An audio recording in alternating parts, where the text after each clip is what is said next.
When we first conceived the THE Digital Transformation Forum last year, we wanted to help the global university sector prepare for the awe-inspiring disruption that was coming as a result of the rapid advance of technology, to prepare not just for disruption to university teaching and research, but to the whole of global society.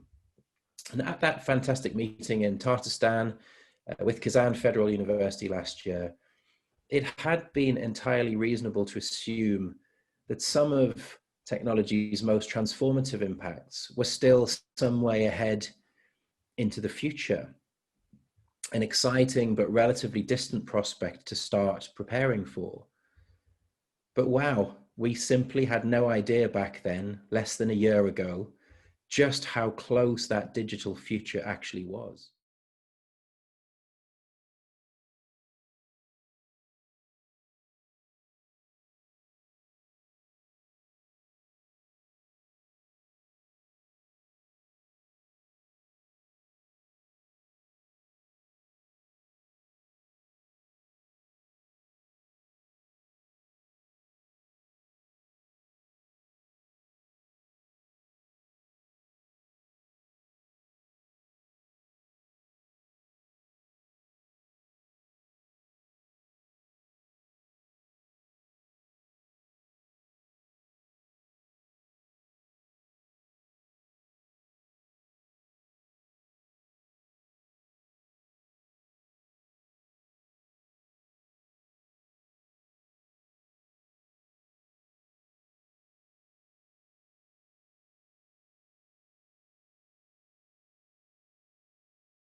Hello and good morning from Times Higher Education.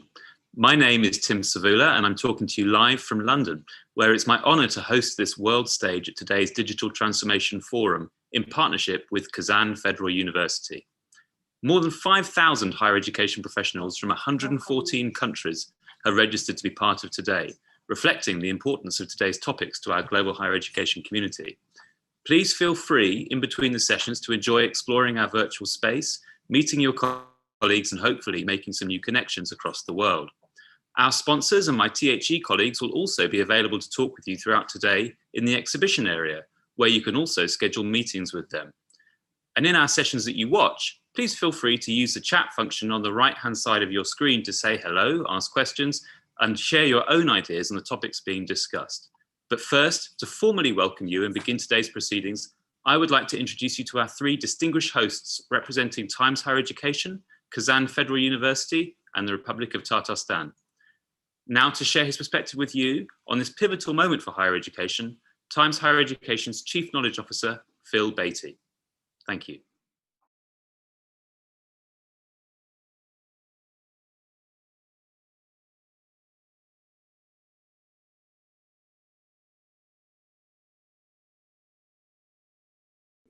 When we first conceived the THE Digital Transformation Forum last year, we wanted to help the global university sector prepare for the awe-inspiring disruption that was coming as a result of the rapid advance of technology, to prepare not just for disruption to university teaching and research, but to the whole of global society.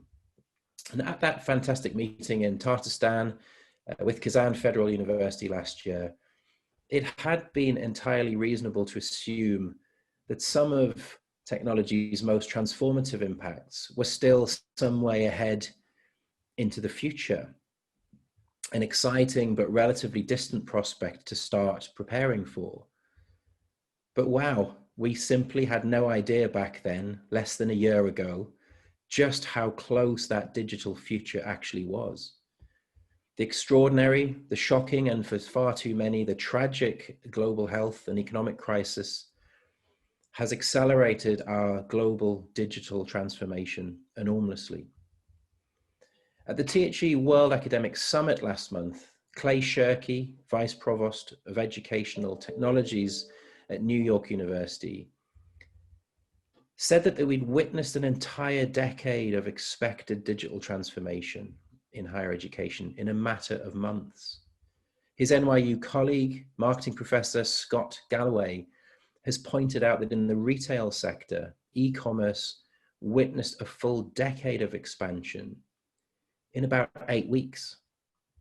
Galloway has said that COVID-19 is less of a change agent and more of an accelerant, pulling the future forward, as he describes it. Even in our own personal lives, Galloway said, they've been pulled forward. Many of us, for example, who've planned a career change or a house move in the next 5 or 10 years, we're acting now. And there's an extraordinary amount of change for universities to grapple with. Change in terms of universities' own core internal processes and their models for the practical delivery of teaching and research, and also, of course, change in terms of their role in wider society. Universities are, of course, at the forefront in helping to fight the coronavirus, developing the treatments, tests, and vaccines that will defeat the disease. But they also have an absolutely key role to play in mitigating the long-term economic fallout of the pandemic through their research and innovations, of course, but also through providing the graduate skills, the attributes demanded by a post-pandemic, digitally driven economy. More profoundly, they have the lead role in helping society understand itself in a world of machine learning and artificial intelligence. So this forum, launched last year, now seems like it was ahead of its time. This year, it comes at a pivotal moment in the history of the global university sector, and indeed the history of the world. I would like to thank Kazan Federal University for working with THE to conceive this event in the first place, but also for agreeing to host and support the event again this year, despite the fact that we very sadly cannot be all together, in person at least, in the fantastic city of Kazan in the Republic of Tatarstan. I'm very sad not to be in Kazan in person this year. I visited twice now and have grown very fond of the city and, of course, the great university and its staff and faculty. But thanks to the university's support, we've been able to develop an outstanding program of speakers and to host it on this great virtual immersive platform. Please do use the platform to network with other delegates. You can see who is here by clicking the avatar icon at the top right of your screen, and you can set up one-to-one conversations and meetings. Please also use the networking areas and visit our exhibition booths. Look at the clock icon at the top right to also see the full program across all stages. There's a lot going on in different locations at this event. The thing I love most about THE's summits and forums is not just the great speakers and stimulating sessions of the very highest caliber, the cutting edge thought leadership on our event stages. It's the networking and the sharing between all of our delegates. The real legacy comes, I think, from our community coming together and sharing their own experiences and sharing ideas and best practice and innovation, stimulating one another's ideas. So welcome to this timely and historic forum, and let's make sure we make the most of each other's company on this virtual interactive platform. It now gives me great pleasure to hand over to our co-host, someone I have developed a great friendship with, the rector of Kazan Federal University, Ishat Gafurov. Welcome. Уважаемые гости и участники нашего форума, дорогие друзья, рад приветствовать вас на онлайн-площадке, уже ставшего традиционным нашего осеннего мероприятия совместно с компанией Times Higher Education. В этой связи хотел бы прежде всего выразить слова благодарности нашим давним британским партнерам за выбор Казанского федерального университета для проведения столь представительного международного форума. Хочу поблагодарить и наших коллег из академического сообщества, и представителей бизнес-структур за активный отклик участвовать в модерации и дискуссиях тематических панельных сессий. С одной стороны, очень символично, что обсуждение трендов цифровой трансформации высшей школы проходит в онлайн-формате. С другой, можно лишь посетовать, что неблагоприятная эпидемиологическая обстановка помешала сегодняшним участникам в полной мере ознакомиться с красотами и достопримечательностями третьей столицы России, тысячелетнего города Казани, и побывать в стенах одного из старейших и в то же время наиболее динамично развивающихся вузов нашей страны – Казанского федерального университета. Уважаемые коллеги, Казанский университет, который в этом году празднует свою 216-летнюю годовщину со дня его основания, по праву можно считать кузницей выдающихся кадров. В стенах нашего вуза учились и преподавали сотни великих деятелей, которые внесли неоценимый вклад во все значимые сферы жизни.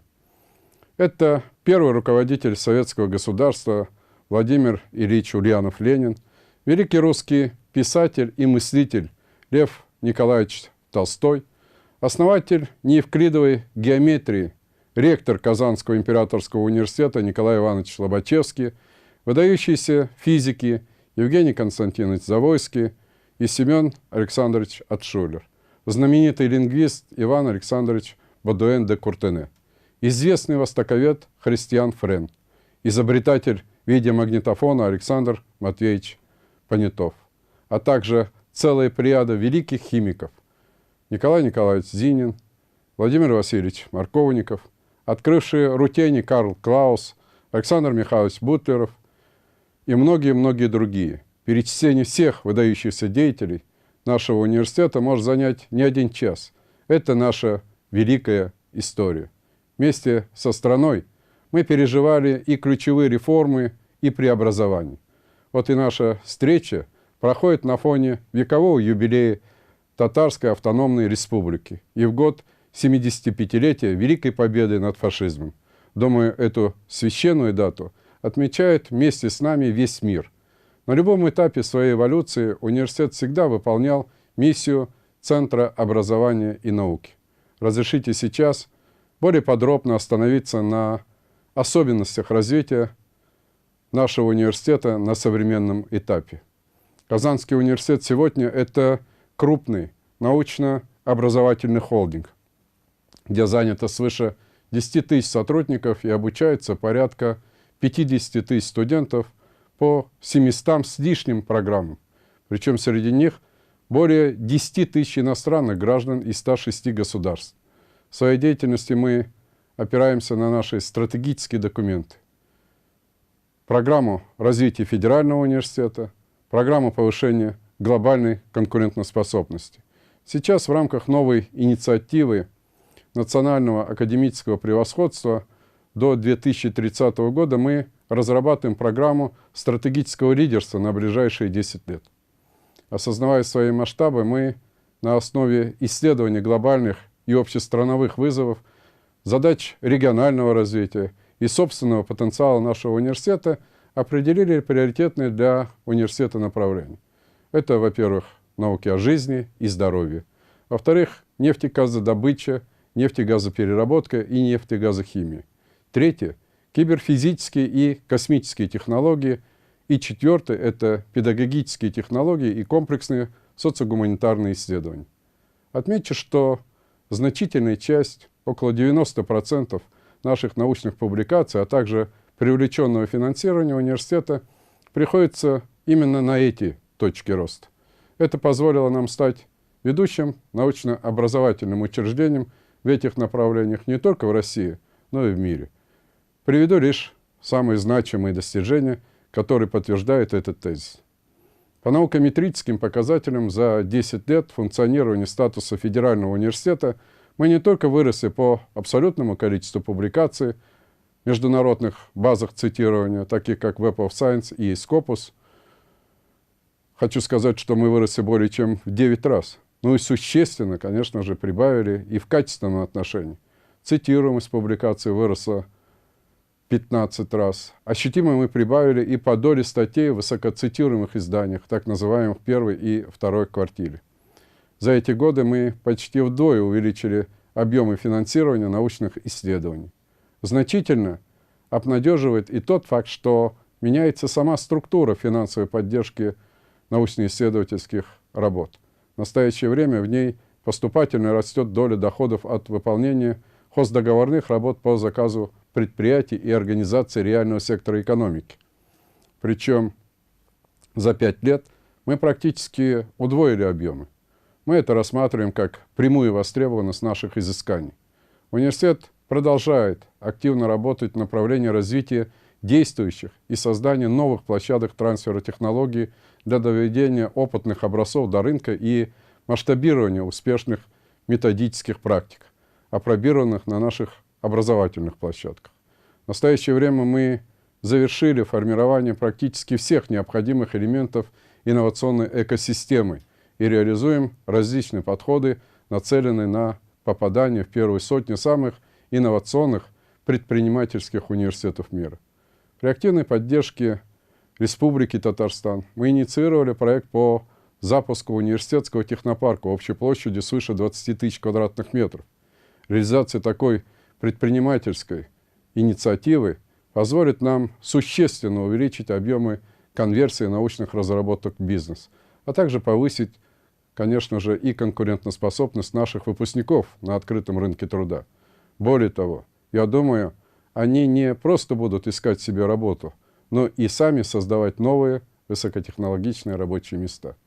В области образования мы уверенно удерживаем первые позиции в стране в своем классе университетов по географии обучающихся и качеству приема, при том, что ежегодный набор составляет около 13 тысяч студентов. В контексте повышения интернационализации за эти годы мы 18 раз увеличили контингент иностранных граждан. По абсолютным показателям динамики прироста у нас лучшие результаты в стране. Поэтому не случайно, что сегодня мы входим в группу университетов, осуществляющих экспорт российского образования, что нашло отражение в специальном постановлении правительства России. Растет и численность иностранных профессоров и исследователей, которых мы привлекаем из ведущих университетов и научных центров по всему миру. Экосистема Большого университета также создает хорошие перспективы в развитии дополнительного образования.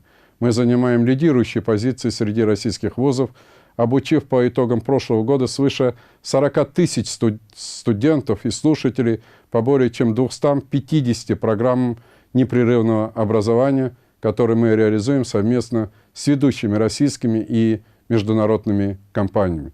Приведу лишь некоторые из них. Это крупнейшие нефтяные компании нашей страны «Роснефть», «Татнефть», «Газпромнефть», «Лукойл», «Купет», «Куба», «Петрочайна», «Китай». В течение 3 лет мы планируем удвоить наши параметры в области дополнительного образования. Мы активно сегодня внедряем смешанные технологии обучения за счет насыщения учебных программ цифровыми образовательными ресурсами. Благодаря участию в федеральных проектах и программах мы активно расширяем свою научно-исследовательскую инфраструктуру. На ее модернизацию в рамках упомянутых приоритетов за последние 5 лет было вложено из различных источников более 32 миллиардов рублей. К настоящему времени за этот период создано более 200 лабораторий, 12 центров превосходства по ключевым направлениям исследований. Все перечисленное положительным образом сказалось на нашей репутации и узнаваемости, в том числе и на международной арене, объективным выражением чего стал значительный прогресс в мировых институциональных и предметных рейтингах. Наиболее значительных успехов удалось достичь в предметных рейтингах Times. В целом, на сегодняшний день Казанский университет представлен в 8 предметных областях из 11 возможных по ряду направлений, удерживая лидерство среди российских университетов.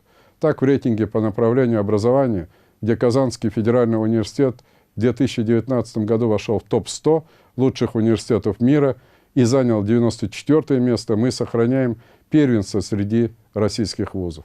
Также мы вторые по направлению медицина и социальные науки.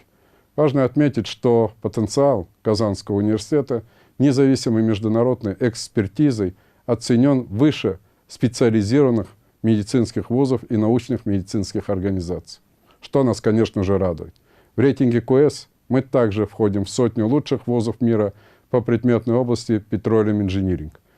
Заметным достижением стало продвижение Казанского университета в сравнительно новом рейтинге Times Impact, впервые опубликованном в 2019 году и посвященном реализации целей устойчивого развития ООН.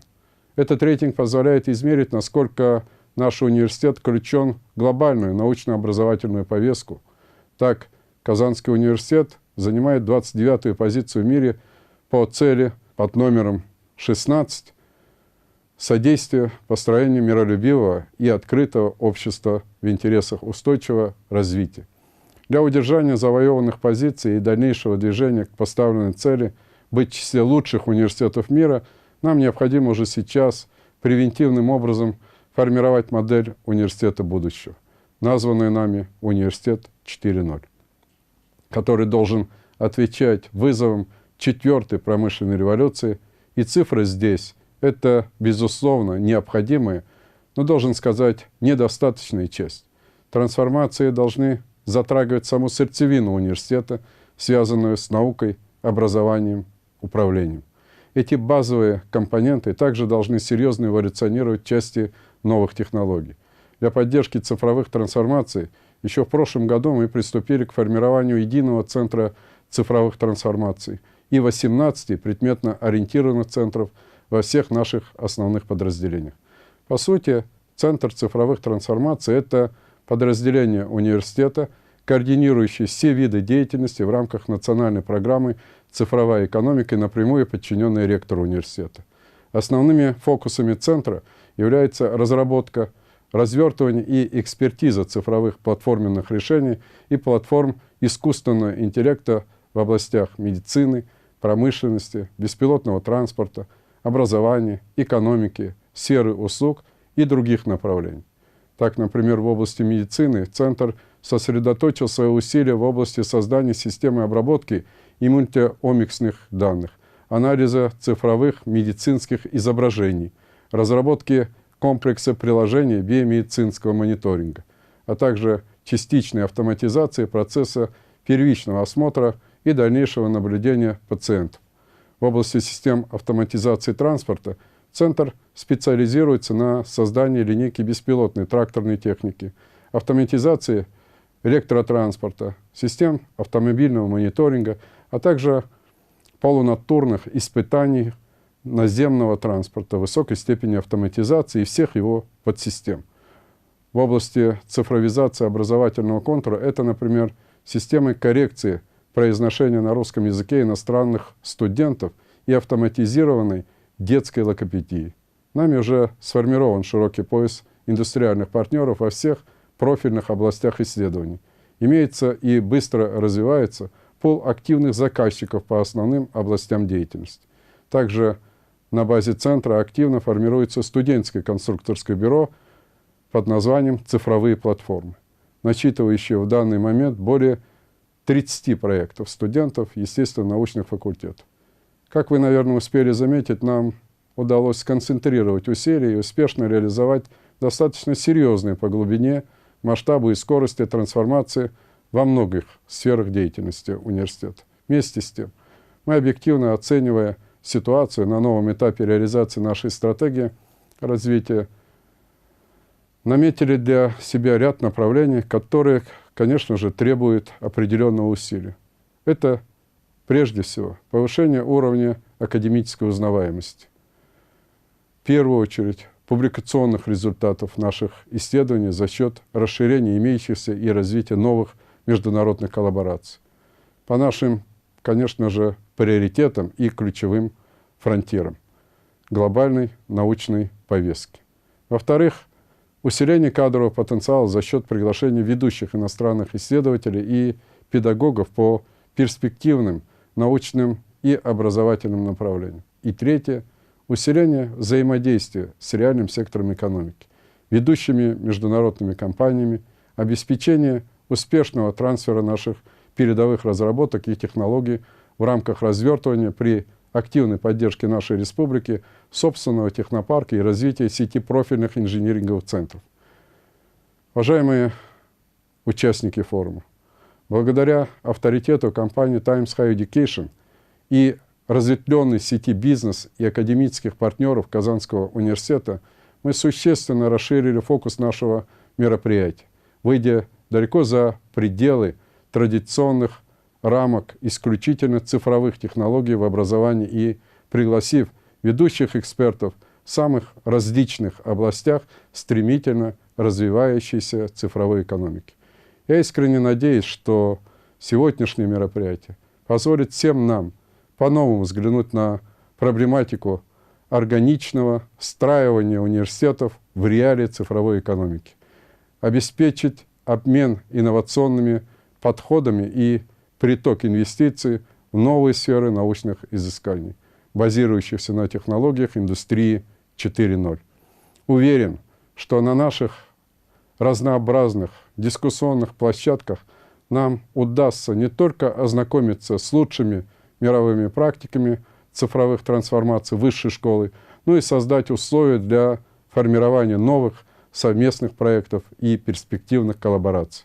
Желаю всем участникам плодотворной работы, новых научных открытий и, самое главное, крепкого здоровья, счастья и благополучия. И я глубоко убежден, что современный уровень технологического развития позволит нам преодолеть текущие трудности, и в будущем году мы снова встретимся с вами, но уже не в виртуальном пространстве, а на гостеприимной земле нашей страны, нашей республики, в стенах нашего старейшего университета России. Спасибо вам за наш форум. Дорогие друзья, дорогие участники форума, от имени правительства Республики Татарстан приветствую на цифровой площадке в формате онлайн всех участников большого цифрового форума, посвященный цифровой трансформации в сфере образования и науки. Очень приятно видеть, что сегодня проходит обсуждение актуальных вопросов, связанных с образованием и наукой. Участие международных экспертов, ученых, практиков позволяет сформировать горизонты планирования, позволяющие государству, обществу, человеку, университетским образованием, комьюнити и в целом всей системе образования и науки решать эти проблемы. Я уверен, что в рамках панельных дискуссий, секций мы сможем увидеть те перспективные, в том числе и цифровые решения, позволяющие сделать образование более интересным, индивидуализированным, сделать образование более практикоориентированным. И в целом я хочу сказать, что Республика Татарстан является одним из лидеров и в сфере и цифровой трансформации, и использования цифровых решений в сфере и гражданского общества, и в сфере образования. Но самое главное, о чем мы не должны забывать, что в первую очередь это человек. Цифровые решения должны служить интересам человека и общества. Вопросы этики, вопросы безопасности данных, вопросы цифровой слежки – это все аспекты, которые встают в условиях сегодняшнего дня. И, конечно, могу сказать, что 2020 год, он достаточно необычный, и форум, проходящий третий раз, проходит впервые в таком онлайн-формате. Но время меняется, и я уверен, что такой формат позволил расширить количество участников, спикеров и слушателей этой программы. В целом в Республике Татарстан созданы хорошие возможности для реализации и развития IT-индустрии. Конечно, это Казанский IT-парк, вторая площадка, которая размещена в городе Набережные Челны. Уникальный масштабный проект город Иннополис, где созданы все условия для работы, отдыха и учебы для IT-специалистов.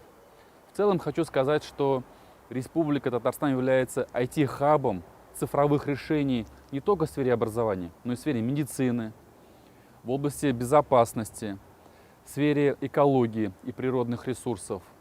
Государственные и муниципальные услуги тоже являются важным вектором нашего развития. Я хочу поблагодарить компанию Times Higher Education и руководство Казанского федерального университета за организацию в целом этого мероприятия. Уверен, и спикеры, и участники получат много новой, полезной, активной информации, позволяющей применять в своей повседневной жизни. Ну а в целом приглашаю всех посетить Республику Татарстан, увидеть своими глазами, как IT-отрасль, стартапы, большие компании и вся большая экосистема в сфере IT-индустрии в Республике Татарстан реализуют программы, позволяющие реализовать вам свои инициативы, свои проекты и бизнес-начинания. Уверен, что такие форматы обогащают наш профессиональный и практический опыт. Желаю вам плодотворной и успешной работы.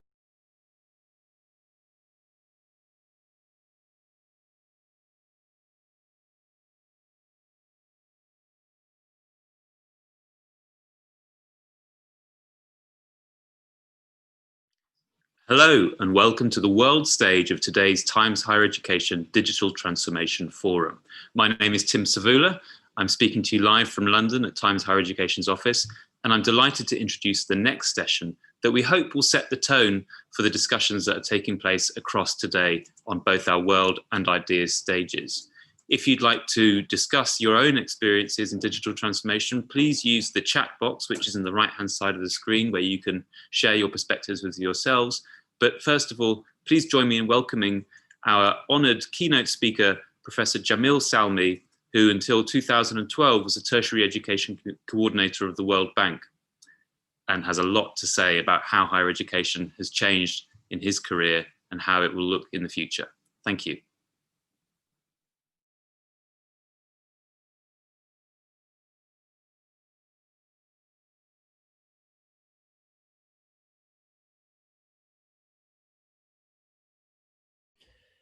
I am delighted now to introduce our first keynote speaker of the forum, someone who really needs no introduction, one of the most famous experts on tertiary education in the world, and someone I respect and admire greatly. It's Jamil Salmi.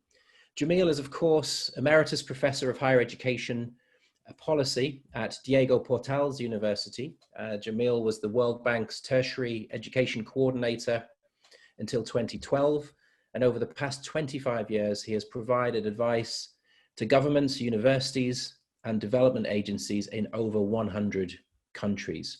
His latest book, Tertiary Education and the Sustainable Development Goals, was published in 2017. I'm delighted now to hand over to Jamil. Thank you very much, Phil, for this kind introduction. Good morning, everyone, and a special greeting to the rector of Kazan Federal University. I can call him my rector since I have the pleasure and honor of being on his International Advisory Board. I would like to start my presentation by mentioning something that happened, a speech that the president of Stanford University gave in 2012, 8 years ago, announcing that a tsunami was coming to higher education. And he was referring to the digital era. And I must say that back then, very few people paid any attention to what he was saying. He took this little virus known today as COVID-19 to make his prediction reality. Within a few days after the pandemic started, all of a sudden, 20,000 higher education institutions and perhaps more, and almost 200 million students faced an unprecedented event. Their campuses closed down and they went back home. Sadly, some students, some faculty members, administrators got sick with the virus and some died. Universities closed down. All of a sudden, no classes, no more research, no exams, students without income because they may have been working on the side, no more place to live, no more international mobility, no more international conferences such as this one. And already we see professors and administrators declared redundant. So to talk about these issues today, I have divided my presentation into 3 parts. I would talk briefly about the past. Are there any lessons that we could have learned? And then how have universities adapted to the present? And perhaps more importantly, how are they preparing for the future? You may remember that the last serious episode of the pest in England was in the 17th century. And during this tragic month, 85,000 people died. And in London, the big issue was to find places where to bury them. Now, of course, Cambridge University had to close down during that period. And one of his students, who later became very famous, Isaac Newton, didn't stay idle when he was at home while his university was closed. That's when he invented the laws of motion and calculus. Closer to our times, in 2002-2003, we had the SARS epidemic, which also started in China and then spread to 29 countries in Asia, Europe, North and South America. And we had more than 8,000 people contaminated and less than 800 deaths. And back then we thought this was a really serious pandemic. And in a few territories where the epidemic was strongest, universities closed down, and some of them experimented with online learning, especially in China, Hong Kong, and Taiwan. A friend of mine got hired, I think it was in 2013, by a Singapore university. And he had a strange experience because when he joined there, besides getting an electronic card and the keys to his office, He was given a thermometer, and most importantly, he was obliged, before he could start there, to learn how to teach online. Now, how many universities have done that? Unfortunately, I believe that very few were prepared for the next epidemic. And yet, as the short video with Bill Gates will show you, we knew that it was coming. When I was a kid, the disaster we worried about most was a nuclear war. That's why we had a barrel like this down in our basement, filled with cans of food and water. When the nuclear attack came, we were supposed to go downstairs, hunker down, and eat out of that barrel. Today, the greatest risk of global catastrophe doesn't look like this. Instead, it looks like this.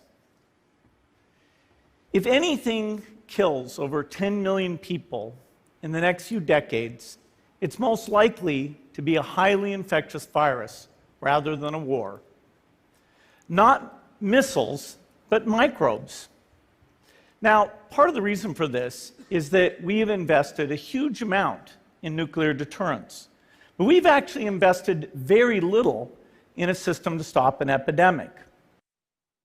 And in fact, both the Bush administration and the Obama administration in the US had a contingency plan for the pandemic. But not many institutions of higher education have paid attention to this. Plus, we have to remember that in many countries in the world, we had a tradition of mistrust towards online education. Quality assurance criteria and processes, in fact, were not supportive of online education. In fact, you have separate, in many cases, separate agencies or procedures for online education. In Peru, for example, the new higher education law that was passed in 2014 explicitly said that you could not become a dean of a faculty, let alone a university president, if you had gotten your PhD online. South African universities were prohibited from doing online education, except, of course, UNISA, which was the dedicated distance learning institution. Now, what has happened? As you know, we've had within a few days a big shift. So these would be normal pictures before the pandemic. And then all of a sudden, the campuses emptied up. And this became the new normal. And what used to be the hobby of a few innovative professors has become mainstream delivery mode. Online education. And that has required a proper connection to the internet, a learning management system, the availability of digital content, trained instructors, and prepared students to move online. And alignment, of course, of assessment, and I'll come back to that. Now, some assume that we could see the pandemic as the great equalizer. After all, the virus doesn't discriminate whether you're a man or a woman, black or white, living in a poor country or a rich country. But in fact, this was not true. And we see that COVID-19 has amplified pre-existing inequalities. Money, resources, students all of a sudden have been without resources. No adequate access to internet. You may have read about this young lady in Kerala, India, who committed suicide because at the moment of the exam, her internet connection died. And she was so desperate that she took her own life. inadequate digital infrastructure in many institutions, even in rich countries. If you go to rural areas, this has been a huge issue. And the realization that many institutions or national higher education systems were relying on a very precarious funding model, over reliance on private funding in countries, well, let's take England, where you have very high fees, or the US, over reliance on international students, again in the case of the UK, but also Ireland, New Zealand, Canada, Australia. For Australia, it's the first export activity, international students.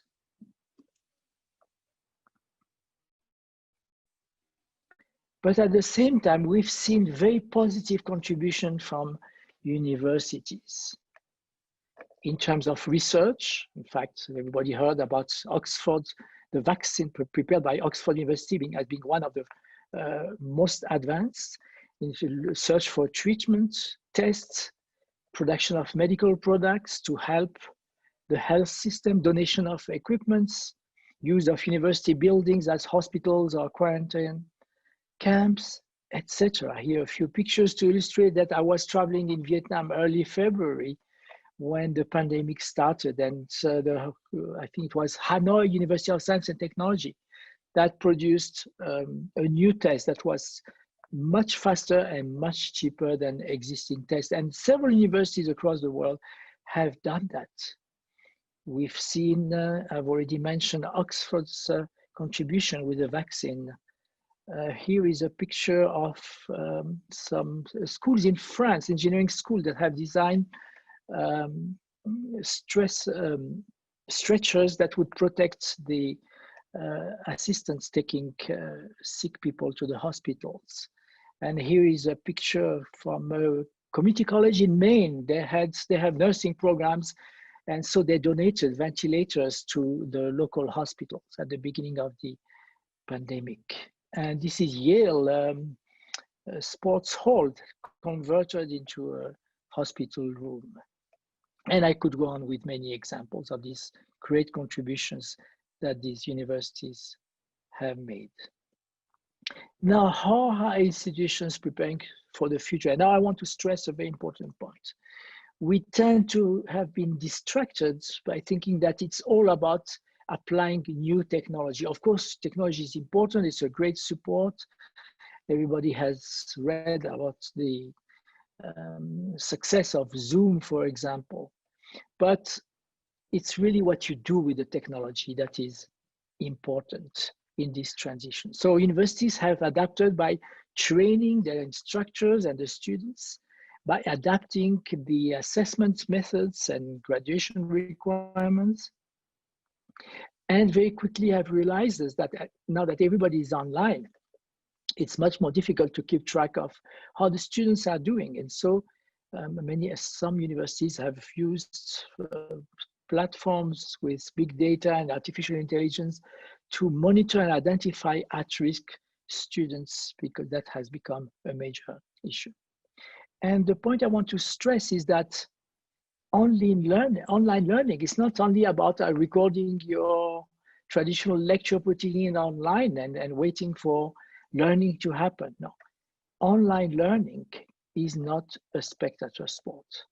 You have to engage your students. And to paraphrase the title of a wonderful book that is called Sparking Curiosity, Igniting Passion, Unleashing Genius. It's really about creating a student-centered education using advanced technology. And to illustrate the challenge of making this experience stimulating and engaging for the students, I will play a short video which shows you an experiment at a metro station in Stockholm, and you will see that the images speak by themselves.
what does it mean to provide effective online teaching?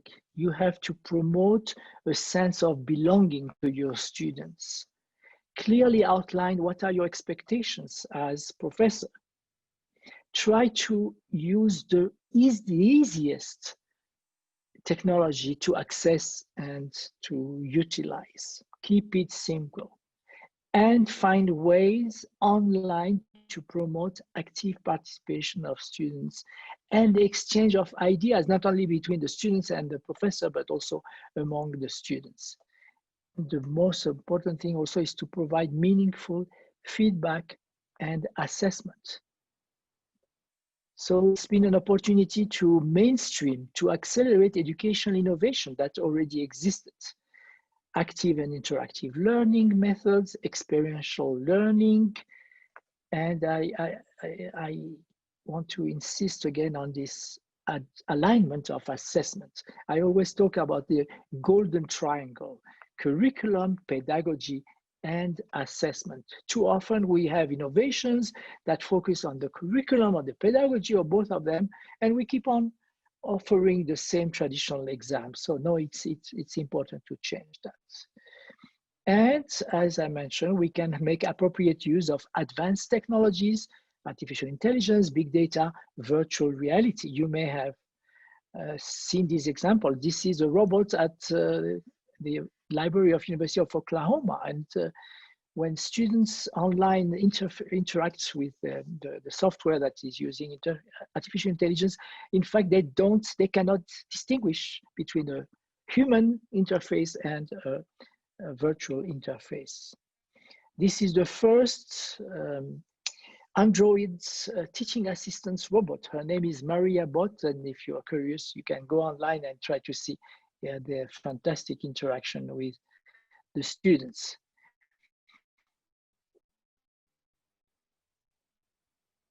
And I mentioned artificial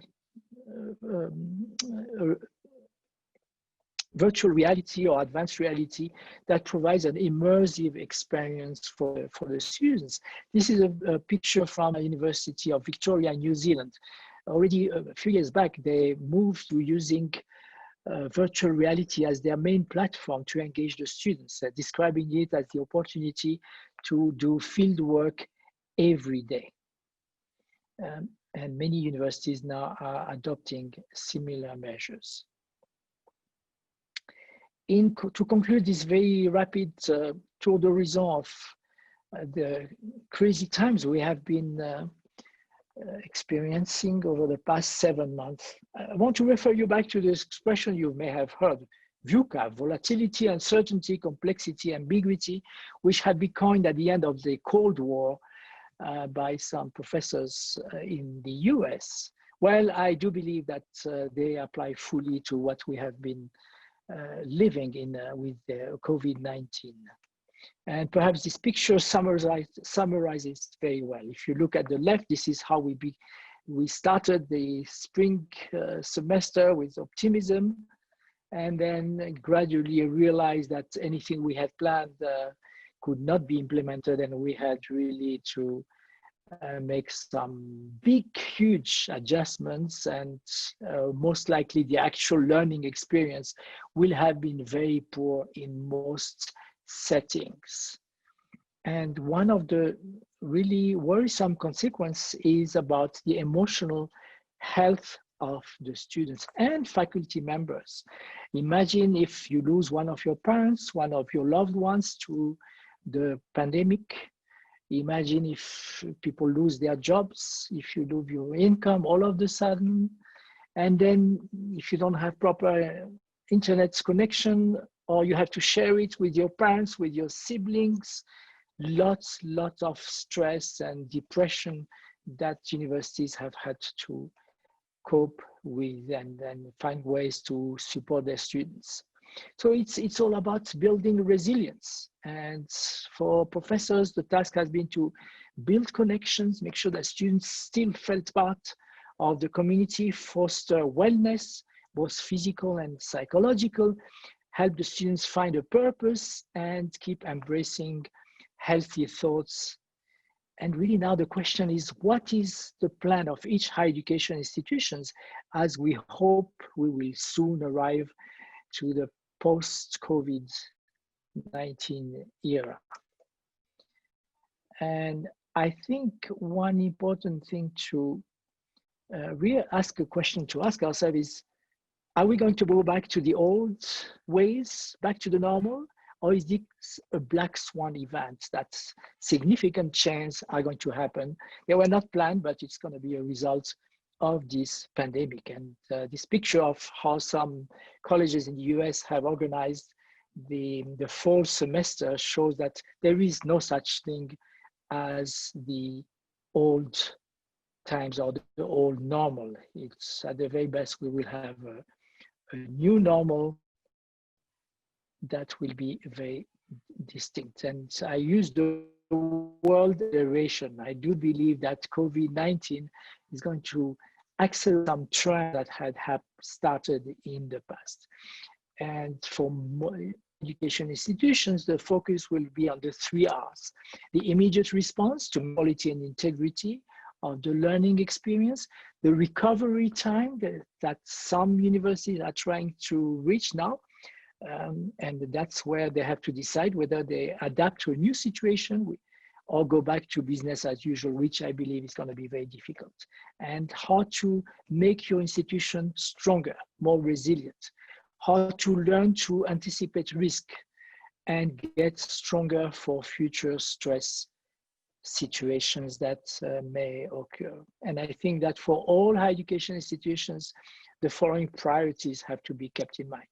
First of all, keep the university community safe. And I must say, I'm seeing some situations in the US, in the UK, in France, and other countries where there has been pressure, sometimes political, sometimes because of money concerns for the financial survival of the institutions, to bring the students back when perhaps it was a bit premature. How do you maintain the operation of the university?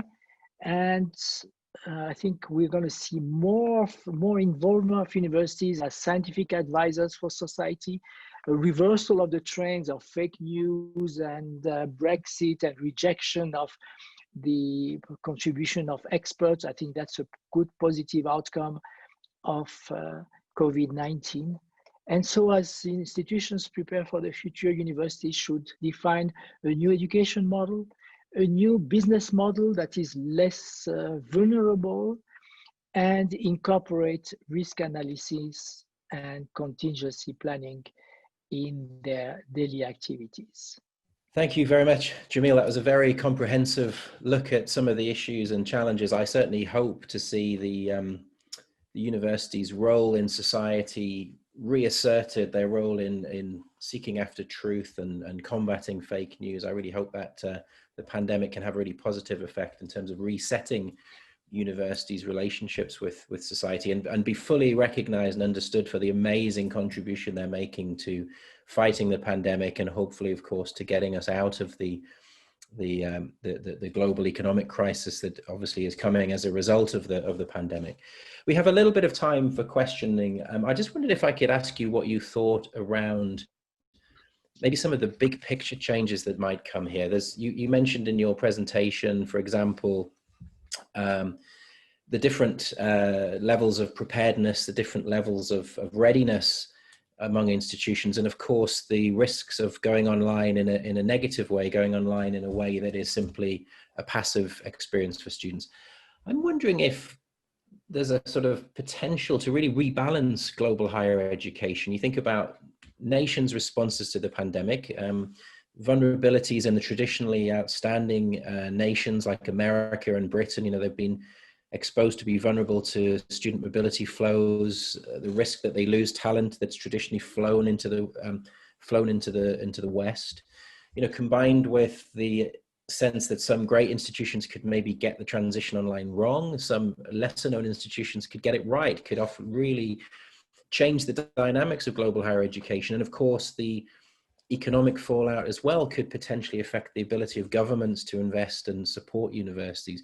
Do you think there might be, this is one of my pet theories, could there be a rebalancing of global higher education excellence and maybe away from those traditional powerhouses in the West, UK and US?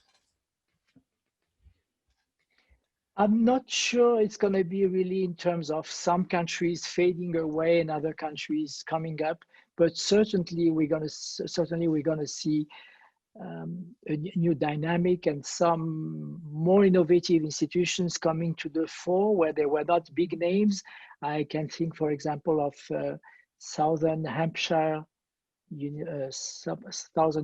University that had been quite innovative in recent years, and I think they've done great during the pandemic, and they are going to challenge some of the Ivy League universities.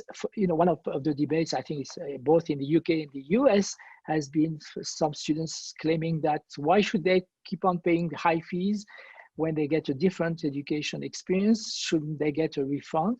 Now, and the jury is still out how it's going to play out, either in terms of national policies and individual policies of institutions. But this university I mentioned, the Southern New Hampshire University, has decided that they're slashing down by 65% their fees for forever. That's the new business model they want to offer. So I think that's going to challenge, to create some movements in shifts in student demand. I mean, as you mentioned, we're going to see already, we have signs that less foreign students, especially from Asia, will be going to the UK or to Canada or to the US or to Australia, more to other Asian countries. I think Japan is going to benefit from this, South Korea. So there will be a rebalancing in terms of the international flows, and within countries, I expect to see a shift from the more expensive institutions to less expensive. So from the private, when you have strong private, to public institutions, or within the public system, perhaps from four-year universities to community colleges when they exist. So I think it's fascinating. I mean, beyond the huge human cost and emotional stress, in terms of what is happening in the higher education sector, it's fascinating to observe that many things are a lot of movement, and this is going to unfold over the next month and perhaps years. I think it's fascinating as well to think that what it is you actually get from a world-class education, how much of it is about the overall infrastructure, how much is it about the campus experience beyond just the teaching? It's about who you socialize with and who you mix with. So that whole reassessment of what a great education is a really extraordinary prospect. Perhaps we'll squeeze in one more question. I think we've just got time. You mentioned, of course, the myth of the pandemic being an equalizer. There are still some huge issues with people's access to the internet, people's personal circumstances in terms of their ability to learn at home, for example. But I wondered whether there was potentially a leveling effect in terms of inequalities, perhaps at the maybe more at the global level, actually. Different countries, perhaps traditionally excluded from some of the academic dialogue. For example, conference attendance getting through visa regimes. So again, whether there's maybe a global South benefit here, that they can benefit from this crisis. Obviously, it's a terrible crisis in so many ways, but benefit from getting more equal access to academic conferences, for example, because they don't have the expense of traveling or the visa requirements of travel. Can there be some really positive change here, or can we at least encourage the community at this event to consider the possibilities to create positive change, certainly in terms of south to north inequalities in the world? Definitely, Phil. This is a very important point. I'm glad you mentioned it, because we've seen very positive developments. Governments getting serious about financing and promoting the national, what we call the NRENs, National Research and Education Networks. They're also called Internet 2, so that within countries, all universities get a good, strong connection, especially in South Asia and in Sub-Saharan Africa. And that opens the way for innovative initiatives. So you could have somebody in Sub-Saharan Africa accessing a advanced lab in Canada, and being able to carry out their experiments with sophisticated, expensive material at no cost except you having access to the internet. We see many collaborative partnerships. The Asia Pacific University network has the Asia Pacific Rim networks has promoted virtual mobility, virtual conferences. So I think that's really a positive outcome. Is more collaboration within starting within universities because of the need to learn about online education. Professors from various faculties who never talk to each other had to learn from each other, and then universities helping each other across countries and across the borders, south, north, south, east, west, all sorts of collaboration. So I think that's going to be a very positive outcome of these terrible events, and perhaps for the first, we've been talking about the traditional lecture being outdated, and I think for the first time people are thinking seriously about replacing that, and the traditional exams and tests, change in assessment. I hope, and accepting that online education is a legitimate mode of delivery, and it's not so bad. It takes work, but I think that, as I said, I use the word accelerator of some trends that were marginal and I think are now becoming mainstream. Thank you. I think that's all we have time for, but I think that's a perfect note to end on, that we obviously have all been through an extraordinarily challenging time. There's still no doubt more challenging times to come, but if we can come together at meetings like this and draw from your experience and your research to look at the positives and find ways to forge a positive way forward, that's a great way to begin this conference, to seed people for the next few hours of great content. So Jamil, thank you very much for being our opening keynote. It's been a pleasure to see you and to hear from you. And I'm sure you can't hear it, but there'll be a virtual round of applause for your opening contribution. Thank you very much indeed. Thank you for inviting me, Phil.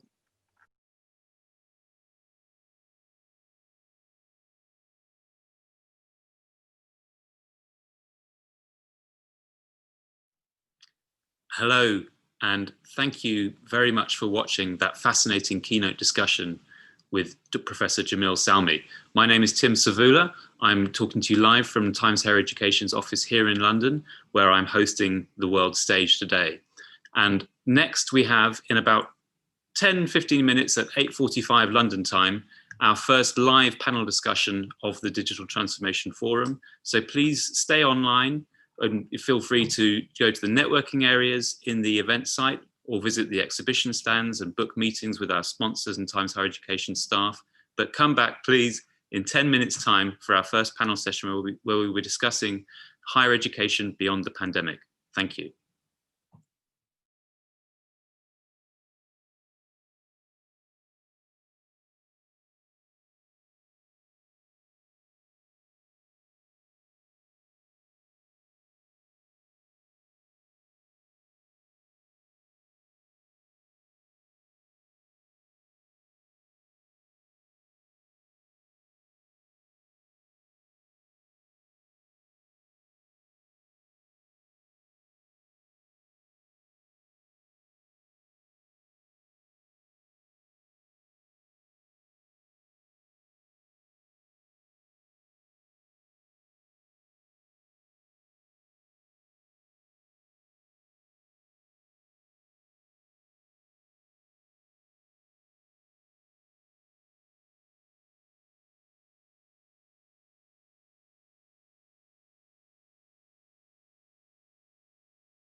Hello, good morning, good afternoon, good evening.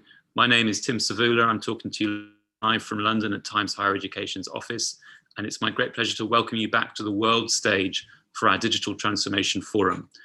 I'm now going to hand you over to Times Higher Education's editor, John Gill, who is joined by 4 fantastic speakers who are speaking to us from China, Beijing, from London in the UK, Nottingham in the UK, and also Kazan, where our hosts are Kazan Federal University. Over to you, John. Thank you. Tim, thank you very much, and welcome everybody to this panel discussion. It's my great pleasure to be chairing this conversation about higher education beyond the pandemic, which of course is a future we all look to very much indeed, but which we also know is highly likely to reflect some of the changes that higher education has made through necessity in response to this unprecedented crisis over the last year. Now that's true, I think, in pretty much all areas of university activity, from administration to research to working practices, even to the political conversation about universities. But the area which is likely perhaps to face the most permanent rewiring is learning and teaching, which has undergone a dramatic shift to online remote delivery across the world. This panel discussion is an opportunity to delve into the implications, what's happened, and what comes next with, as Tim said, a brilliant group of experts from right across the world. Let me introduce them to you. Diana Laurillard is one of the UK's foremost experts in digital learning, having held a wide range of positions both within universities and in government, and she's currently Professor of Learning and Digital Technologies at UCL Institute of Education. Dmitry Tyersky is Vice Rector at Kazan Federal University, where he is responsible for overseeing all educational activities. A physicist by training, he's also had extensive experience of international collaboration, having run a joint lab between Kazan Federal and a partner institute in Japan. Shuigu Wang is president of China's first MOOC platform, which was founded at Tsinghua University in 2013. He was previously responsible for digital learning at Tsinghua and is the founder of Rain Classroom, which is a digital teaching tool for higher education with more than 20 million users in China.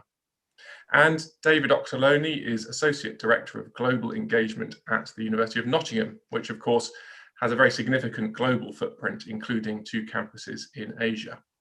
So a very international panel and one with huge amounts of experience. Welcome to all of you. Thank you very much for being with us. Now, it's a common criticism of higher education that it has been in the past very resistant to change. But in exceptional circumstances this year, universities have had no choice but to disprove that characterization with this rapid transition to digital learning in particular. But as we move beyond this first phase of the transition, the response to the crisis in the first half of 2020, we now need to reflect on what future we want for our universities, for the way they deliver higher education to students around the world. And I think that's true regardless of how the COVID-19 virus does or does not continue to impact on what's safe for students and their lecturers. To open the discussion, could I ask each of our panelists in no more than 3 or 4 minutes, if you will, to suggest a few of the key priorities, opportunities, or potential stumbling blocks that you think we should be considering as we work through this process of re-engineering higher education following a moment of profound forced change this year. And I think, Diana, if I can come to you first, and then we'll go around the group. Diana. Thank you, John. Well, I think to keep this short, I'm going to take my top priority, the major one, which is, I think this is an opportunity for us to think about how universities can become more inclusive. And in particular, meeting the Sustainable Development Goal 4 about universal basic education. And ask the question, what part can universities play in this? We already play our part in pretty much all the other SDGs through our research on things like renewable energy and the climate crisis and economic growth and health and well-being and so on. But what are we doing for SDG 4, which is quality education for all? And that, after all, is an action that underpins all of the other SDGs as well anyway. Now, when you think about it, and I think I'm safe in saying this in this particular context, education is the most powerful tool we have for universal peace and justice. And now, on top of that, we know that online technology is the most powerful tool we have for reaching every single person on the planet. well, almost. And within a few years, I think the tech world will actually achieve that kind of universal access and really abolish the digital divide practically. We're not far off it. And how else are we going to train what UNESCO expects to be something like 68 million teachers needed by 2030 in order to achieve that goal of universal basic education? All universities have mission statements with very strong ethical driven motives. Excuse me. And the pandemic has been a fantastic opportunity, despite the terrible tragedy of it, for everyone to discover the value of online learning and now to begin to understand what it takes to do that well. And when we can do that, and we can do it on the very large scale, which we now can, then we can begin to see how we could reach all of those adults who could become teachers or teaching assistants to help them educate the 250 million young people who still have no access to education. So I choose to be optimistic because we have no excuse now not to set about achieving universal basic education. And universities have a major role to play in this because we train the teachers and we have the technology, and we know that now. Every single teacher in higher education on the planet has been discovering over these last few months that there are ways of teaching your students when you're not with them. And at the moment, we tend to think about how we're going to run the lecture, how we're going to run the lab session, how we're going to run the seminar, the times when we're with students. But we can now also think about advising and supporting them when we're not with them. And that knowledge won't go away. And this kind of understanding of how we design remote learning and enabling students scaffolding their learning process when we're not with them, that will now be used to enhance the future of even campus-based teaching, even if we go back to the old normal. We will never change in that new knowledge that we have, that we can now experiment and innovate and discover how to optimize that combination of campus and online teaching methods. So, as I said, I'm optimistic, but that's my number one priority, is greater inclusivity.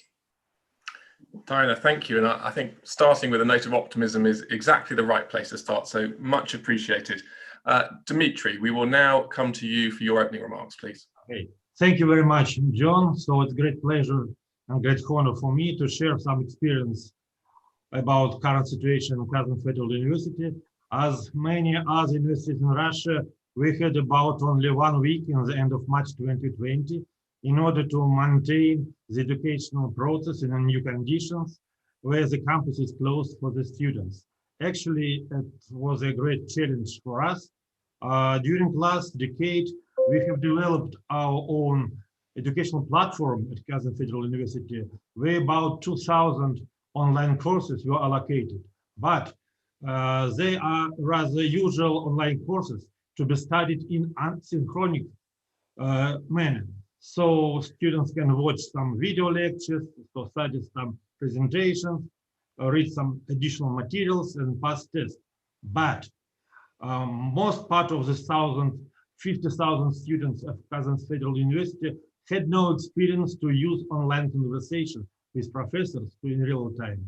And a big part of about 4,000 professors and teachers had no too much competencies to deliver a lecture online in real time manner.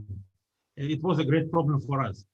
But coming back to the March 2020, I would like to say that at Kazan Federal University, we have chosen Microsoft Teams as a platform for our organization of all educational process. And within 1 week, only 1 week, all students and all professors got all necessary information about using of this software. And already in April and May 2020, we have around 3.5 to 4,000 conversations per day with students. So it's a huge amount, I guess. And what I would like to say about some consequences or some advantages or disadvantages of this approach. First of all, I would like to mention that our students noticed that online lectures and tutorials require much more efforts from them. But at the same time, they have opportunity to see later the recording of the lectures and tutorials, and without any doubts, such obstacles increases the quality of education, because the students much more involved with the education process, and they can repeatedly see the lectures and come back to the some points which they do not understand correctly, and got the additional information again. What about the professors? Professors observed that they deliver lectures much more slowly than in usual manner, I mean the face-to-face manner. And they need much more time to talk about some points in comparison with the face-to-face teaching. Okay, so I would like to say more this time, because I guess today we will discuss many issues concerning post-pandemic education.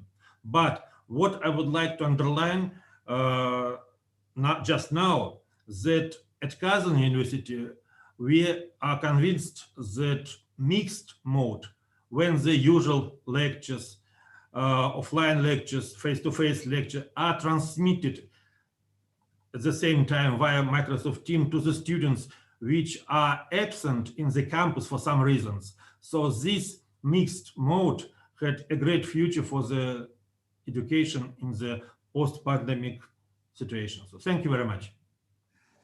Dmitry, thank you. And I think one of the points that we may come to talk about that you touched on there is the extent to which the operating mode and the workload on academic faculty has changed very significantly over the last year. I'm interested to perhaps discuss how sustainable current working practices are and what we need to do to make it manageable. I think the assumption that online is somehow easier is often incorrect. So perhaps that's a talking point for later. Now, Shwegu, let's come to you for your opening remarks. Thank you. Thank you, John. Good morning, good afternoon, and good evening, everyone. And this is Shwegu from XuTangX. Before my topic, I would like to give a short introduction to XuTangX. XuTangX is a MOOCs platform. It is the first Chinese MOOCs platform founded by Tsinghua University in 7 years ago. And if you visit xutangx.com, you can fetch a lot of courses, including courses from top university in China and also all around the world. We have more than 3,000 courses today in XuTangX. So it benefits a lot of learners all across the world. Beyond XuTangX, beyond MOOCs, we also create a tool for teaching and learning we call a Ring Classroom.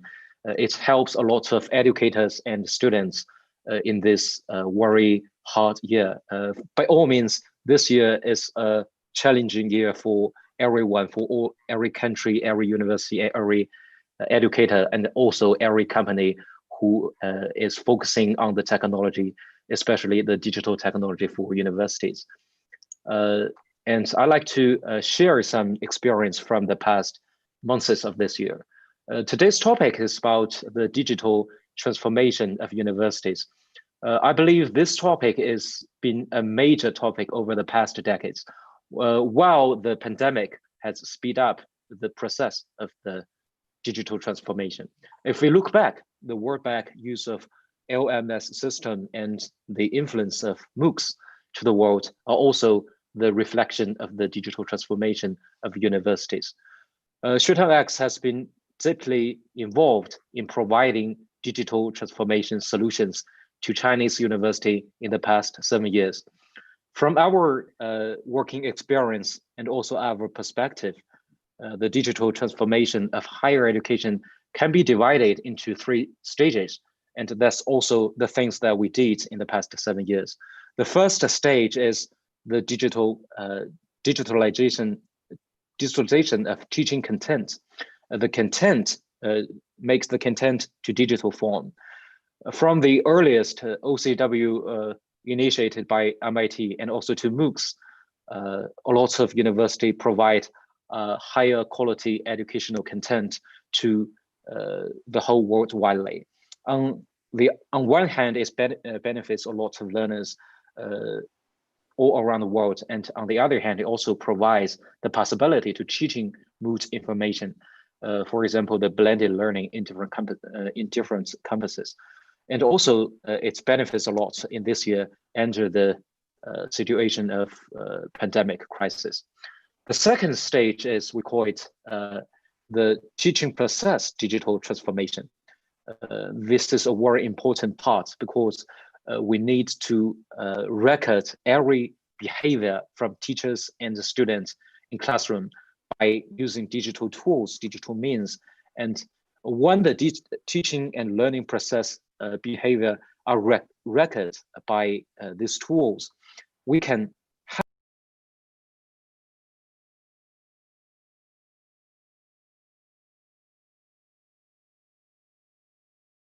artificial intelligence in technology. We launched a teaching tool called Ring Classroom, as I said in the past, and we now have over 50 million users worldwide, and more than 4 million classrooms are using this tool to digitalize their teaching process. And under the help of the second stage, it's built up a very good data basis for the third stage of the digital transformation.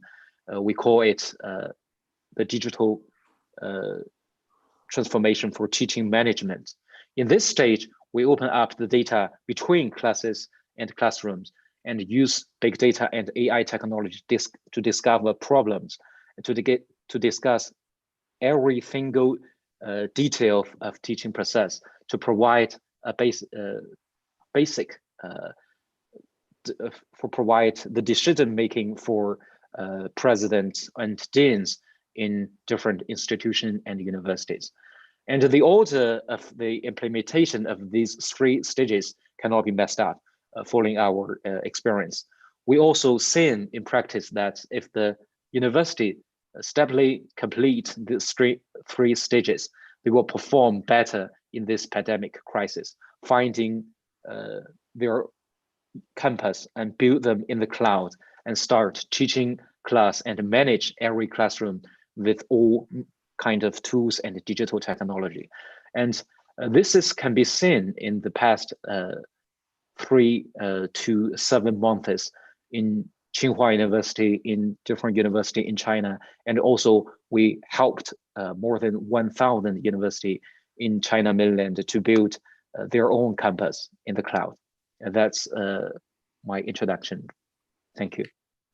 No, thank you very much. Really interesting. I think, again, I'd like to return, if we can, to that idea of sort of the curricular redevelopment, the process, the leadership as well. There are different layers to this whole process that require different levels of expertise and buy-in from right across the university, which I think is fascinating.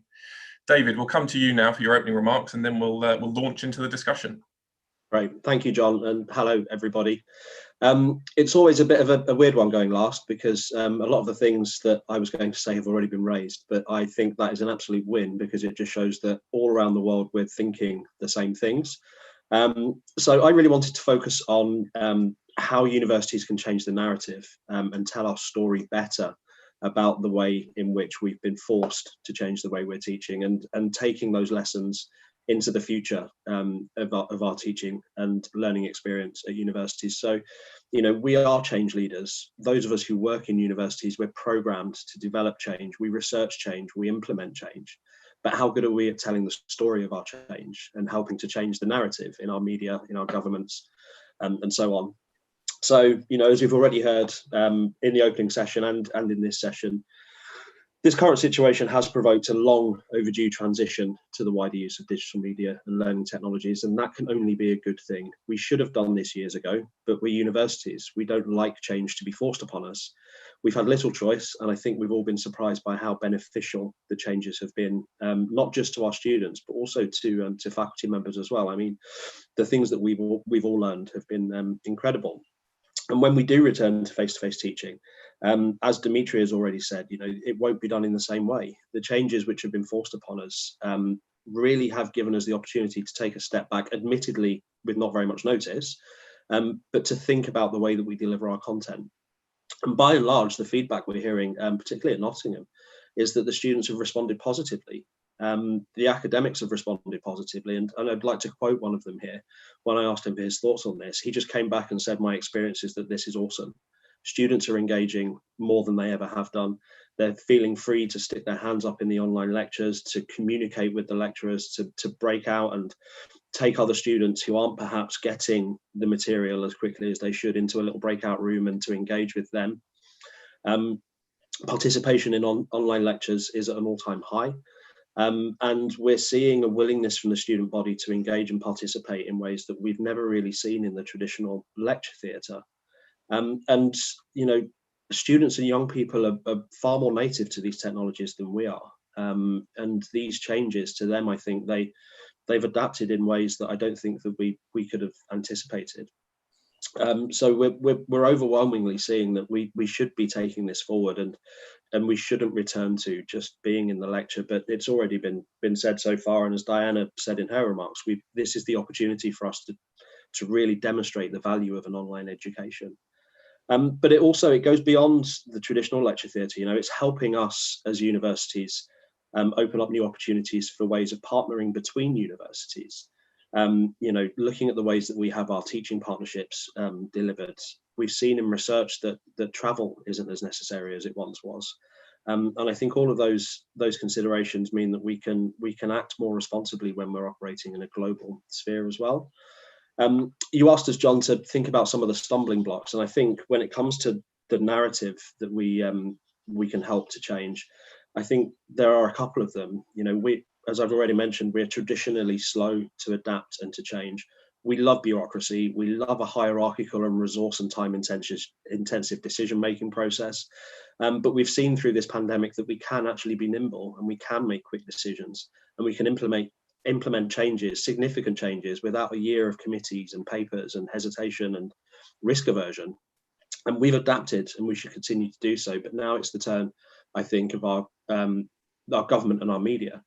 I think this is where the challenge really lies with this new way of delivering education.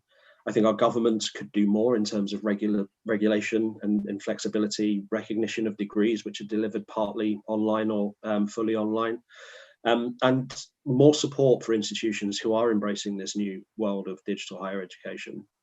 And I think we have a role to play in helping our media and our communities to understand that the education experience is being enhanced by this new way of delivering, not impaired. You know, students aren't getting a raw deal, they're not getting an inferior product. And I think, and my colleagues would agree with me, I hope, that the opposite is the case. And the sooner we can help to change that narrative as universities, I think the better it will be for all of us. David, thank you. I mean, that again was a very optimistic narrative, I think, overall, but you did touch on one of the big sore points, if you like, certainly in the narratives that exist within the media and many of the developed higher education systems in particular, where students are paying higher fees, and that is the question of value. And are students necessarily getting the value for the tuition fees they are paying that they were a year ago? And maybe that's the point that I'll kick off the discussion. I should say before I do start the conversation to the audience that we would love to have your questions. A THE colleague will be reviewing questions that are posted in the chat function on the right of your screen. So do put your questions there and they will be sent through to me. You see me glancing to the right, I'm looking at Slack to take questions as they come through, but we will be able to do that and put them to the panel. But let me start with this question of quality. I mean, if perhaps I'll put it to you as a panel and see who wants to answer. Do you believe that, and accepting that we have been in crisis mode to a certain extent and had to transition very quickly, do you believe that students are getting a higher education of comparable quality, better quality or worse quality today than they were this time last year? Maybe I'll throw that at Diana first. Yes, this is a big issue for us to be thinking through, and I'd like to stick my neck out and say that there's a good chance that they're getting better quality education, and that's better quality teaching. Let me put it that way, because there's a difference between teaching and education. Education is much larger. When you go to a university, you expect something more than just the teaching and learning. You expect to be part of a culture. You expect to be, they're called universities because they're universal in the subjects which people are studying. You expect to be able to meet other students from other disciplines. And that's all a very important part of your education. And I don't think they're getting that as well. And I think that is one of the things which universities have to try to orient towards, is enabling students to have much more of that kind of social academic interaction, which is not just about what the teachers are providing in their courses. But when it comes to the teaching, I think there is a good chance that they're getting something actually better than they got before. And that's because when you're trying to think through how you manage this 1 hour lecture slot, let's say, and I've got a slide that would illustrate the numbers here, because it is about the numbers. Lars, could we have that slide up, do you think? Thank you. So I'm trying to compare here the difference between a normal campus-based lecture slot and what you would do with that slot online. So this is looking at what goes on in the lecture. You have something like 50 minutes of students watching the lecturer, and then something like 10 minutes of discussion, Q&A with the students. So that's a total study time of 60 minutes. And if you look at the passive to active learning ratio there, it's 5 to 1. The students are passively watching. It's not entirely passive because they're taking notes, of course, but it is just watching. Now, if you take the next click, Lars, if you would.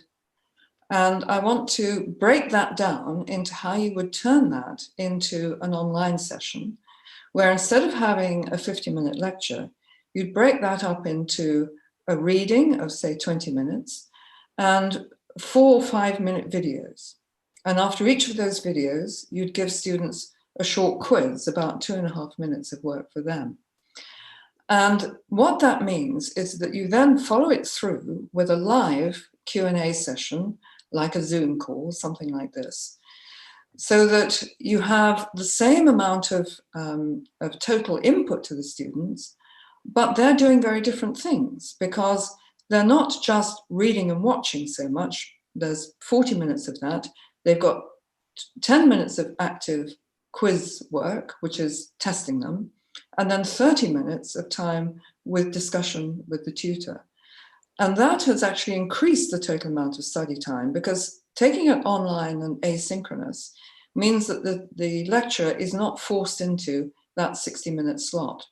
And you end up with a passive to active learning ratio of 1 to 1. Now, next click, please, Lars. What that's done is to take quite a lot more teacher time to create that, because you've got to create all those videos, and that's hard work. And it's very hard to get that time down. But you've created a better quality of support for the students in that learning process. So, okay, that's the end of the slide, Lars, thank you. So I just wanted to illustrate that you can change the overall quality of the student learning experience when you go online. It does, however, create some more workload for the teacher, and we might come back to that point later and look at the sustainability of that, as I think John mentioned already. Yeah, we can get a better quality teaching. Thank you, Diane. I think that's really interesting to see that example. And I would like to come back to this question of how you, as a university, structure and perhaps even retrain your staff and allow them to do that in a sensible way. I mean, Shoigu, you mentioned in your opening remarks this idea of 3 different layers which need to be addressed in order to deliver online education really well. And you have your sort of your content, your curricula, and your pedagogy, and the way that it's delivered. And I suppose that's the responsibility of the faculty. You then have the process, so you have the technologists, the learning design teams, and all those sorts of people who are real technical experts. And I suppose beyond that, you also have leadership. So you need an institution that has a real strategic grip on how to deliver this new mode of online delivery really well. Which of those areas, panel, do you think we need to really get to grips with most in the coming years to ensure that we don't just do what we used to do, but online in a slightly suboptimal way, but actually rewire higher education for this new post-pandemic future? Is it leadership? Is it faculty? Is it the technical bit in the middle? Or is it all 3 of those things? Dimitri, perhaps I can come to you as an institutional leader. Okay, so thank you very much, John. So I would like to continue the discussion, and I would like to mention that Diana talked about face-to-face education and online education. So first of all, I would like to underline that we have to define what we mean about this one. Because the face-to-face education, we are thinking about the lecture in some lecture hall where the professor delivers lecture just in front of students. But online education, this is the using some online lectures, video support, and so on and so on. But when the professor delivers his lecture just in online mode, in real time, face-to-face, so this is the question of the brain-computer interface. So, and what I would like to say is that the physical presence of the student in lecture hall doesn't mean that the student is included completely to the educational process. A lot of students just use their cell phones in order to see some social networks during the lectures and so on and so on. And today in Kazan University, we are working about software which allows us to see how much students are involved in the educational process during the lectures in the Microsoft Teams environment. So we are looking for the software which is just see the eyes, the mimics of the students, and try to analyze big data in order to see the involvement of the students. And of course, this is a big work for the big team. So, of course, not every professor is ready to deliver a lecture online. It is great challenge for some of them, using computers, using the screen mode and deliver lectures. So they prefer to use the Blackboard in order to write down some formulas or some pictures, but they cannot use some planchette, some other devices in order to deliver their ideas. And actually, we need to train professors in order to use all facilities of modern technologies, in order to use them for the speaking with the student, for the showing the students some materials and so on. But what the students told us after April and May 2020, so they really miss of a real face-to-face conversation with professors and with even with their peers, their friends in the campus. Of course, some modes of online education allows us to use some group work for the students, but it requires a great work of the team from professors, young assistant professors, maybe PhD students which are involved in the education process, but we really need to train professors. We really need to train the students to use all facilities. And of course, some technical stuff in order to manage everything, to get all information, to create the real assessment system in order to see how educational level is high or not too high, and to see the involvement of students, to the inclusion of the students to the educational process. That's my point. Yeah, Shregu, this is an area of particular expertise of yours, and you've clearly been hugely successful in creating these digital tools that have rolled out to literally tens of millions of people across China and indeed the world. Could you give us some of your experiences about how you think technology is, from a sort of university institutional, perhaps leadership perspective, how best to embrace technology and bring it into what you're doing as a university to get it embraced by your faculty? What are the sort of key lessons you've learned over the last 10 years or so? Thank you. We find the key factor for all university and colleges is how to train your faculty to a new stage. We all say the university needs to do the digital transformation, but we also say that the faculty also need the digital transformation. A person can be a normal person and also can be a person who faces the digital world, digital times. We find a lot of universities in China, they have did a lot of works. For example, train teacher how to use digital tools, how to make them to learn different softwares, to learn how to teach and make their students learn with the technology of digital software in the past years. So they prepare a lot in the past 7 years or 8 years or 10 years. So they did really a good job in the past 7 months under the crisis of pandemic. And also we can find some university, they did little, but the faculty learns a lot in the past few months. So we believe the best factor of how to prepare a university to bring them to a classical university to a digital university, the biggest factor and also the most important one is how to train their faculty. And the technology is growing every year, and we find new softwares in the past 10 years, and also we find new software in the past 10 days.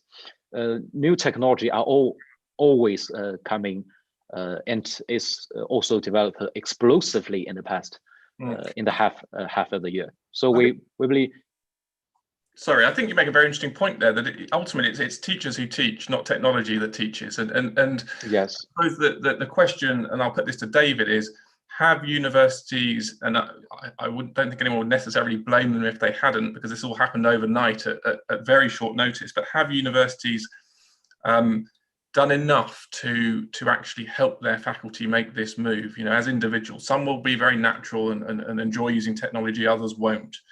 And as we move beyond that first phase of, you know, a response to a crisis, and now we're developing, as I say, rewiring higher education as it, you know, will be for the foreseeable future, is there a point now where there has to be a more strategic sense of how we actually help faculty to upgrade their own skills and processes?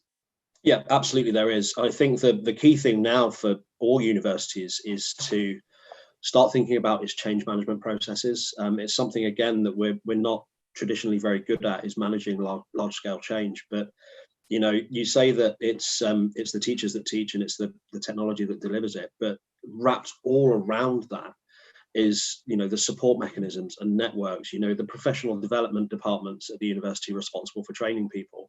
How are they going to be resourced, and how are they going to be trained to then train our educators and our lab technicians and everyone else involved in the education experience?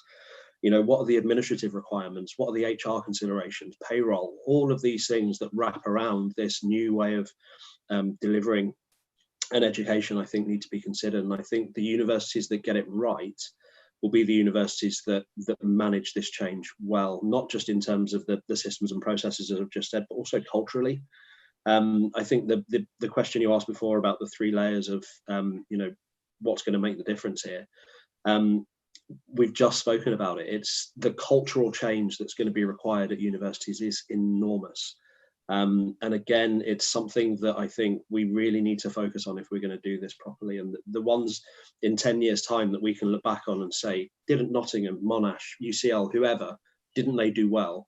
They're the ones who will have managed the change culturally and in terms of systems and processes and people better. I think that's the main thing we need to look at over the next 12 months at least.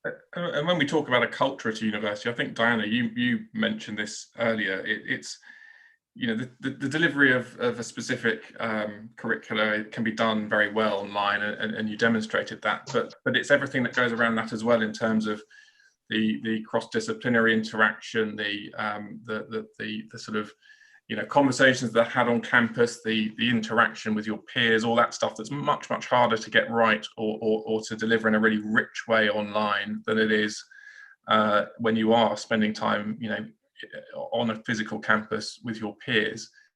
Do we think that are there ways to improve the way that universities are delivering that wider element of what a student experience is? I'm not so much talking about the social side, but the richer academic environment than we currently have. Is that something that universities really need to get to grips with over the next year? Yes, I think it is, and we've started thinking about that at UCL. We have the sort of slogan that we use for the way in which we develop our teaching is to build connected learning. And connected learning means making all those different kinds of connections between students and across disciplines and with alumni and with external organizations, and bringing students into that mix of an academic knowledge development community. You know, it's what goes beyond your course. But then, I mean, just in thinking about what teachers now have to do, we have to do the same thing for teachers now too. And the business of understanding what you can do with digital technology is something that, honestly, we're still having a lot to learn about. I mean, we've had it for a couple of 2 or 3 decades now, but we don't understand how to use it well. And one of the things I think that's going to be an important aspect of our shift towards using technology is to take a more exploratory, developmental approach to the way in which we tackle teaching. So we're learning together. And actually, over the past few months, one of the things we've done most successfully is to use MOOCs, which gets to a lot of teachers all at once. FutureLearn was very good at developing in March. You know, they launched it in March, how to teach online MOOC, which has had tens of thousands of people from all over the world taking it. And what that does, what a MOOC can do, it's not just a massive open online course, it can be a massive open online collaboration, because it's a social learning process. And you bring teachers together to share their ideas and to do peer review of each other's ideas. And it's almost like taking the teaching profession into being more like academics generally, where we all learn from each other, we have journals, and we take each other's ideas, we experiment with them, and then we publish them. We don't do that with teaching, but now teaching has become such an important area of knowledge development and experimentation that we have to behave more like that. And I think MOOCs can be at the core of that, so that teachers understand how to do that for themselves, and then you begin to understand how you can do it with your students. So you turn your students into a body of people who are doing that same kind of thing, learning together, collaborating, and so on. But that takes some organization. We're going to need more learning technologists around to support this process, and a sense for every academic that they can do this. You know, they can do their own thing in this. It's not going to be done for them or to them. They have to be part of that revolution themselves. Yeah, really interesting. And but slight change of tack in terms of what I'm focusing on here, but similar in the sense that you're talking about the almost limitless opportunities for networking online. I mean, we know you're a very international panel here sitting in front of me, but we know how international higher education has been over the last couple of decades. Do you think that higher education is going to be more or less internationally networked post-pandemic than it was before? Perhaps I'll throw that one, David, at you. It's a really tricky question. I think we are going to see less travel internationally, but I think it's going to grow, and I think it's going to grow because we're realizing that we're better working together. I think we will see a shift away from bipartite education relationships and more towards larger, partnerships with 2, 3, 4, 5 universities.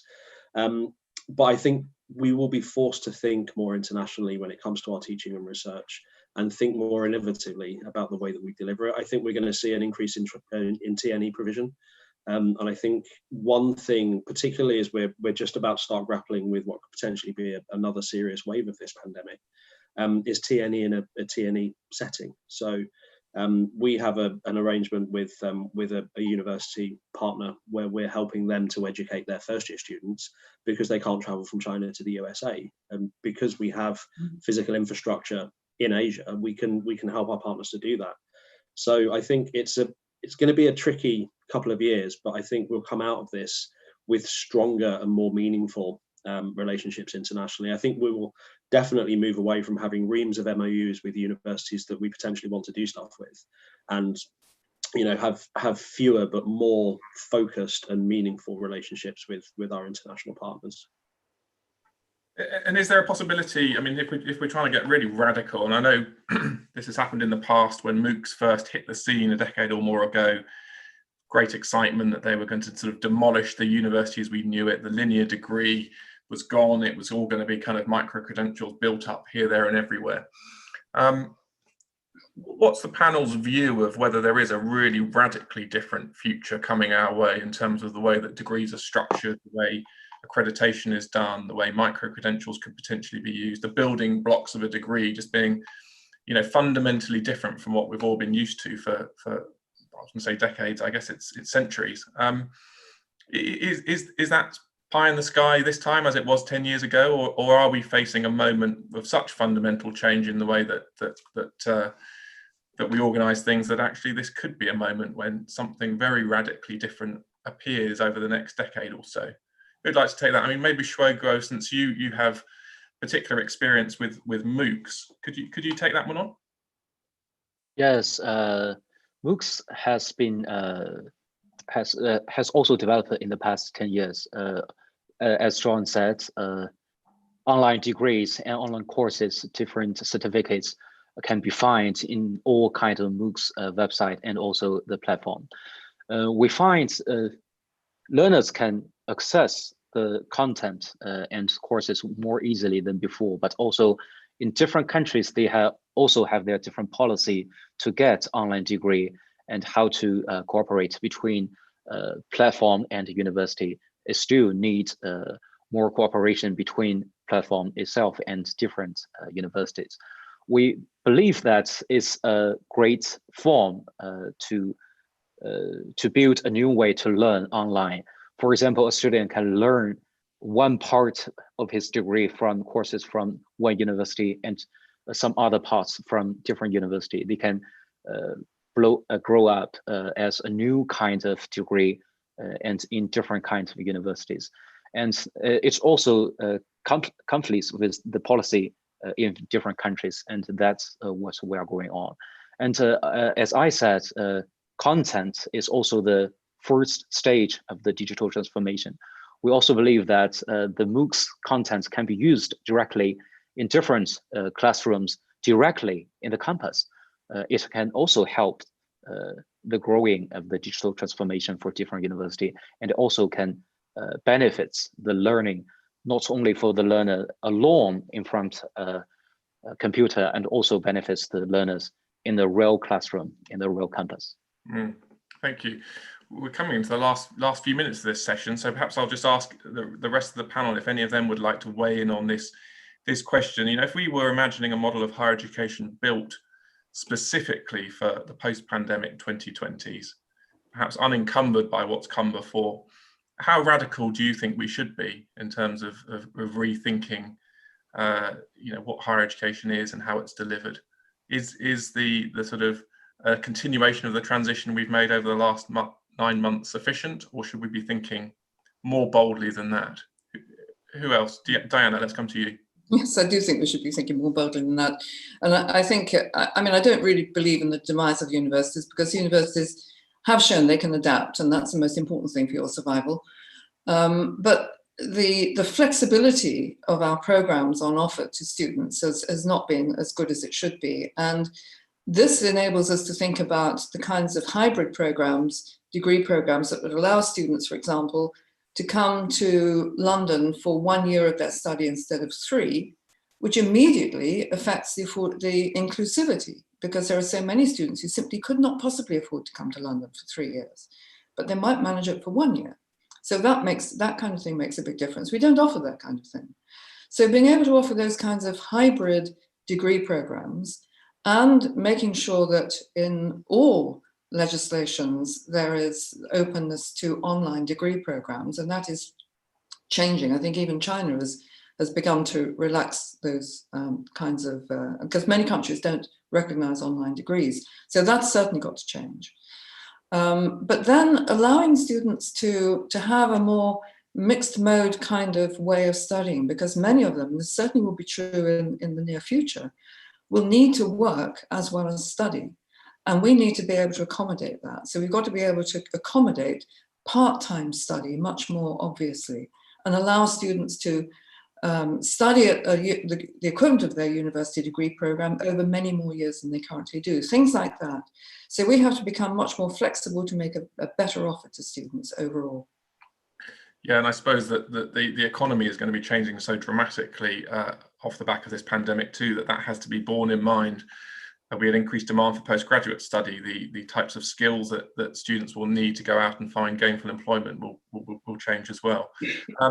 let's come to Dimitri and David for some last thoughts as well. Dimitri, perhaps I'll come to you on that in terms of thinking boldly as an institutional leader. How attractive a prospect is it for you to think very boldly about a different 2020s from the last 10 years?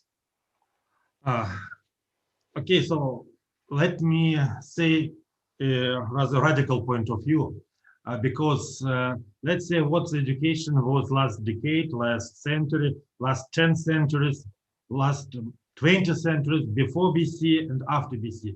It was just some transfer of knowledge. We used different mechanisms to transfer knowledge, information between professors and the students. So today's situation is drastically changed because we had to switch on to the online conversation with the students. And it is just starting point to change our approach to the education. Because Diane talked about the MOOC collaboration, and at Kazan Federal University, we're a classical university, and we have a lot of students which are involved to the natural science. How we can teach them online for some technical skills in laboratories, with, even though we can use the simulators, but the real work the students inside real laboratory equipment and environment, it's very important one. But using the online education, we can use some virtual reality, augmented reality, what I can say, and we can immerse the students to the real situation. So, and from this point of view, maybe we are just on the starting point from the usual transfer of information, of knowledge, to the some transfer of competences, real competences of students. So I guess that next, yes, we will see rather big changes in the approaches to the education, in the management of the educational programs, curriculum, and I guess the opinion and the relationship of the student to the whole university, to the educational process will be changed as well. So we have to work hardly in order to be just in time, just in the right place, in order to give the students the all opportunity which we have today. And we have to see not for tomorrow, even day after tomorrow, in order to be prepared for next challenges which can appear very, very unexpectedly. So thank you. Thank you. And David, a final word to you. I mean, you talked a lot in your opening remarks about the sort of the narrative and that public perception of the value of universities, what and who they're for. It's become a really crucial debate in many countries. Do you think that adapting and showing society that you are adapting to help, you know, what is undoubtedly going to be a very difficult coming period for many countries, helping young people in particular to get through, you know, the economic crisis that will follow and prepare adequately for a changed world, is also crucial to that public narrative and that trust that society places in universities to be institutions which, you know, bind us together and help solve many of the problems that nations and indeed the world are facing at the moment. Yeah, absolutely. And I think it's something that we can do. I think, you know, we aren't terribly good, I think, at times, you know, singing our own praises and telling our stories. But we've been around for hundreds of years as institutions. We've survived plagues and wars and famine and pestilence. And we've always come out the other side better and stronger and demonstrating our value to the societies that we operate in. And I think if we all work together, you know, not just within our own universities, but as professionals around the world, to help manage this change and to guide our students and our staff through this period of, you know, re-evaluation and rebalancing the way that we deliver. And to echo Diana's words, you know, to be ambitious and bold in the way that we're going about this and telling our story as we're doing it, I think we can only be in a good situation in terms of our ability to influence the narrative and to really continue to demonstrate to our societies that we are relevant and we are here to educate at the end of the day. for this new world that we're all going to face. Great, thank you. Well, look, that's not a very optimistic note to end on, and we started on an optimistic note too. So that's a good result for me. I want to say a huge thank you to all of our panel in various corners of the world. It's been a fascinating conversation, and I'm hugely grateful to you. And thanks too to our audience. But Diana, Shwegu, David, Dimitri, thank you very much. Thank you. Thank you. Thank you. Bye. Thank you. Okay, and thank you very much, John. Please join me in thanking our 4 outstanding speakers for that session. On our world stage now, we're going to have a short break for 10 minutes, where we'll be coming back at 9:50 London time for the next session, our next panel discussing whether distance learning can keep its promise to students, which should be fascinating. Thank you to everybody who's been commenting in the chat and the side of this. Keep that coming, and we shall see you very soon in 10 minutes. Thank you. Bye-bye.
Hello, everybody. Welcome back.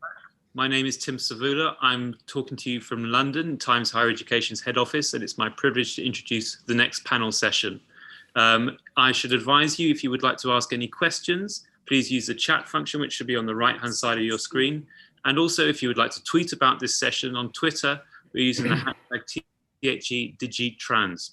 And now, for our next session on distance learning, can it keep its promise? I'm delighted to introduce you to 5 speakers who are spanning from across the world. We have speakers from Europe, Africa, East Asia, and of course, our host at Kazan Federal University, Professor Timirkan Alishev.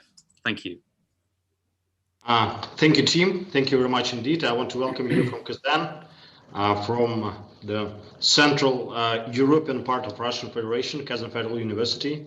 And I'm very excited to chair this panel today on such a pressing topic. You know, when we started to plan this conference nearly a year ago, and we established and we decided about the naming at that time, nobody knew that we would drift from digitalization as an optional path of development for universities to digitalization as a must for every university which wants to continue to deliver the instruction during these pandemic times. And according to UNESCO, more than 1.2 billion learners were affected by educational organizations closures during spring this year. And General Salmi earlier today morning mentioned that about 200 million students moved to online. Talking about our practice here in Kazan Federal University, we switched to synchronous online teaching this spring quite smoothly. With the slight support of the team of Microsoft company. And earlier today, my colleague, Vice Director for Educational Affairs, Professor Tyursky, described the process and the pressing issues which we're facing today. But I'm personally overseeing the communication with our international students.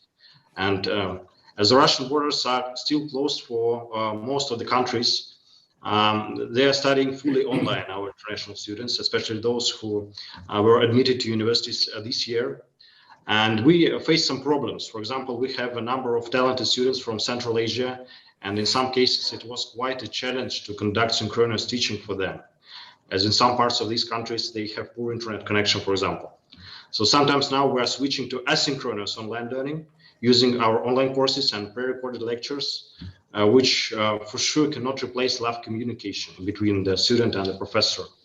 And I'm personally conducting online lectures sometimes, and I can observe how students are getting online from different public places, for example, from internet cafes, from malls. And it is quite hard for them sometimes to participate in communication because it is quite loud around them. And sometimes we need to postpone some parts of practical training for them as well, especially for medical students. So the name of our panel today is Can Distance Learning Keep Its Promise? And I remember my point of view, I think is quite obvious right now, but as far as I remember, about 10 years ago, there were when online learning started to proliferate quite actively, there were in the discourse, there were 2 types of promises. One promise was the equality, that digitalization was considered to be a great equalizer. And I think today we may consider 3 types of equality or inequality: equality in infrastructure, which I already mentioned, equality in digital skills, and skills of online learning, because not all the skills are quite digital, because, for example, self-discipline, which is very needed for online learning, and it is not quite a digital skill, it's like a regular or personal skill. And the third type of quality is equality in consequences of online education, and it was mentioned earlier today, the recognition of degrees awarded after fully online or partly online programs. And the next promise was the individualization of education. There was an idea that using the generated data and much more flexibility of online learning, we could adapt instruction for personal needs and peculiarities of every student. So hope today we will have a chance to discuss these issues and these 2 types of promises, but maybe more. And I want to present my distinguished co-panelists today, which will join me for discussion. Let me present the panel. First of all, Professor Kai-Lung Hui, he's the Associate Dean of Hong Kong University of Science and Technology Business School. Hello. Professor Christine Apului, she's the Professor of Linguistics in the Department of Languages in National Open University of Nigeria. Hello, Christine. Nice to meet you. Hello. Professor Ebba Åsa-Nilsson. She is the Vice President of Swedish Association for Distance Education.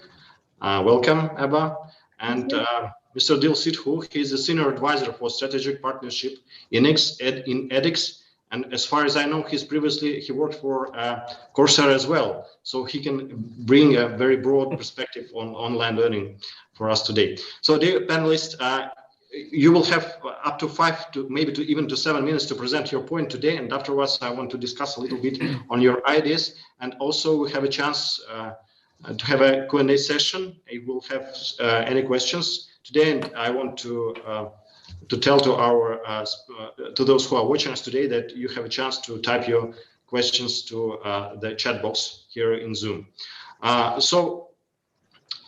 Timo already mentioned that our panel so far is the most international, and I'm very proud about this. And the first question goes to Professor Kai-Lung Hui.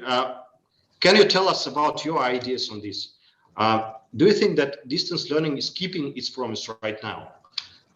Well, thanks for this very important question. And I think, it depends on how we actually view and define learning. At least from within Hong Kong, we've been doing these online classes since last year. In fact, we started before the pandemic, because some of you might know that in Hong Kong last year, we had some massive protests, which affected some of the schools. And in fact, we have to move online in the middle of the semester last year. The good thing about this part of the world is that most people will have good access to computing facilities and the internet. So in terms of hardware and also the technical accessibility, we don't really face any problem. The major issue is actually in terms of how we actually facilitate the real interaction between the students. And that turns out to be one major problem that a lot of our classes were facing. We could actually give very effective lectures in the online platforms. All of our teachers and instructors were trained very well. We went through a lot of training sessions to make sure everybody can actually use all the features within the system, breakout rooms, polling, and all of these features were fine. The challenge is actually how do we enable people to really talk to each other as if they are in a face-to-face situation. And this turns out to be something that the technology does not seem to be ready yet. By and large, the discussion and all the interactions still have to be sequential. When multiple people speak, it's easily going to get, disturbing in the sense that you can't really know who is speaking. And so if you actually consider learning as a kind of one-way delivery, if somebody is giving a lecture, trying to share the materials with students, the online platform is working very well. Everything can be delivered effectively. But the moment when the learning aspect encompasses interaction, group work, when people really want to learn from each other, that will be the part when the challenge starts to kick in. From the instructor side, I think we can actually try to moderate this by minimizing some of the challenges, like, for example, the learning activity may have to be redefined. Sometimes we have to develop different assessment tasks in the sense that, when we know that there's a limitation in terms of face-to-face interaction, then some of the assessment will have to be redesigned. But there is only so much we can do, and I must say at this point, it's not easy. So in terms of just learning itself, I think it is fine. But if you take into consideration other things, like, for example, assessment is a big challenge right now in most of the classes that we conduct. How are you going to test the students to make sure that they really have picked up the materials they have learned? And unfortunately, not everybody holds their moral standard to the highest level. We are facing some situation when in some classes, it's difficult for us to tell whether the students are really cheating in an exam, for example, in an online channel. And that turns out to be something that is not trivial. All right. On top of that, I think another main problem, which a lot of people probably have not really faced so far, is the fact that distance learning, one of the barriers obviously is the technology and the accessibility. But in a rather more developed city or region, I think this is may not be the biggest concern, actually. The biggest concern is actually people's mindset. Some students are still expecting to come to an online class with exactly the same mentality as if they are attending a face-to-face class. And that is actually not helpful because we are facing some barrier.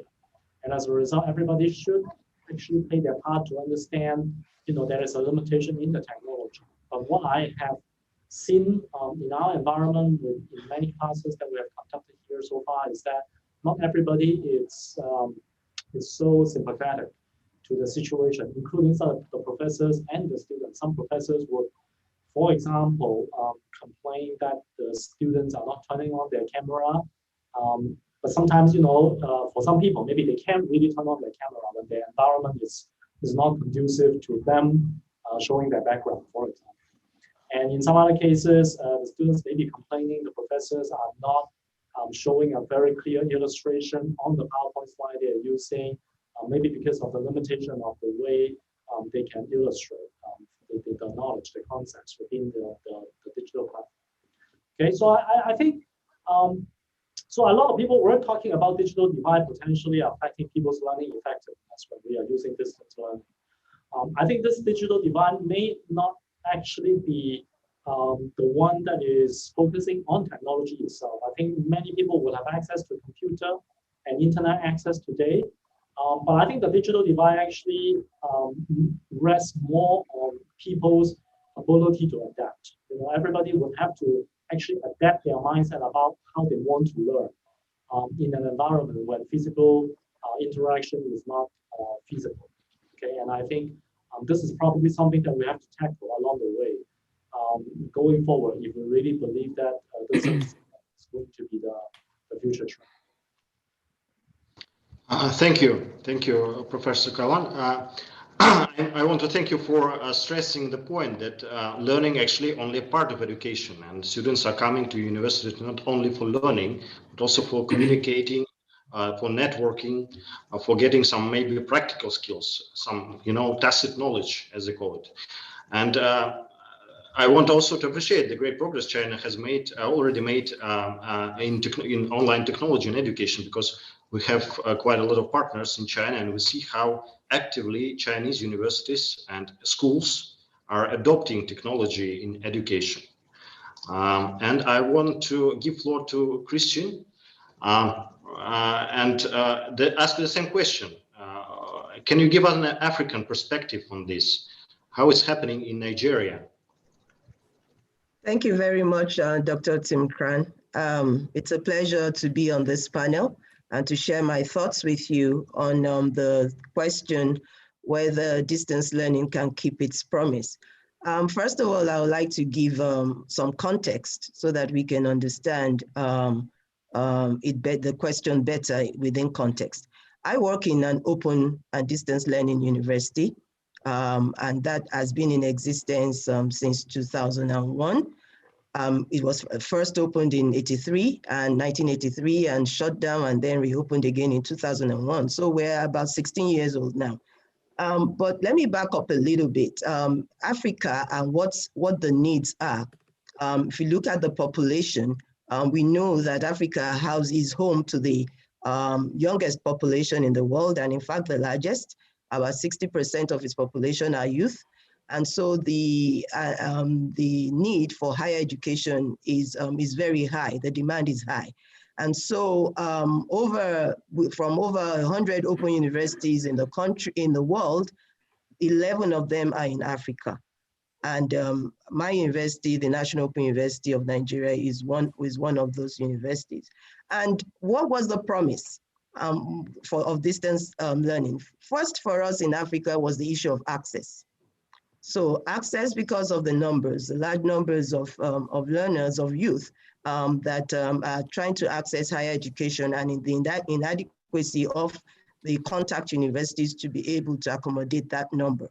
So on the African continent, the first promise was that of access. I would say that the second would be affordability, that higher education that is able to deliver in an affordable way. And three is that of flexibility. That is flexible, you can learn at your own pace and at your own time and anywhere. And so when we started, we were offering distance learning a little of technology, but not as much as now. I can describe our experience as that of a digital transformation journey.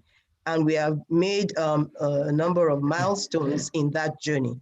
When we started, with course materials in print. And we had facilitation. We have study centers, about 88 of them across the country, where the students go to and they're able to receive some tutoring, find some concepts of what they have studied in the materials, and also assessment takes place there, counseling takes place there, and all of that. But a few years back, it's been a bit of a journey. About a few years ago, we started to move online, some of the aspects of our offerings online. The first one was the facilitation. So we started online facilitation for some of our courses. And today we have some of our programs that are fully online, and including, the assessment. Again, this is still evolving. Not all of our programs are fully online, but that is the intention. But what I have, in terms of access, yes, I think generally on the continent, if we look at the population of open universities, they are delivering on expanding access. In terms of affordability, I also think so, because students are able to take courses and pay for courses that they can afford to pay for at any given point in time. They don't have to take a full load, and so that flexibility and affordability is there. We've had, like our colleague mentioned, parity of qualifications. We have had issues with that, in which the rest of the society looks at views distance learning qualifications as second rate, and that perspective had been there. But then I would like to say that that, of course, post-COVID is beginning to change, because just like you mentioned at the beginning, that what was an option, distance learning was an option, but now it's the main, there are no other options. I mean, both distance learning universities and contact universities are adopting and embracing online learning, which is a form of distance learning. There have been issues, there are still issues in terms of perspective. Some students, it's a mixed bag. Some students still expect, that online learning should, is not a very good substitute for face-to-face learning. So you have students that feel that way. There are issues with assessment. As a matter of fact, just in, I think, June, July, my university, before now, our assessment was electronic. So we called it e-exams. So students will still go to a center and they will do it on a computer. But during the COVID, when all universities, all schools were shut down, we were running, facilitation was going on online.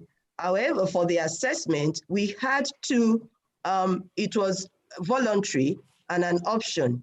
You had to have certain requirements. In other words, you had to have a laptop that has a webcam, you had to have power supply, you had to have a secluded area that's not noisy, and those kinds of things, and data, so that you could take a fully proctored online exam. Now, it happened for 17,000 of our students.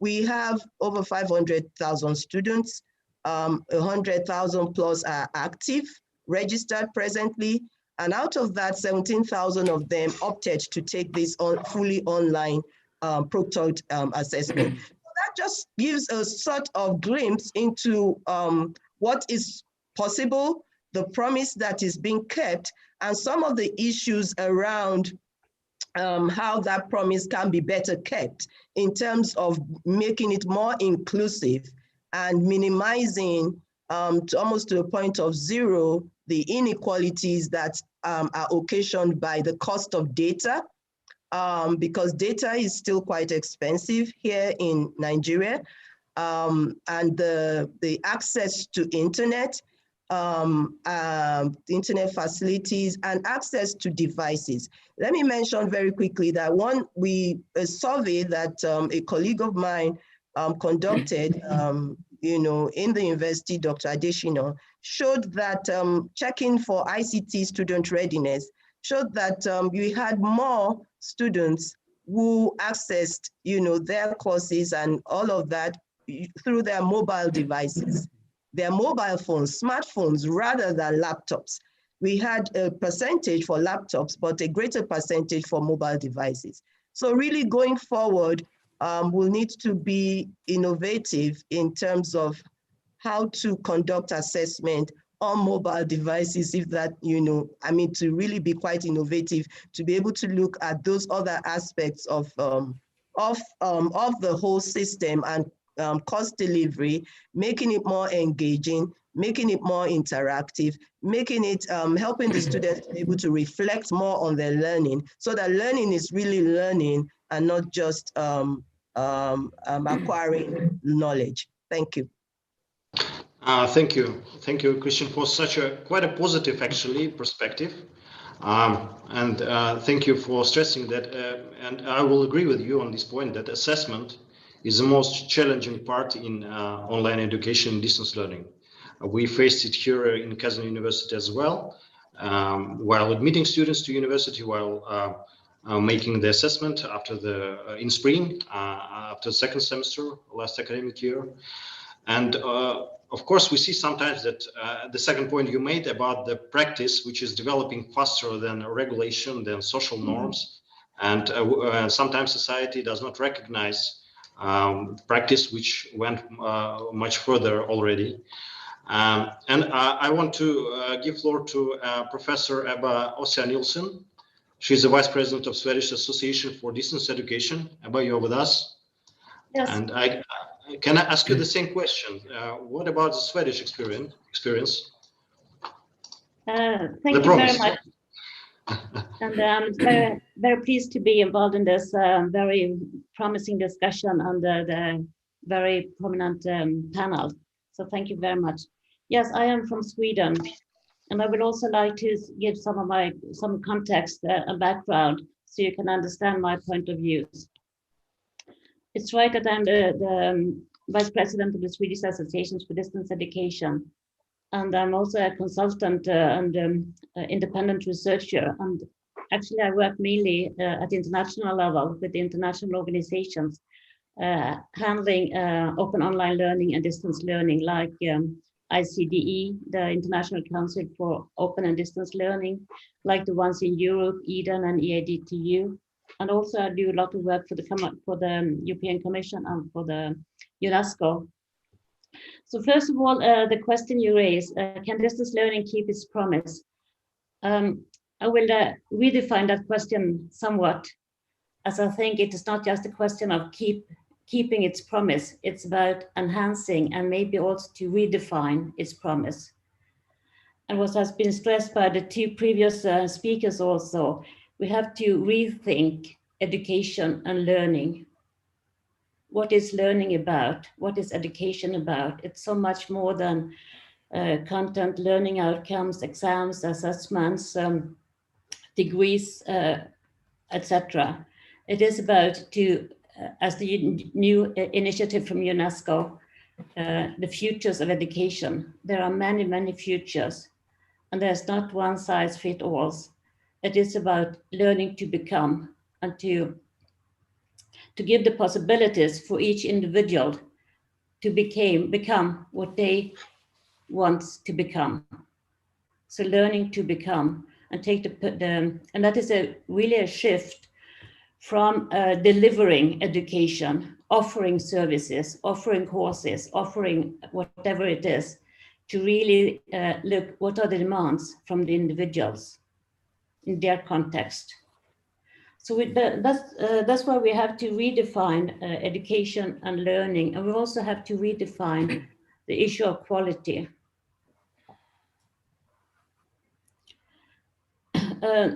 There are many initiatives ongoing which has helped us during this terrible period of time with the pandemic. Actually, it started already before the pandemic because we had the UNESCO SDG goals, and there is one specifically for education, and that will help us a lot if we really take that goal seriously. But also many of the other SDGs have an effect for education and will have an impact for education. And many of the other SDGs is very much about social aspects, for example, and the climate aspects. There is also the OER, the Open Education Resource Recommendation, which was launched in 2019. And during this pandemic, we have seen that open education has really got from the margins to the mainstream, and also the use of open education resources. And the recommendation was adopted by over almost 200 countries. So if the countries really take the implementation of the recommendation seriously, it will help a lot. And during this pandemic, we have seen, and not just in my country, but also around the world, that people are more seriously about open education and can understand the recommendation, why it is important and why it has an impact and effect on education and learning. In Europe, some weeks ago, the new Digital Action Plan was launched. And that is very much about to learn, of course, from the COVID-19 period and the lessons learned. And that is not just about the technology, the use of technology, but it is really, again, about what is education and learning about. We have seen that, for example, many pupils have had struggling very much because in some countries and some places, the school is also the place where they get the food. And also learners have had a lot of problems when maybe the parents are working from home. They have several siblings also doing schooling from home. And they maybe just have one device and they have to share that one. So there are so many social and ethical and moral problems also, which need to be solved so learning can take place. There was also from OECD, they have made a large survey in many of the countries, and what we have learned during this period and what will be the future of education, and also about learners and students' feelings during this period of time. Actually, they have come up with a very nice initiative which will be integrated in the next coming PISA studies. I think there are some challenges ahead to enhance the promises of distance education. First of all, we have to tackle the challenges at several levels because education and learning is about an ecosystem. It has been a lot of focus in distance learning, for example, for infrastructure, for technology, device equipment, but it has very much worked in silos. But we have also seen during the pandemic that even in both at the macro level, but also at the institutions and schools, people have started to work more together, and also focused on partnerships, but both within the sectors, but also from other sectors. So I think that is also a very large challenge to work not just in the same sector, but also to learn from others, and to consider both the macro level, the meso level, and the micro level. So not just focus on the courses or the syllabus or the learning outcomes or whatever, but really see it as an ecosystem. And what has also been shown during the pandemic is about leadership, more or less at all levels, from governments to vice presidents to teachers, and almost each person have been a leader.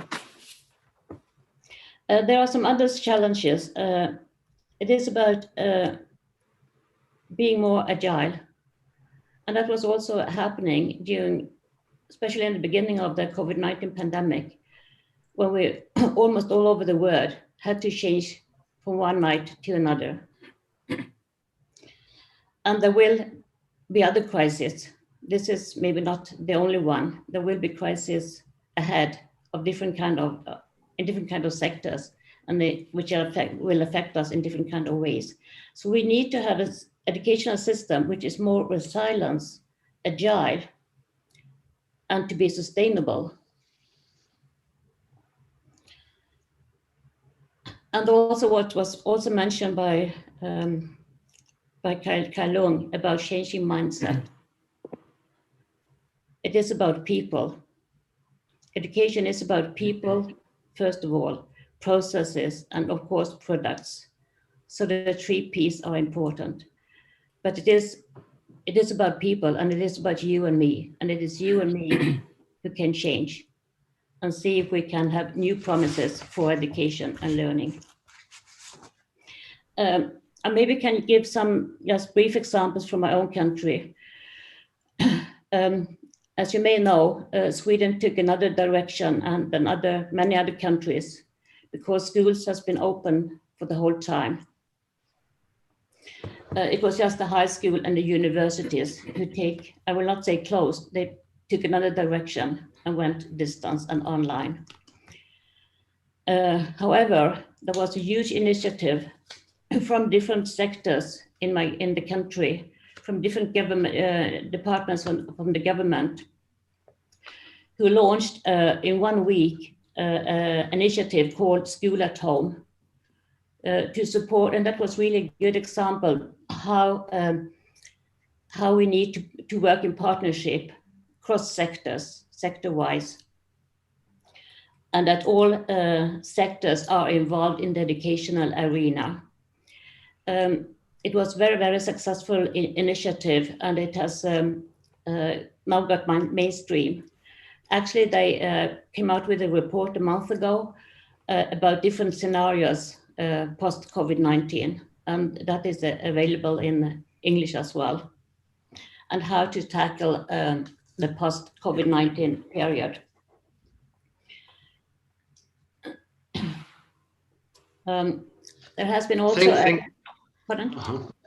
Thank you, Eva. I think we can continue afterwards in discussion. Okay. A great perspective, and thank you for making such a holistic point about the switching to distance learning and the infrastructure, the holistic infrastructure that we need to have on a national level and international level, actually.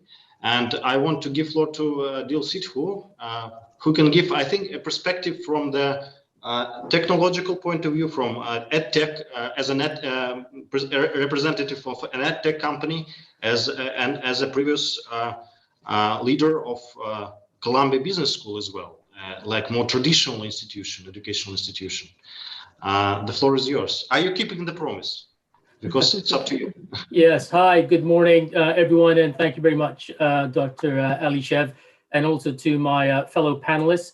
Yeah, very quickly, is distance learning keeping its promise? I think it's always been keeping its promise. Distance learning is not new. It was not invented in Silicon Valley or in Boston.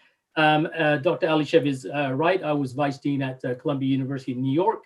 I worked as chief content officer for Coursera in Silicon Valley, and I'm now with edX, which is based out of Boston, as you can see by the lovely offices that I'm not sitting in. I wanted to just reflect very quickly on something in the previous panel statement. And one of the participants, Liz Moody, said that the Open University in the UK is a national treasure, and it's been doing great things for 50 years plus, which is absolutely true. But actually, distance learning goes back even further. So if you look at University of London, they've been doing this for 162 years. And a lot of this is about how universities change, and also all credit in the last panel to Leslie Crane, who I hope is with the University of Derby. And she talked a little bit about, in the comments, change management and how some of the old models of change management need to be moved onwards. If I give you 10 seconds about edX and Coursera, they are both what's called online platforms. They do focus on technology. Neither one of them creates any content. That's down to the 150 partners that each of them have, universities around the world, as well as industry partners, people like IBM, Amazon Web Services, Google, etc. I think there's a huge opportunity for making the promise go even further. Prior to taking part in this panel, I had a chat with my son, who's at a university in London, second year, and is now doing things online, as well as many of his colleagues, and married that up against a lot of the data. So you can imagine, with 37 million registered learners, you get a lot of data in terms of what are people looking for and finding, what do they like, what do they complain about, and the list between the two in terms of online learners and on campus who are doing online at the moment as well is fairly similar. And the list looks much like what I'm about to give you in terms of 6 variables. First and foremost, student motivation. There's a different motivation for first years and undergraduates than there is for a master's degree student. So I think that needs to be taken into account. Online lends itself to some topics and content better than it does to others. So if you're teaching English literature, that might be made a lot easier and accessible for online, versus if you're teaching engineering and the shearing level of metals, where you need a lab to actually do that. I think many of my fellow panelists have mentioned assessments, all important in terms of making sure that they are of a rigorous level and making sure that they can be, I think, done in a fair and equitable way for the learner and also for the faculty. Faculty interaction is, again, super important. Based on research at Coursera and edX, the #1 reason why online courses in terms of MOOCs, not just online degrees, get highly rated is not because of the technology, it's faculty interaction. So how does faculty make that topic come alive for me as a learner, and how do I interact with that faculty member? So that, again, many comments have been put forward about getting faculty, I think, trained up or to deliver online in a natural way, but also that's going to be engaging to the learner. A lot of students talked about the next variable, which is social engagement. So how do I build up that network? How do I interact with my classmates going forward? Because as they say, the friends that you make at university are often, end up being friends for life. And then we've got technology. And again, Christine nicely pointed out how technology is not equal all over the world. The cost of data is enormous in some areas. I can tell you, again, in terms of the world of ed tech, 80% of learners who are taking online degrees are doing most, if not part of that degree, on a mobile device while they commute. So making sure that you are mobile savvy and having things ready on mobile is very different and requires additional technology and skills than it does doing it online. And then we've also got the issues that Christine's already mentioned, which I won't touch on, but I'll just mention the titles. Access is super important. Affordability of data and of the devices that you learn on is very important.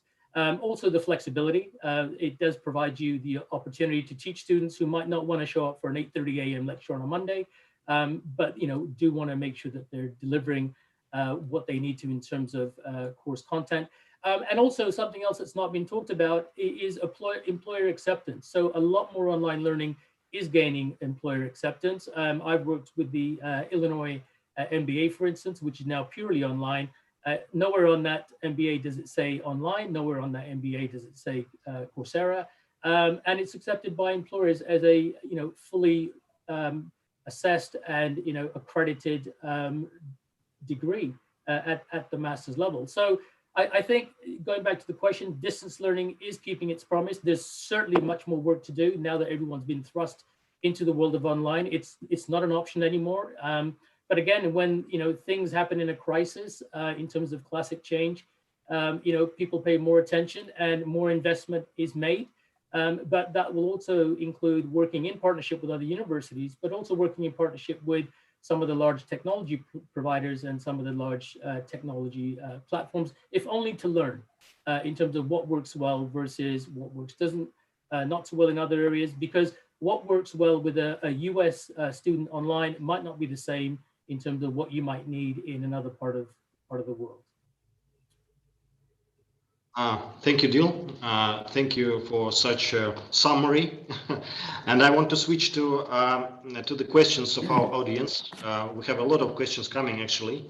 I'm a little bit surprised. The first question I want to address, how can students have hands-on experience with distance learning? That's very important. I already mentioned like the practical skills which they cannot acquire via distance learning sometimes. And I want to ask this question, Kailan, in your university, how you deal with this issue using online learning? Unfortunately, we don't really have very good solution to that. You know, if people really need to come back to the lab and carry out some tasks physically, we just have to open up the lab for them to come back. So this is something that unfortunately we cannot address right now in distance learning. But of course, as much as possible, we will try to do everything from our side to make sure that students, as much as possible, they will be able to still pick up the experience without even physically come back as much as possible. So if there needs to be a demonstration, we'll have someone try to do that and then, show all the information and try to let the students feel how it looks like.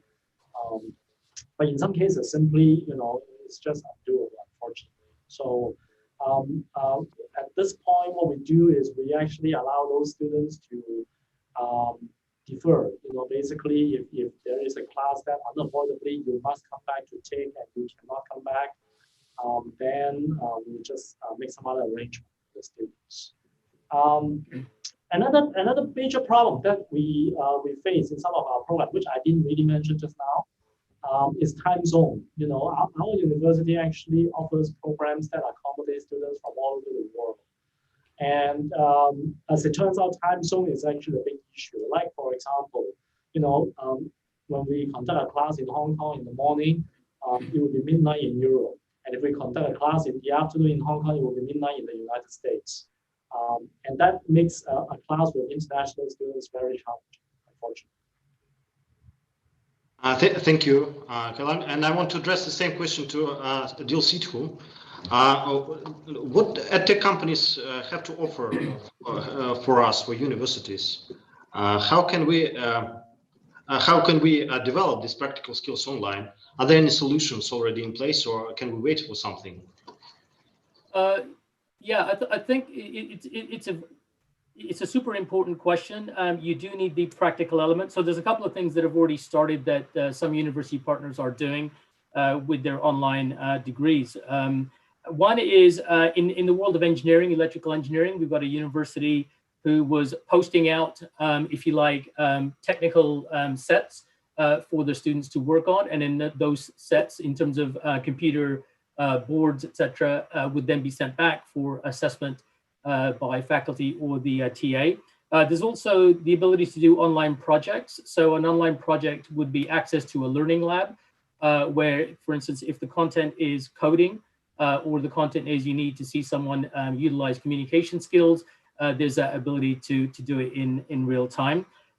We've also explored things like virtual reality and augmented reality. And again, with Stanford School of Medicine, we had the opportunity to explore doing knee replacement surgery in terms of practice for students using virtual reality. Of course, that technology is not finished. There's lots of issues, but there are lots of people thinking how to do this, and most of the great ideas are coming from the university partners. So EdTech is able to, I think, smooth out the edges in terms of getting the technology right and making sure people find it acceptable. By that, I mean things like virtual reality. We've all seen the different headset pieces, but a lot of people get what's called seasick after about 22 minutes of having a device that they're looking at to do something. So again, you need to factor that into it. You also need to factor in the cost and making sure that everyone's got access to that technology, because again, not everyone will have the funds to go out and buy these resources. as it were. So yeah, as Kai-Lang has mentioned, I think there's some solutions out there. Some of them have been put together quite quickly, but at the same time, there's also lots of opportunity to fine tune this. Some areas of content, for instance, if you've got students in a school of medicine who are learning neurosurgery, they probably need a real hands-on in an operating theater experience rather than anything that's virtual or augmented reality. Thank you very much indeed. The next question I want to also ask you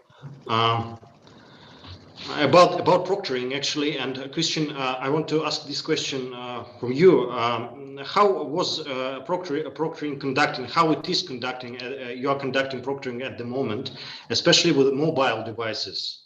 Dil already mentioned that is quite a problem, quite a challenge to use mobile devices in online learning. And how are you conducting assessment using these devices as well? Yeah, a lot of the assessments are actually done through laptops, if you like. Oh, sorry, Christine. Oh, good. Yeah, Christine, okay. the floor is yours. Oh, okay. Thank you. Okay. Thank you, Tim Cran. Yeah. So actually, what I was trying to say, the online assessment that we conducted, you actually needed a laptop that has a webcam. You needed good internet. You needed a conducive environment, and you needed power supply. And of course, you have to be digitally literate to be able to participate. And it was a proctored online assessment. We had a proctoring tool, which was very effective.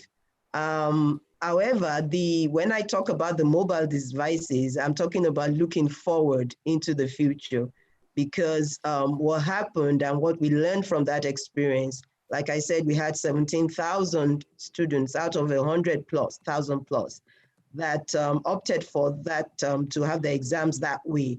And we figured that a lot of it was because why many more couldn't come on simply was because they didn't meet the criteria of having a laptop with a webcam or having good internet and those kinds of things. So what I was trying to say is that going forward, especially now that we know that a greater percentage of our students access learning through their mobile devices, we need to find a way of making that happen, of being able to conduct assessment. Let me also quickly say too that the approach to assessments, we need to also rethink that.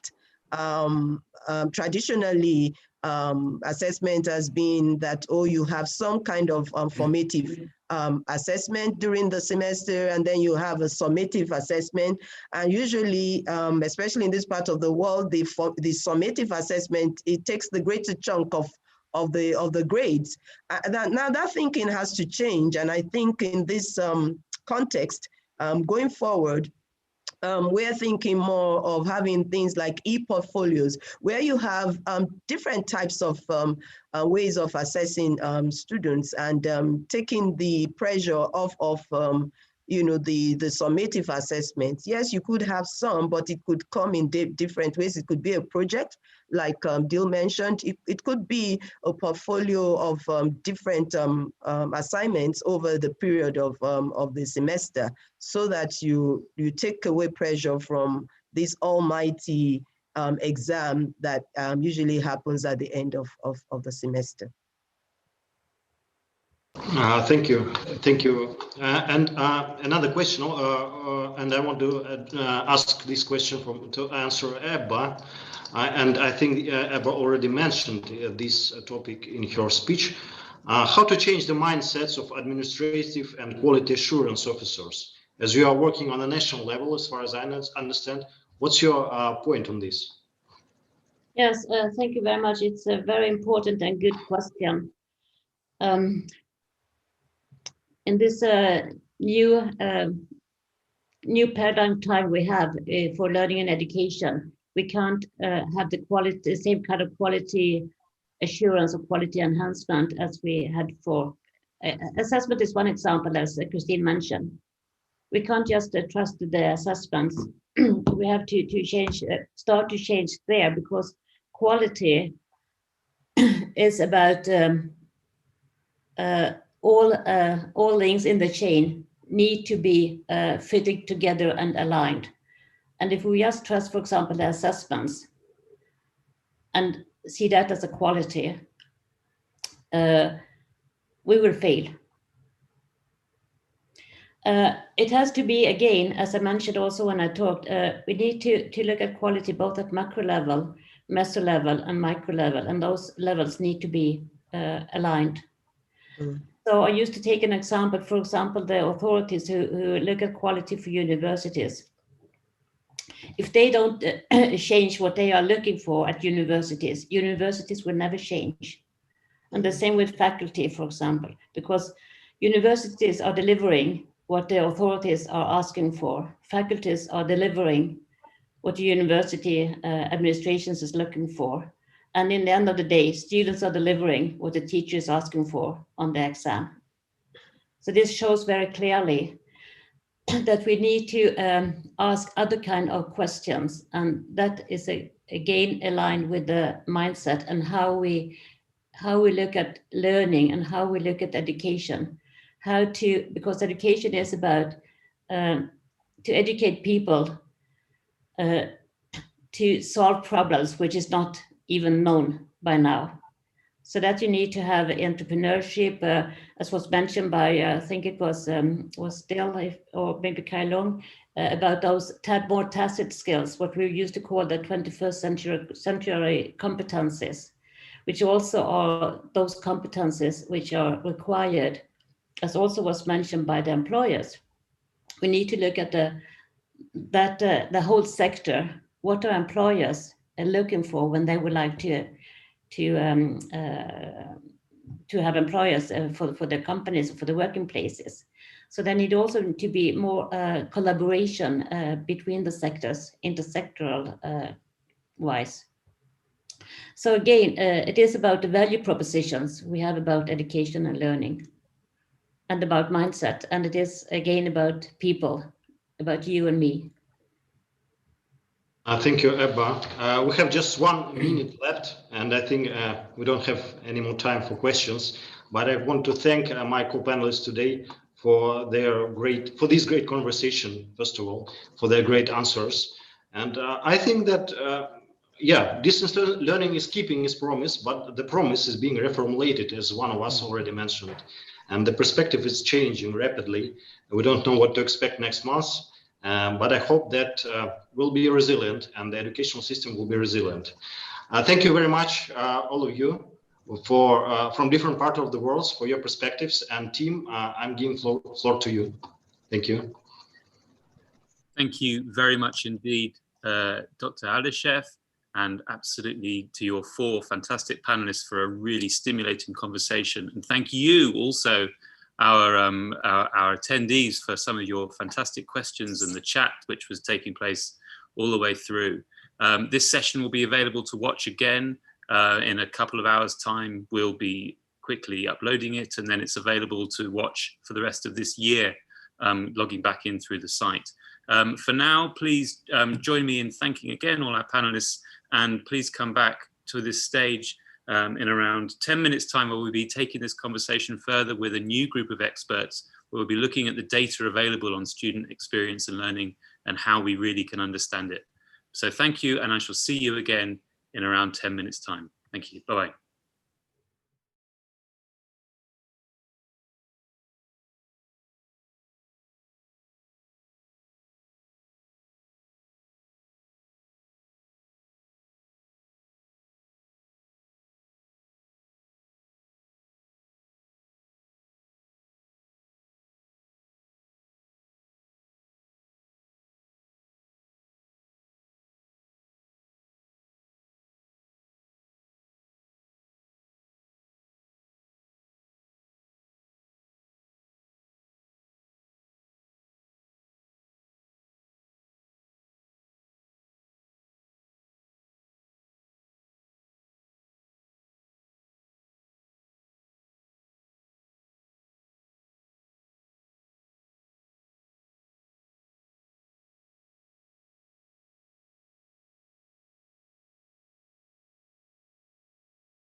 Hello and welcome back to the Times Higher Education Digital Transformation Forum. My name is Tim Savula and I'm talking to you live from Times Higher Education's office in London, and you've joined the world stage. Already this morning, if you're watching in the morning, we've had some fantastic discussions looking at the future of digital transformation for universities and higher education as an ecosystem. But now we'd like to explore in more detail the data that we already are receiving and whether or not universities can really understand and apply our new data that we have from students' experience. So to chair this discussion, I'm delighted to introduce Sita Bardwa, Times Higher Education's Global Students Editor, who's joined by 4 experts from universities in China, Russia, and the UK. Over to you, Sita. Thank you. Thank you, Tim. Hi, everybody, and welcome to this panel on learning from the data at the Digital Transformation Summit. I'm Sita Bardwa, and I'm the Student Content Editor here at THE, and I'll be chairing this panel. So due to the COVID-19 pandemic, universities have had to quickly move their teaching offering online and had to adapt to ensure that students still received a high-quality education through a screen. And with the rapid shift to online learning, it became important for universities to be able to understand how students were feeling about it and to collect and analyse data on the learning outcomes.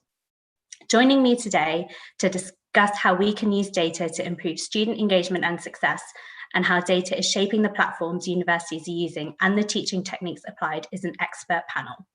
We have Dmitry Abakumov, Head of the Centre for Computational Educational Sciences at HSE University, Mikhail Abramsky, Director of the Higher Institute of IT and Intelligent Systems at Kazan Federal University, Ed Foster, the Head of Student Engagement and Analytics at Nottingham Trent University, and Ka-Ho Mok, Vice President and Chair Professor of Comparative Policy at Lingnan University.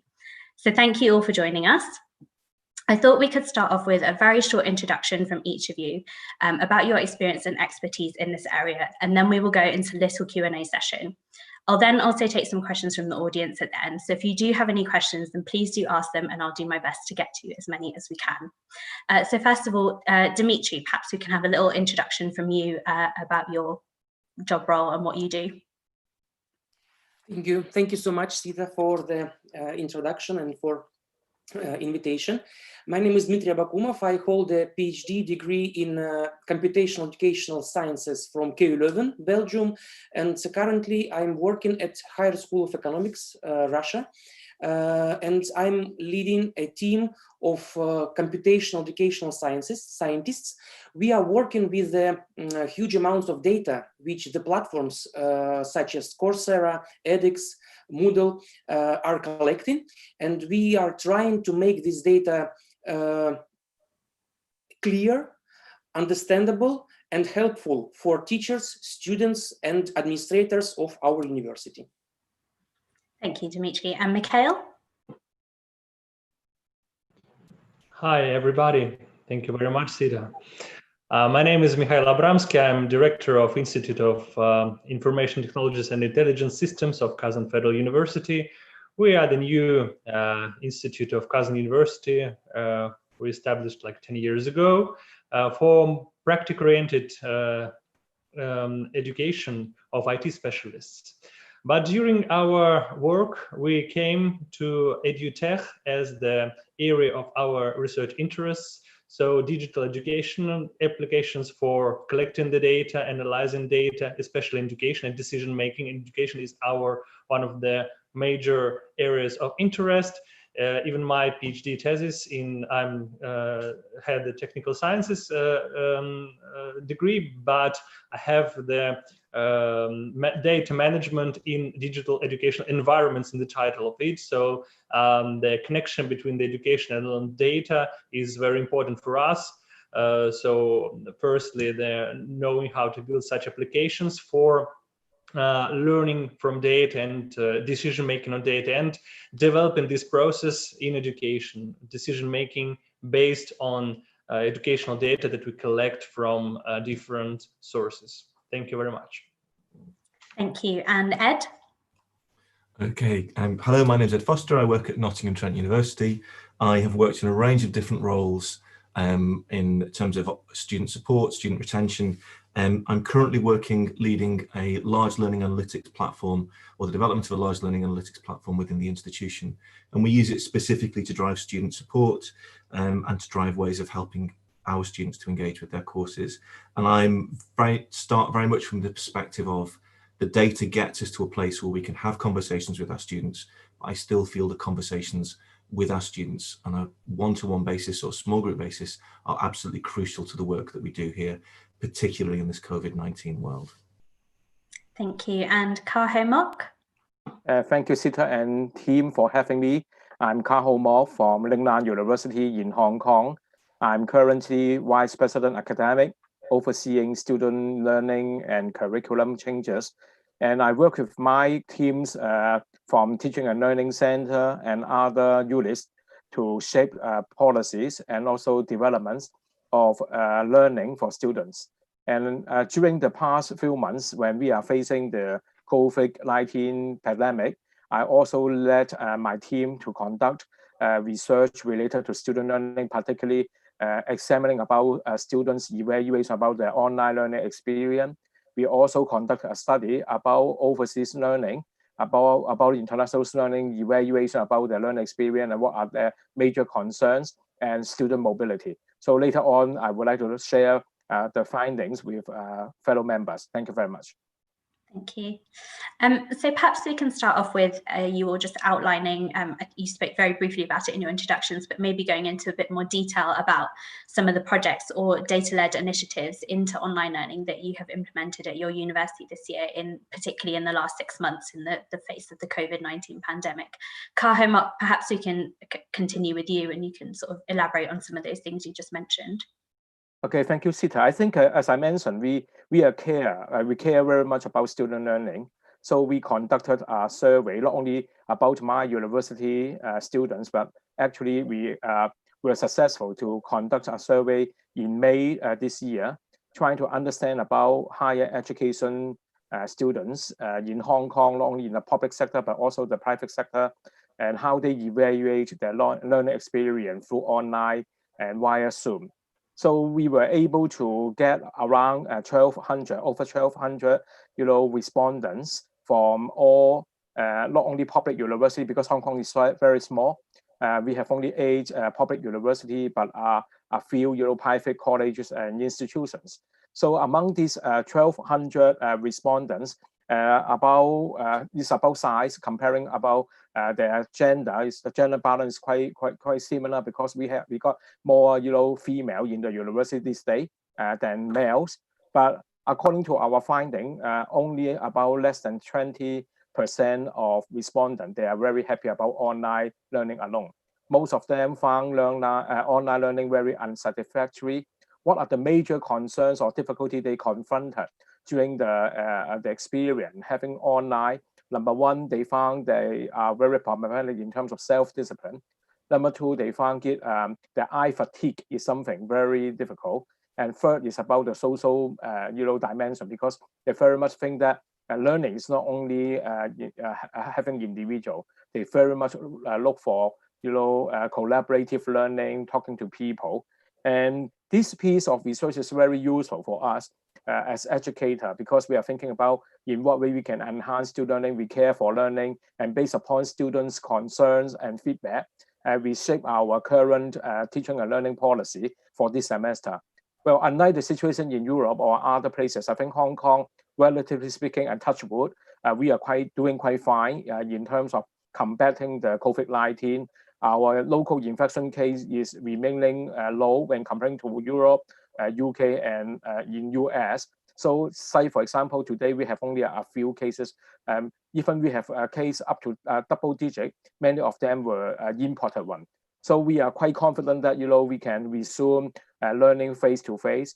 And based upon the health conditions, actually, and also based upon the student learning experience evaluation, we started our semester since September this year.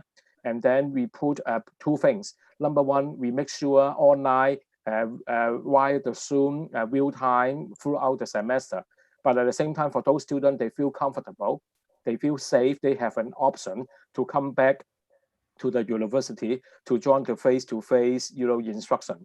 So as a lecturer in my class, I'm actually dealing with both online and on-site students. I find it very challenging, but at the same time, I find it doable. because I invite my face-to-face student and to engage them for discussion, and at the same time they can come forth in my place using the modern technology like the trackable camera and microphone to have a real-time conversation between the online and on-site.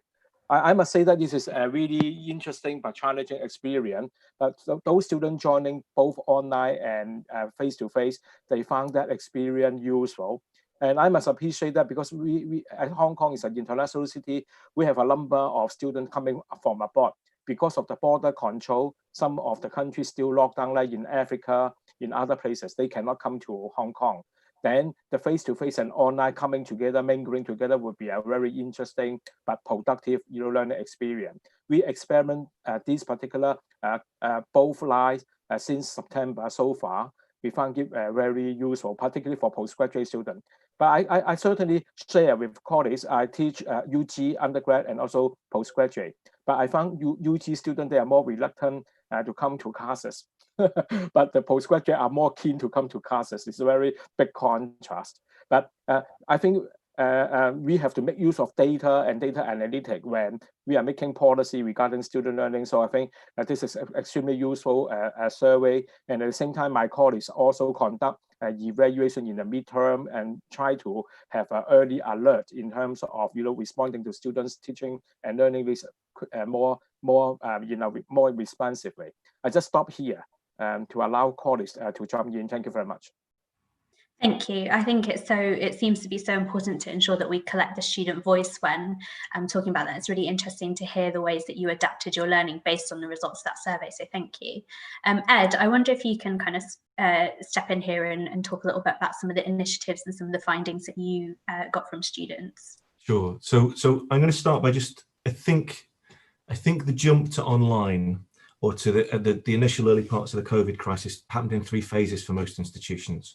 So number 1 was the panic where everyone went, oh my goodness, can I get my content onto the internet somewhere through a VLE or wherever? So that was step 1, was just, there's X thousand lecture notes that need to go somewhere, can I do that?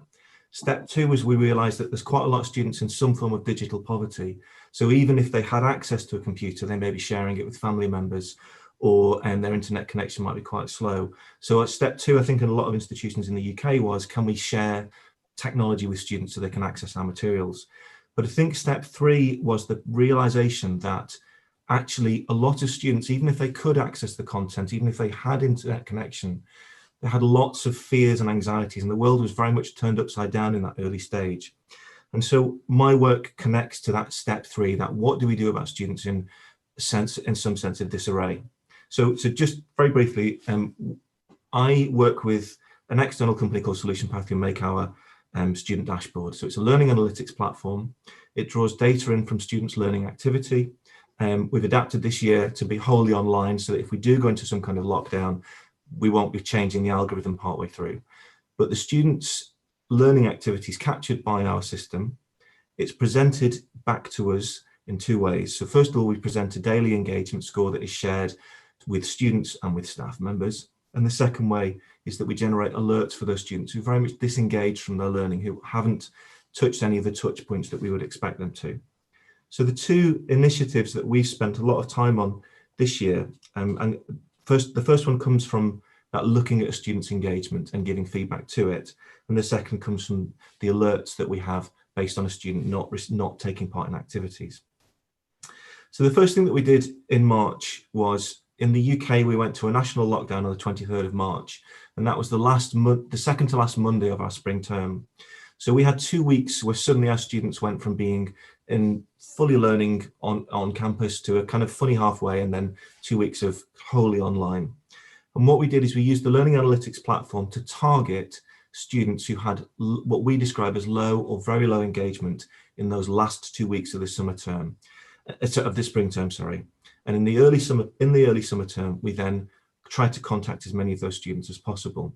We set up a call center and we rang 5,700 students who were in clearly appeared to have disengaged to see what support we could do. We got through to about half of them.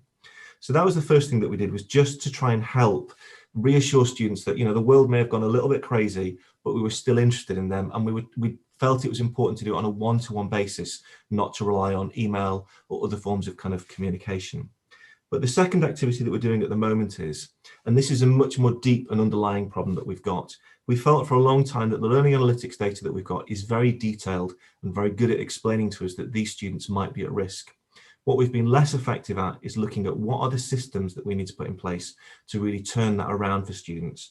So what we do and have done for a few years is the alert gets generated and it gets sent to a personal tutor to say, look, you might know why the student's not around, but would you please intervene? But that leads us lots of problems in particularly in understanding when did the tutor intervene, what support was available, because they're busy people with lots of other responsibilities.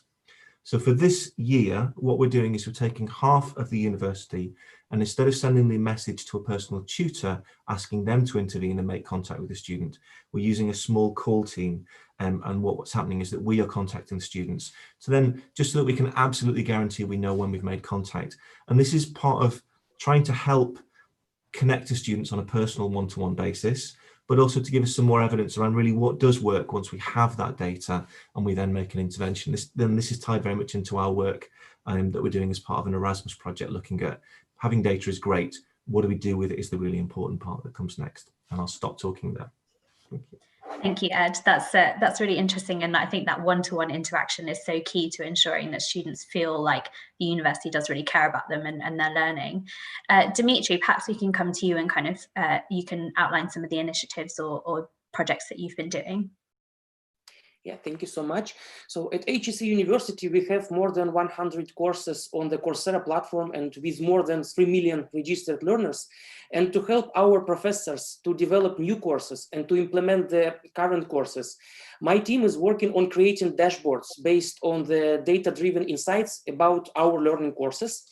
So the aim of such analytical dashboards is to answer the questions of when and why digital learning does or does not work, and how we can make online courses work better. And these dashboards are based on three sciences. The first one is the science of educational measurement, or psychometrics, and second is machine learning and data science. So as a recent example, we have developed a network of 300,000 learners' mistakes, which evidently shows the connections between these learners' difficulties and mistakes in the courses. And when we provide this map to course developers, looking at these connections helps them to improve the content and, for instance, to add an explanation or additional example. And this way helps, makes like evidence-based pedagogy and improves the quality of learners' experience in the courses. Lovely, thank you. And Mikhail, over to you. Thank you. Well, we talked that our university was not in the first wave of participating in the first wave online era. That's why we moved to experiments on blended learning. So even before the coronavirus pandemic, we were using the blended learning format, and we were collecting data from feedback of students to improving such technique. Because even when we do not go to online, we stay with our students in the rooms on the practice. When we just cancel the addition the lecture material, students say that, hey, how should we learn? So basically there is kind of psychological problem for students. They have some students, they have to attend the lectures and stay calm that they actually get some information from lecture. And I interviewed many students. I said, what is the problem that you don't like that we moved our lectures to online? I said, well, when I go to the lecture, after lecture, I come back and I know something. And when I have the online course or some kind of distant source that I should learn, I have no idea how to manage myself step by step for getting that. That's why first thing is collecting the feedback from students on how they feel during the online and support them. Actually, when pandemic came to our world, we had some big transformations in whole university.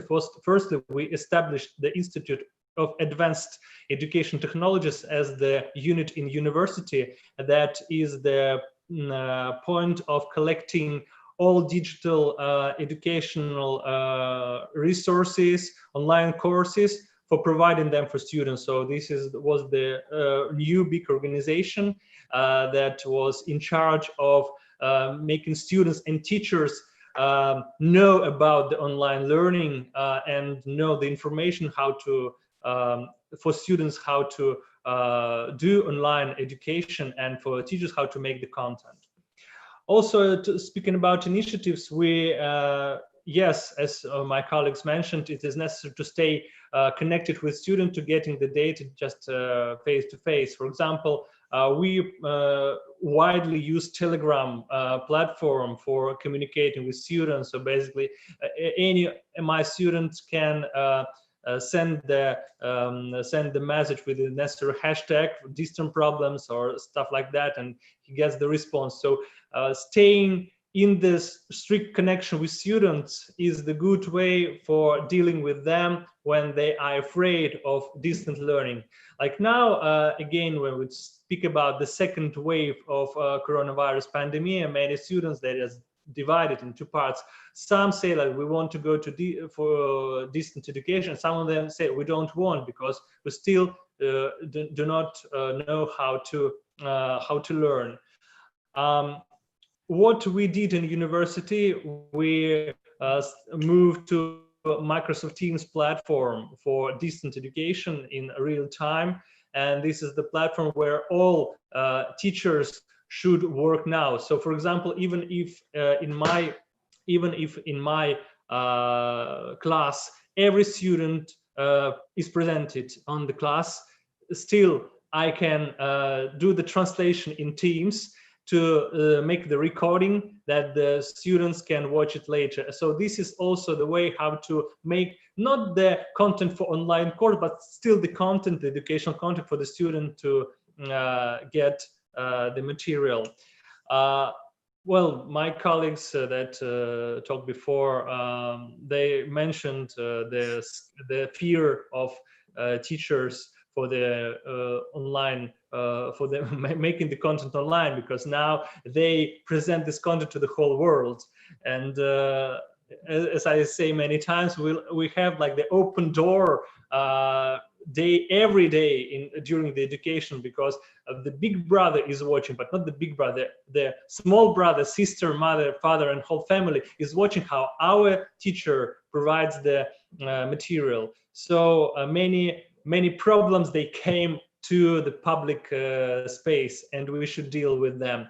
But finishing this, my point of view, talking about the data, mostly we should spend some time, and that's what we are doing in the university, spend some time for collecting this different structured data about the feedback, because like when we have reflection letters from students, that's okay, but what will we do with that? Can we apply some algorithm for searching through the keywords, for classifying them, do some kind of research on data, on mathematical statistics? But who will do that? Because education analysts, they are scientists, and in the student office, simple workers just do their job. Should we do some kind of upgrading them, knowing some methods of mathematical statistics for also learning from the data that we collect? This is the big challenge that I think is common in many universities around the world. Well, thank you. Thank you for that. It seems to be becoming quite clear that universities have to collect data on lots of different levels, so from the students and then across many different ways to ensure that it's as accurate as possible. I wonder if we can now move on to talking about the risks and the benefits of using learning analytics. So Mikhail, let's go with you, seeing as you just answered that final question. Yeah, thank you very much. Well, as I mentioned, the first feeling about the learning analytics is like the data is the power. So when we know some additional data about our student, that's a good thing. But there are some different point of views that this is not the benefits, but this is the risk and drawback. For example, if we have some data about how student learned, perhaps it can make some influence on his current learning progress. And this is from different ways. For example, for teacher who knows some information about the student, like my colleagues, well, like from my country, I think they will support that there can be such problem when, for example, student has 2 mathematical disciplines, 2 exams, and in the student book with the result of exams, the second teacher on exam looks, okay, so on base, you got like C or like not the good mark on the previous one, and that's why I think that you should also get bad mark on mine if there is some kind of discussion about the mark. So even in this simple example, there is the risks when we have some data about the student that teacher will not consider student at the moment like he just his own data, but also he will make some prediction on student, and this prediction perhaps will not be the truth. I know that Dmitry, for example, do many work about the validity of data, and for example, how this prediction will be used.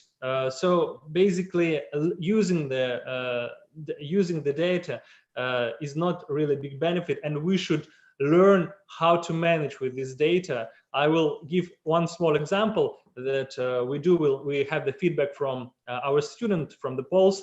For example, I see that one group, they just giving the feedback like 1-2 points lower than other groups.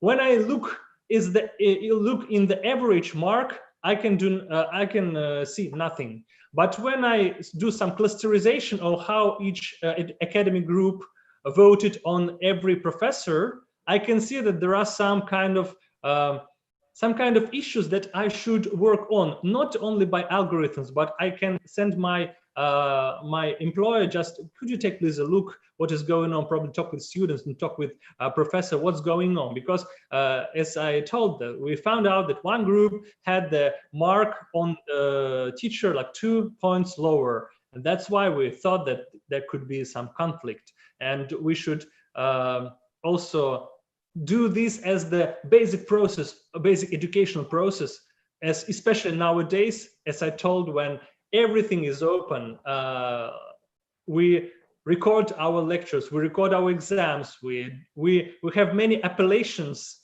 on exam, like student is not doesn't agree with his mark. So that's why improving our educational process with the data and how to make it as the main process of university is a really big challenge. Thank you, Mikhail.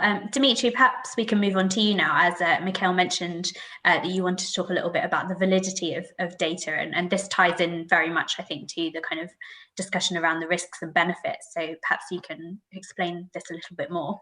Yes, thank you so much. So I think that the greatest benefit of learning analytics is in its in-depth view on how digital learning works. So when we analyze attempts, mistakes, logs of activity, and other kinds of data for thousands of learners, it is a big source for pedagogy.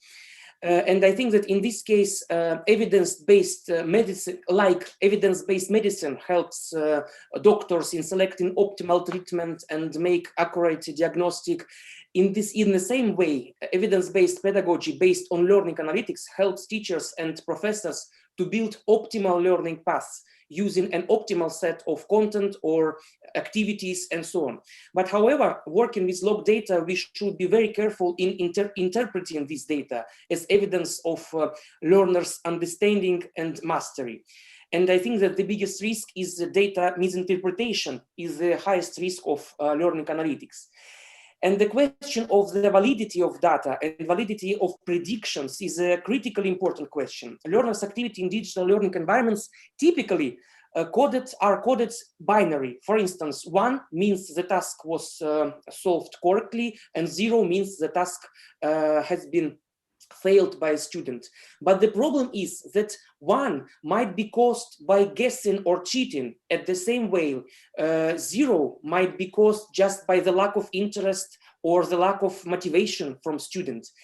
And there is the science of educational measurement called psychometrics, which more than 1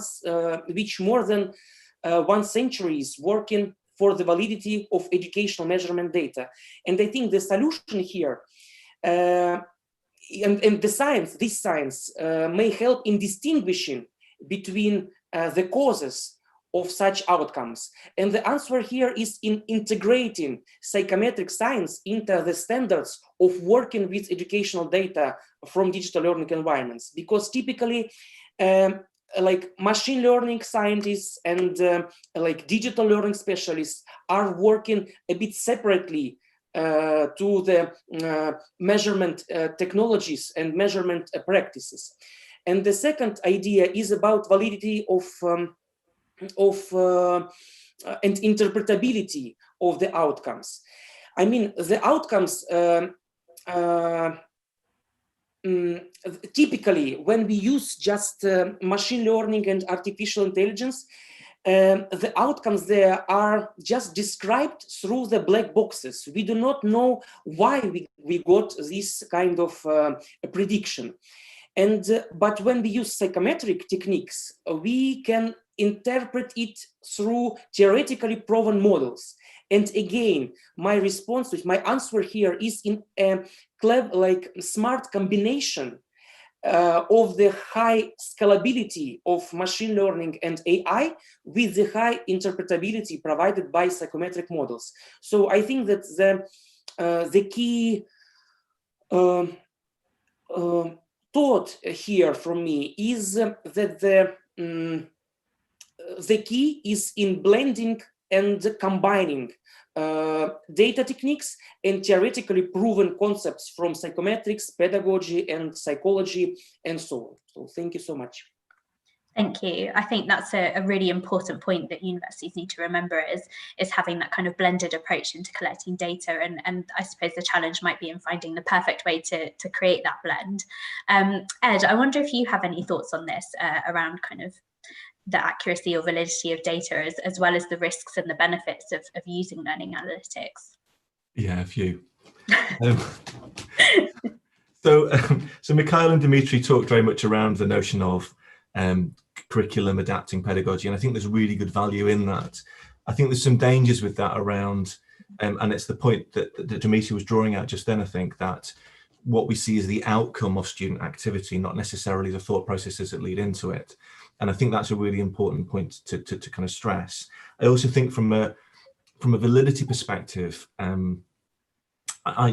don't work in curriculum development. I tend to see work from the perspective of a more, I don't want to say more holistic, but I'm looking at the whole student and their outcomes, if you like. So it's a slightly different way of looking at the data. I do think there are some real problems for senior managers to be presented with data that goes, you know, this is the risk profile of your students. You know, we think that 10% of your students are likely to drop out. And I do think there's some real challenges there around what the heck, well, it's more about what people do with it. How would a senior management team act differently if 15% of their students are likely to drop out rather than 10%? So there's some real things there around, we may be getting some important traction with how to use data and how to present it. I feel that there's a second half to this around how, whatever level you're working at, how you respond to and do change content with it. And I think both Mikhail and Dimitri talked about considering changing learning at the level of within a module, within a class, within an assessment. And I think that's quite comprehensible and doable. But actually, once we start to chunk this stuff together, I think it becomes more difficult. But to throw back to me, benefits of this, it's theoretically, it's early warning stuff, that we have lots of students who are articulate and will say, I'm not happy and I'm thinking of dropping out from my course, and we can respond to them and we can deal with them. We have a lot of students that I feel often are quite invisible to us. They're the students that we're not quite sure what they're doing. And I think learning analytics gives us a chance to understand and see some of those students much, much earlier than perhaps waiting for them to fail an assessment or other kind of form of early warning.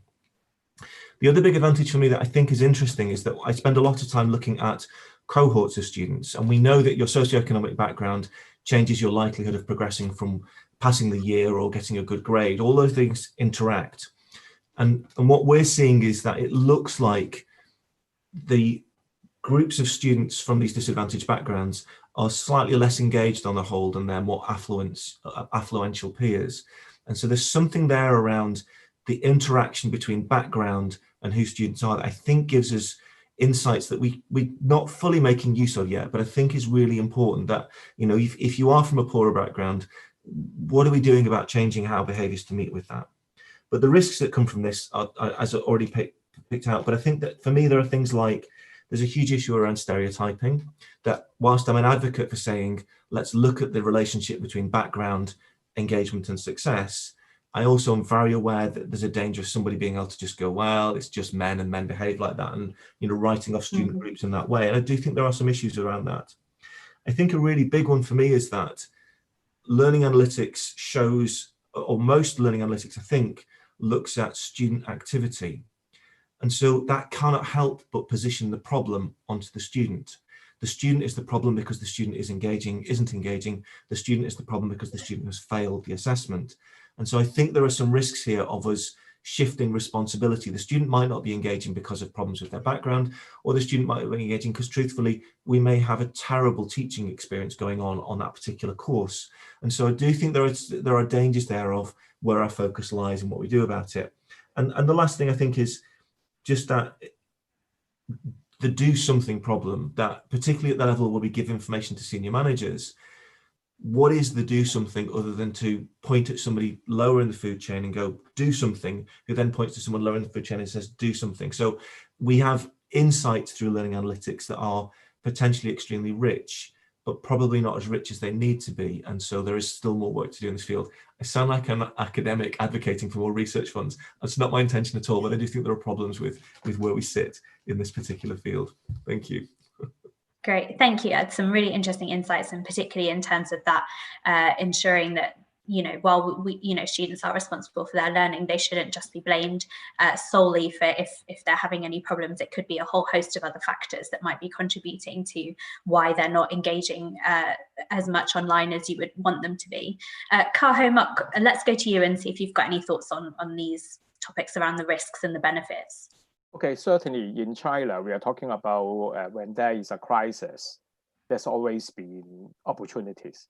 So we very much see the COVID-19 pandemic has created an imaginative, opportunity for us as educators in universities to reflect upon what we have been doing in terms of teaching and learning, in terms of research and knowledge transfer, and also university governance. My colleagues have presented about the benefits and also the risks regarding about data analytics.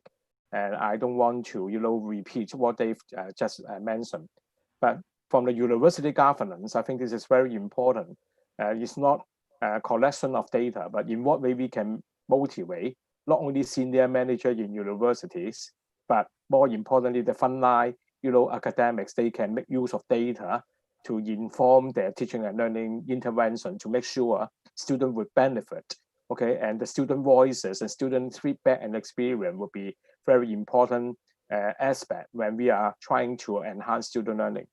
But having said that, I think there's a fine, line between academic freedom, professional assessment, and also student voices.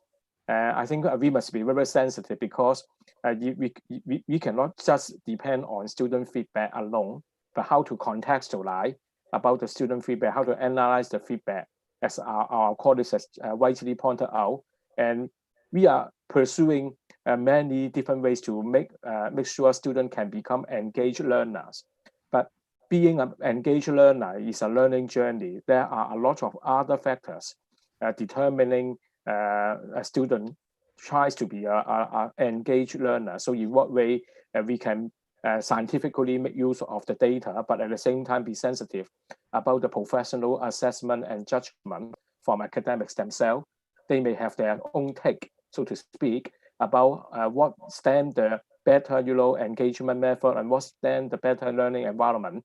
But perhaps there's always been intergenerational gap that we are now facing, because we are dealing with a very different, young cohort. So I think my point is data are always available. We are facing a lot of data, but in what way the data could be analyzed and interpreted, not only by the senior management in the university. We have to engage all sector, all units in the university to make sure our data management would really lead to better learning environment, better research, and also knowledge transfer.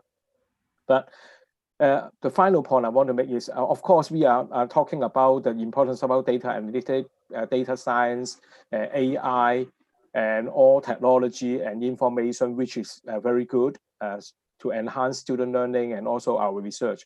But at the end, it's not only about the knowledge know-how. It's not only about introducing all this sort of new data, analytics, and technology in education.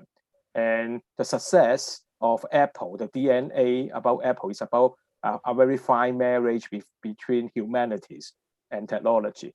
So in what way we can strike the balance between data analytics and data science? On the one hand, this is about the scientific dimension, but at the same time to understand about people's learning needs and different, social, economic context that they are living in, which certainly affect the way they take education, especially when more and more university students, they are very much dependent on their own income. They have to earn their own savings in order to finance their educational programs. So how far they become a fully engaged learner, I think it's not only about how to make use of the student feedback and the data analytics. It's more about understanding about themselves, more fully through the contextual analysis.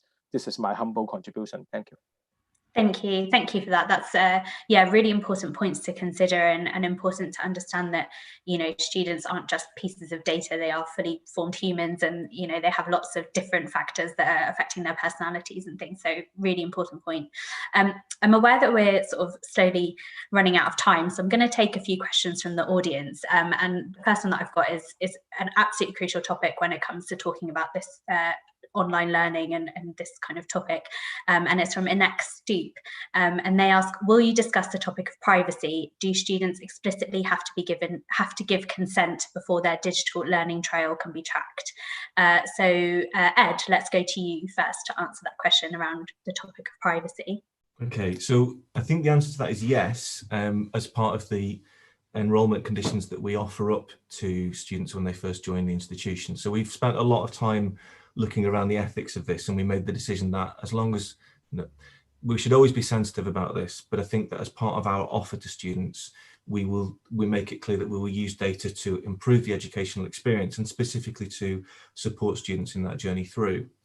So I think we felt that we couldn't unpick the use of data in a way that meant a student could engage with the university and have not share their data in any way. Because if we look through the processes that we have already, we're using student data to make decisions about them coming into the university in the first place. We're using students' data to make decisions about them being enrolled on particular courses, on to do with timetabling and support offered. And I think that we felt there's no real powerful distinction between that and using data for offering support out to students.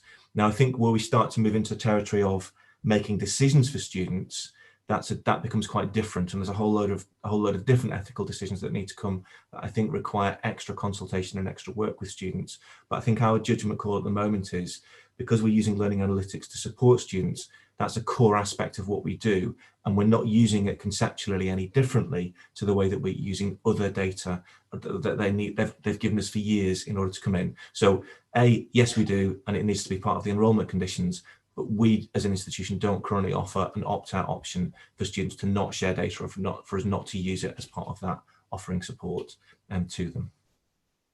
Thank you. And Kaho Mok, can you add in anything there?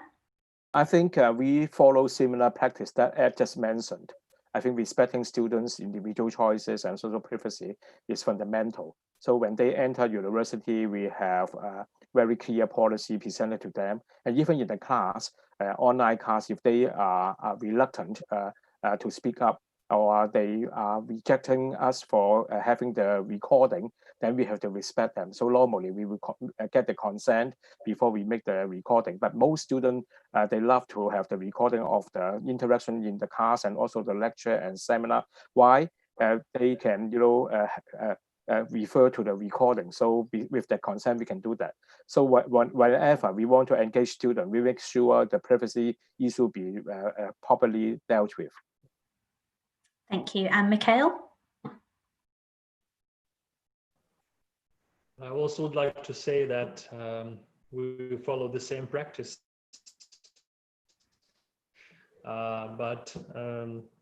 Well, actually using the data on student depends on whether student knows that the data is used. So for example, we have in every university, we have the policy about the collecting the data about the student, like where he's from, what his school achievements.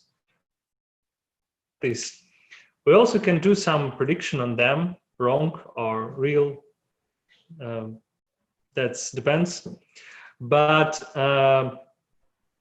we can't follow the border when we cross the line, when the students do not understand that there is some additional information about him, and we continue using that.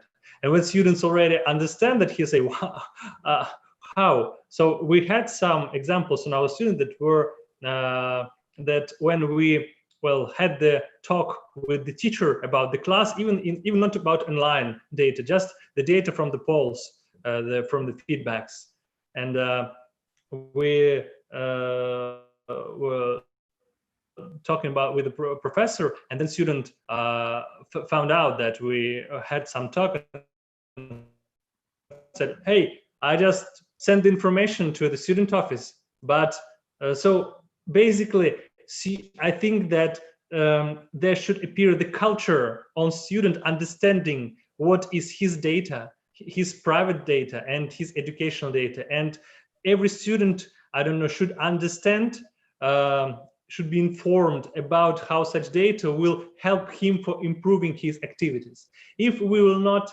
have such communication with student, one time it can appear that student will find out that his data is used, and well, there could be some not good talks on using private data without informing student. It's not even about the law, it's about like ethics. So I think that I agree with colleagues, we follow pretty much the same thing, but also there should be some communication with student explaining them that how we will use that data. Lovely, thank you. And Dimitri, any thoughts from you? Thank you so much. First of all, I'm completely agree with all the panelists, and the question of data privacy is critically important. And for instance, 5 or 7 years ago, I participated in the discussion when the colleagues presented the solution. The solution is in anonymization of the data.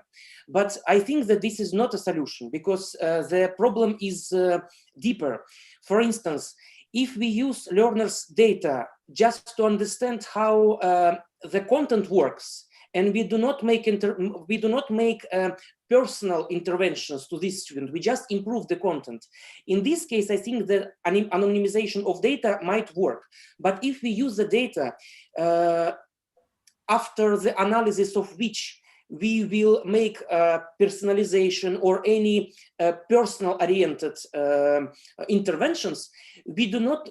So it does not enough to ask about anonymization. We should ask a student: does he or she want to be like tracked and guided by the machine? And of course, we have a lack of time to discuss this question now, but this question is critically important and very, very, very difficult.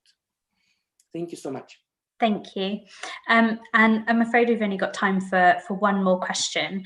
So I'm going to end on quite a big one. And, you know, obviously this is a huge topic.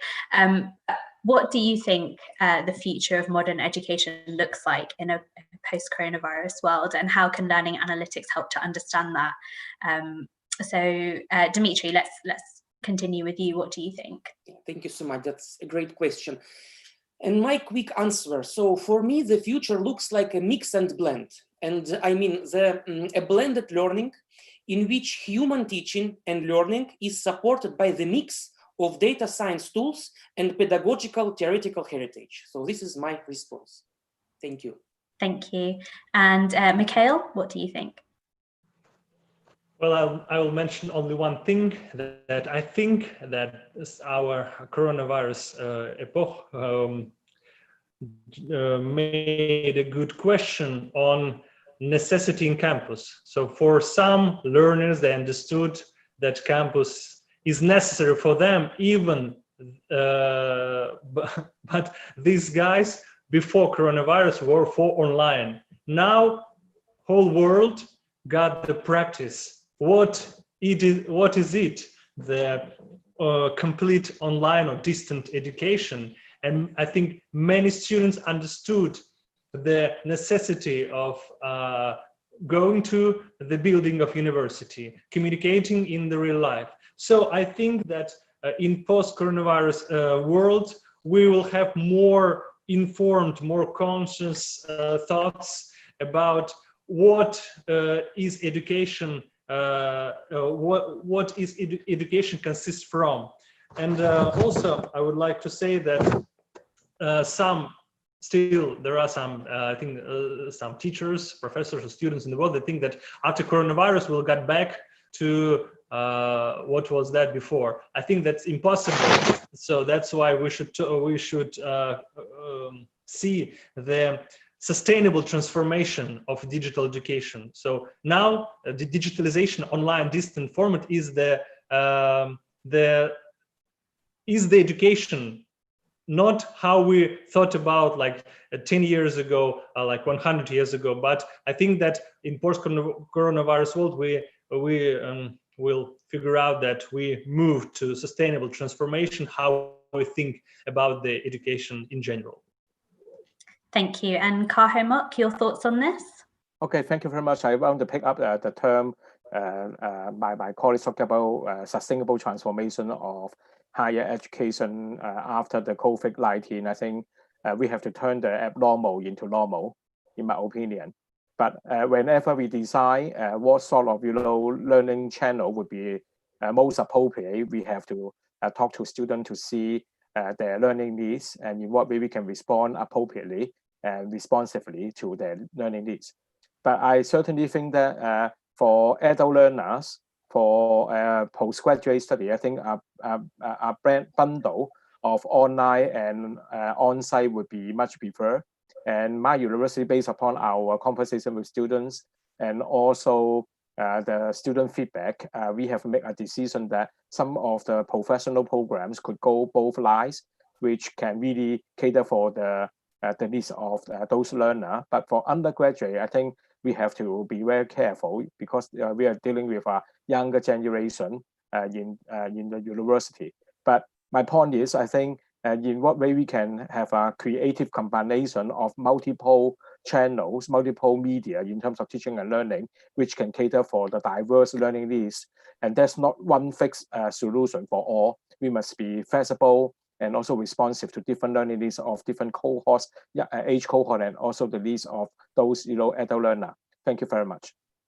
Thank you. And Ed, very quickly from you, what are your thoughts? Okay, very quickly. Number one, I think we'll see more technology in education, and we'll probably see the stuff that Dimitris talked about in terms of that responsive curriculum, and we'll see all the super exciting stuff about AI, virtual reality, robots, and all the rest of it. We will just see more of that. We will see more blended learning. We may even kill off the lecture as it stands at the moment, who knows? But I also think that what that means is that we need to make space for the human in this. So I would hope that we end up with something that is more human, that we have better understanding of who the students are that we're dealing with. And so at the point where you're having a relationship with a member of staff, that sense of belonging, that sense of community, that help with motivation, all happens because we're able to better meet the needs of the students where they are and understand who they are and how they learn. So more tech, hopefully also more human. Lovely, thank you. That's a great note to end on. So thank you to all of you for joining us on this panel and for sharing your insights and expertise. And thank you to you for joining and watching and asking all your questions too. I hope you enjoy the rest of your time at the Digital Transformation Summit, and I will now hand back to Tim. Thank you very much, Sita, and please join me, everybody, in my passing on a great thanks to all 5 of you for a fantastic panel and a fantastic discussion. We saw some great conversations in the chat on the side of the screen, so lots to think about at the end there, but please join us again at the world stage in about 10 minutes time for our next session, where we'll be looking a bit more at the challenge for teacher education and how, we've talked about students and their experiences, but how the faculty can now take part in this great transformation. So thank you again, and we'll see you in about 10 minutes.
Hello and welcome to the world stage of today's Times Higher Education Digital Transformation Forum.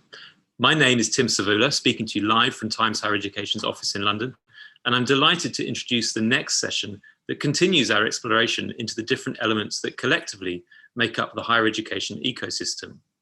The last session, if you were able to watch, focused very much on data for student learning and how universities could understand the new tools and new data that was coming in and helping them improve the student experience. But now we're taking that conversation to look at faculty and teachers and how teachers can understand all the new possibilities and opportunities they have to deliver and share their knowledge. For this session, we wanted to involve Professor Dale Johnson from the University of Arizona.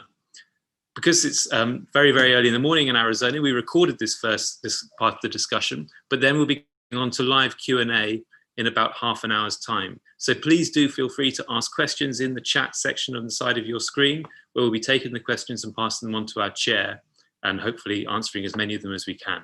So please enjoy this next session. I look forward to speaking to you in an hour. Thank you.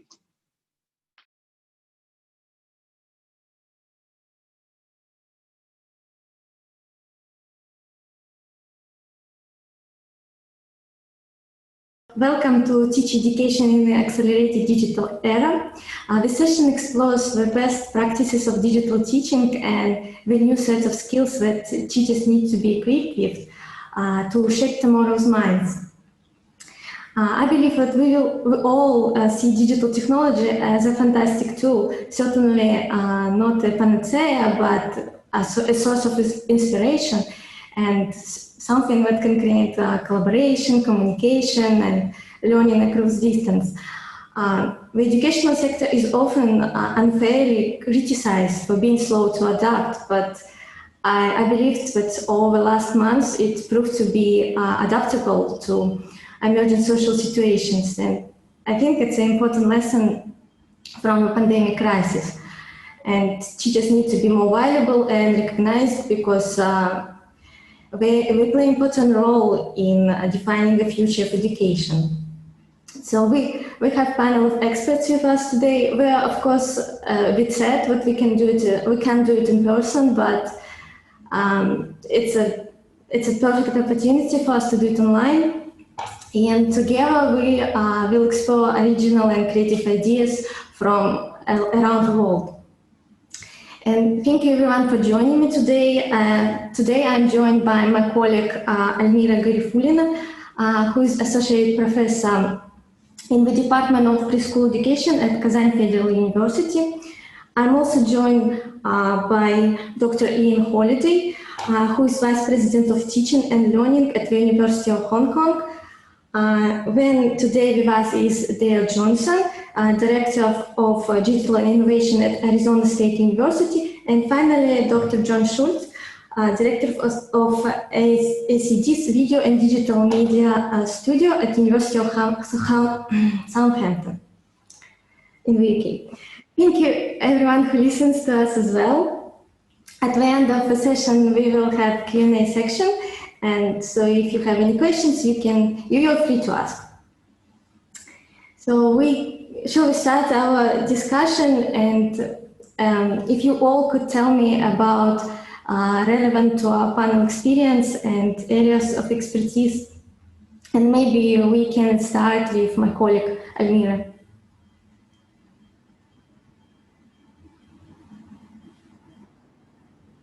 Thank you, Ksenia. Good morning or hello for everyone. My name is Almira Garifulina.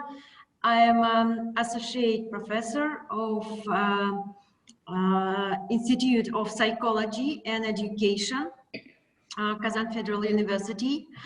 I hope you and your family are healthy because situation around the world is not good with the pandemic, unfortunately. I would like to tell you about a project I was involved together with University College Dublin. This project called IT Lab, and it has stressed importance of student teachers training on ICT, the project indeed last year, but I would like to share our experience at KFU. My colleague Ksenia and I piloted Model College Teaching, Learning and Professional Development for Beginning Teachers. 22 primary student teachers took part in it. We had 10 sessions, and each time we had a different topic. Mostly students watch videos, and we asked them questions to have discussions. Students learn different methods which are useful for teaching modern children. Children development beliefs from a young age by copying adult behavior. Today, children spend a lot of time online. As teenager, they have an active social life and learn to make decisions. Here, a virtual world also plays a major role. We believe that digital tools can make learning easier. We made several assessments using questions created by us. After the first few classes, we asked students' views. A large group of students believe that digital learning is a main trend around the world, and teachers should adopt this practice. Enough students would adopt a blended learning, combining face-to-face learning with MOOCs. Few students suggested that digital learning is not suitable because of national and cultural specific of Russian and Tatar people. In the middle of model, 5% of students discovered the new approaches to digital learning after watching video with Skype lessons. For example, there was a global project in Africa to show children that they can make an impact even at a young age. Finally, assessment showed that 12% of students started to look for perfect digital resources to improve their practice. Also, students said that perfect digital technologies is a video for children which is easier to put into a lesson. Also, 9% of students realized that they can easily include digital tasking in a lesson. For example, they can ask children to make talking head video or make a video question for children to encourage that their independent learning.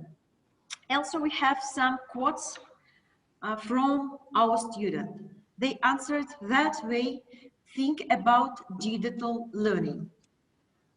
We spent a lot of time online for entertainment, and if we had a chance to do our homework, there we would do it.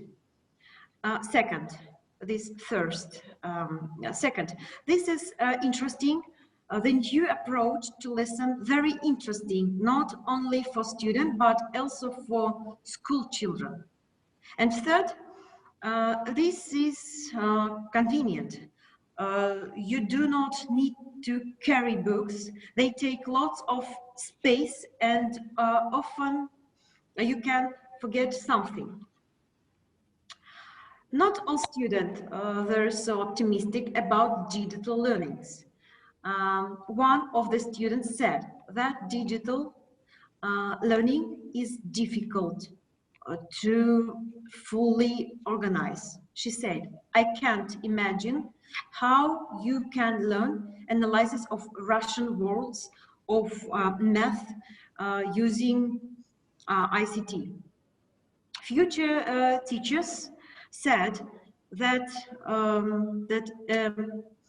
rural classroom doesn't have smart boards, laptops, and so they will not need digital tools anyway. Other students said that digital learning takes more time and more easy to prepare a paper lesson. But generally, we enjoyed when we working with this model. Thank you. Thank you, Alina. And maybe Ian, would you mind going next? Well, thanks very much, Ksenia, for inviting me to be part of the show. It's a pleasure to be here. I'm looking forward to learning from my fellow panelists. My experience is a lot more pragmatic than Almira's. I haven't engaged in any surveys or systematic data collection other than among students and colleagues at Hong Kong U from time to time to kind of dip into how we're doing. But I do have a lot of pragmatic experience of the new mode of online and hybrid and high flex teaching and learning. In Hong Kong, we had social and political protests in the second half of last year. And that meant that in the middle of November last year, almost without warning, I mean, there was a lot of unrest in the city, but that came to our campus and it blockaded our campus, and it also blockaded all of the transport systems that serve our campus. And so with no more than 2 or 3 days preparation, we went online with everything for the final 2 or 3 weeks of the semester. We also did final exams in that semester online, creating our own platform, which we called OLEX, just online exam platform, for teachers to post their exam papers, students to download their exam papers, and then upload their answer scripts at the end of the exam. We did all of that within less than a month. And then we came back for a week of face-to-face teaching in mid-January, and hey presto, COVID hit Hong Kong. And so we went online for the rest of semester 2. We did some face-to-face teaching in the summer semester before there was a spike in COVID cases in Hong Kong. We had to move back online. We started this semester on September the 1st online for 3 weeks, and we've been in hybrid mode since September the 22nd. So for about the last 3 weeks, we've been in hybrid mode. So we've had a very varied experience over pretty much the last 12 months. About 5 or 6 weeks from now, it'll be a year since we first started experimenting with this as an entire campus. Of course, we've done a lot of work in the past. We've been active with MOOCs. We're on the edX and Coursera platforms. We've had colleagues who've flipped their classes. We've been doing all of that for quite some time. I've been VP now for 5.5 years. And throughout that period, we've been working with all of these different forms of online learning. But it hasn't been a universal experience either for teachers or for students. In this past year, what's changed is it's been forcibly universalized, if you like, at Hong Kong U. As I said, in November, we had very quickly to move into uniform online teaching and learning. And then again, when COVID hit and we weren't expecting to have to do that again so quickly, we once more moved into online mode. So we've been grappling with online, we've been grappling with hybrid and all the other terms associated with that, as I say, for the best part of 12 months. Okay, really interesting. And Dale, would you go next? Hi, I'm Dale Johnson. I'm the Director of Digital Innovation at Arizona State University. I work in a group called the University Design Institute. We work with leaders all over the world to help them make transformations in their educational systems. I've been working in ed tech for about 25 years, in the last 8 years at Arizona State. And my focus has been on personalization at scale. About 40% of our students are entirely online. We have a student body of about 130,000. So we're talking somewhere around 50 to 55,000 students that are entirely online. We've had a lot of experience building the infrastructure for that. So I want to pull together 3 lessons that hopefully will be useful for you as you think about your transformation, first under the COVID scenario, and then eventually as part of a strategy for success in the future. So the first lesson is that the technology depends on the teacher. I've seen good teachers save bad technology, and I've seen bad teachers ruin good technology. So it's important that you develop the expertise to master the technology that you're using and apply it properly. The second lesson is forget everything that you knew and did when you were doing this face-to-face. The digital teaching experience is entirely different. And I'm going to talk about two components of that are critical. The first is the content sharing piece, the videos that you're going to tape, the instructional materials that you put online, the exams, as we just heard, that you host online. All of that material is digitized now. And one of the things that's important is that you think about the audience. The audience in your traditional classroom would sit for 50 minutes and listen to a lecture. But the audience in the digital environment is not going to sit still for 50 minutes. So you have to start thinking about what is a reasonable way to present the content that you think is critical for student success. Oftentimes there's recommendations from 6 to 10 minute blocks, something that's very focused and very poignant so that it's memorable. So rethink your content sharing strategy from the ground up. The second piece that's critical is community building. And this is something that we never had to work with in a face-to-face environment. It wasn't the professor's responsibility to worry about whether the students in the lecture hall were making friends or were connecting to the university or had a social life or had any of those extracurricular activities that students get involved in. That was the student's responsibility, and oftentimes there are many social networks at the university that they can plug into. But online, it's very difficult to make that connection. So as you think about your role as a professor, in addition to content sharing, that traditional role of lecturing and providing leadership in the classroom, you have to think about the community that you're helping the students build. There are different types of communities that you have to think about. Obviously, the academic community, you want the students to connect with your discipline. So you have to think about discussion boards, you have to think about social media, you have to think about integrating that component of the experience that the students don't get naturally online. And then of course, there are other types of connections that the students will make through other social media in the university environment. So as you think about the totality of the educational experience, start over, re-educate yourself to the digital environment, and build the course that you would want to participate in if you were the student.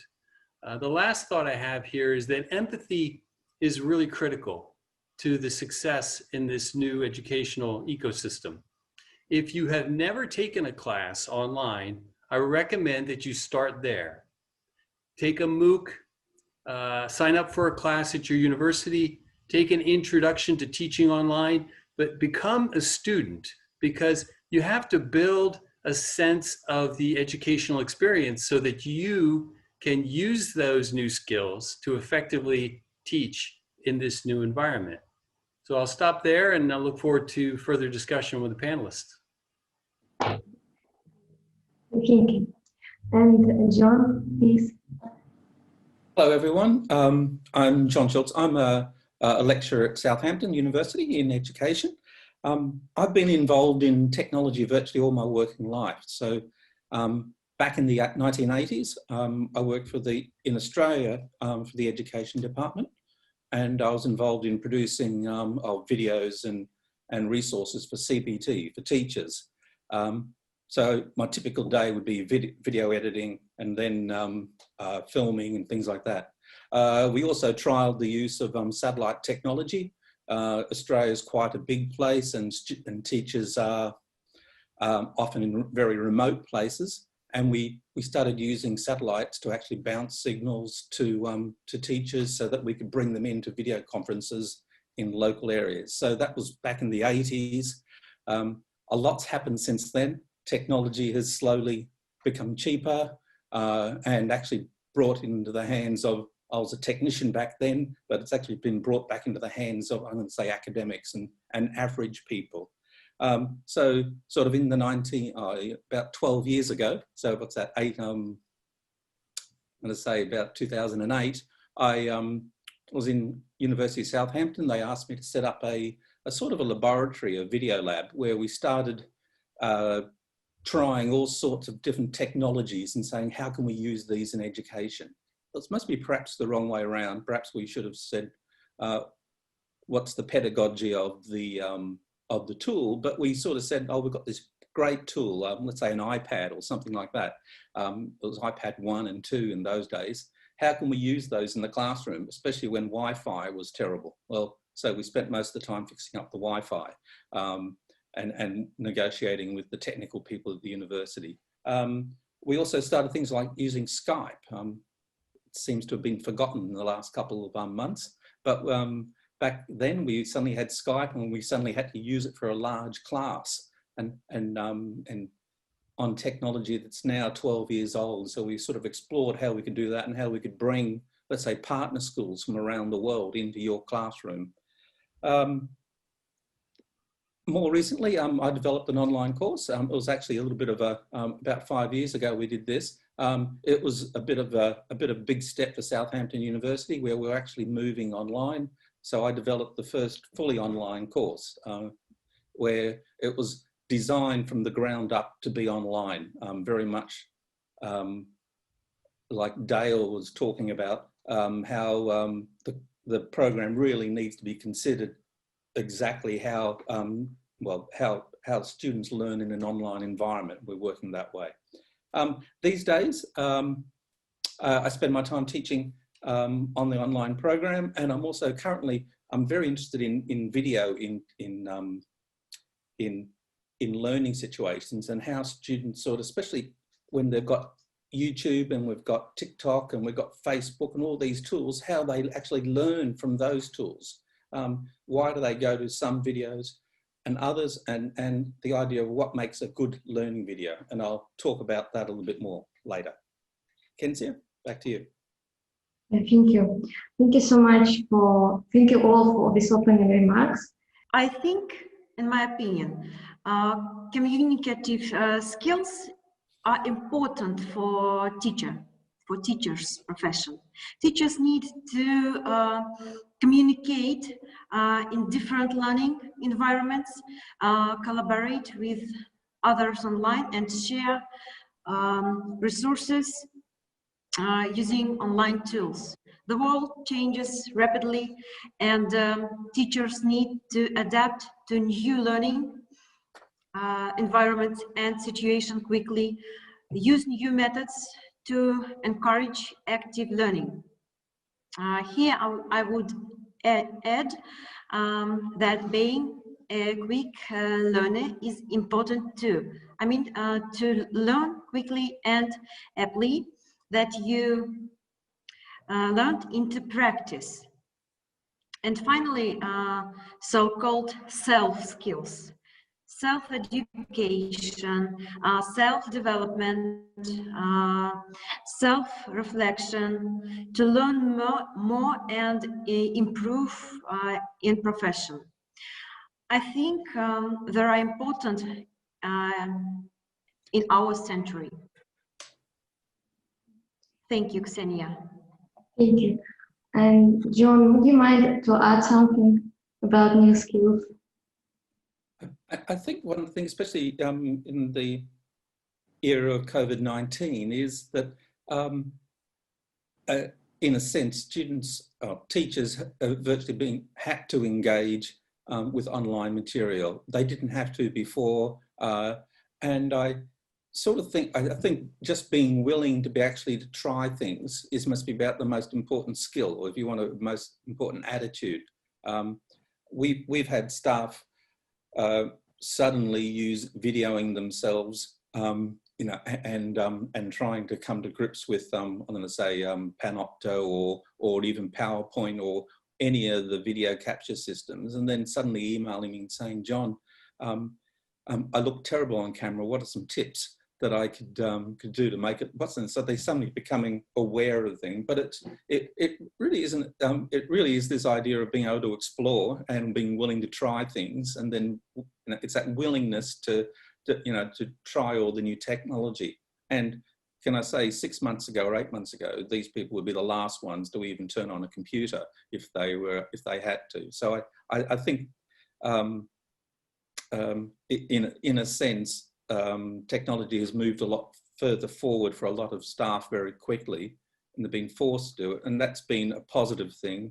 But I also think we've learned a lot of bad habits as well. So that's sort of a negative thing too. But willingness just to try and to go that extra mile for the student is must be the real thing for this for staff. Yeah, thank you. And Ian, I know what you're in charge of University of Hong Kong curriculum, teaching and learning. And so I was thinking how higher education can help to acquire such skills, maybe in terms of curriculum, learning strategies, something you would like to share. Thanks very much. I mean, I agree with everything that's been said just now by John and also earlier on by Dale and Almira. I think we should also recognize that some things haven't changed, and that there are some kind of fixtures of the landscape that are still very familiar from times past. Just that 1 year ago, before we went through the process that John was describing of even colleagues who were quite resistant to ever engaging with the online, actually finding themselves doing it. There are some things that haven't really changed. I mean, we take an outcomes-based approach to student learning, and I'm sure that many other universities do. We still have the same aspirations for our students.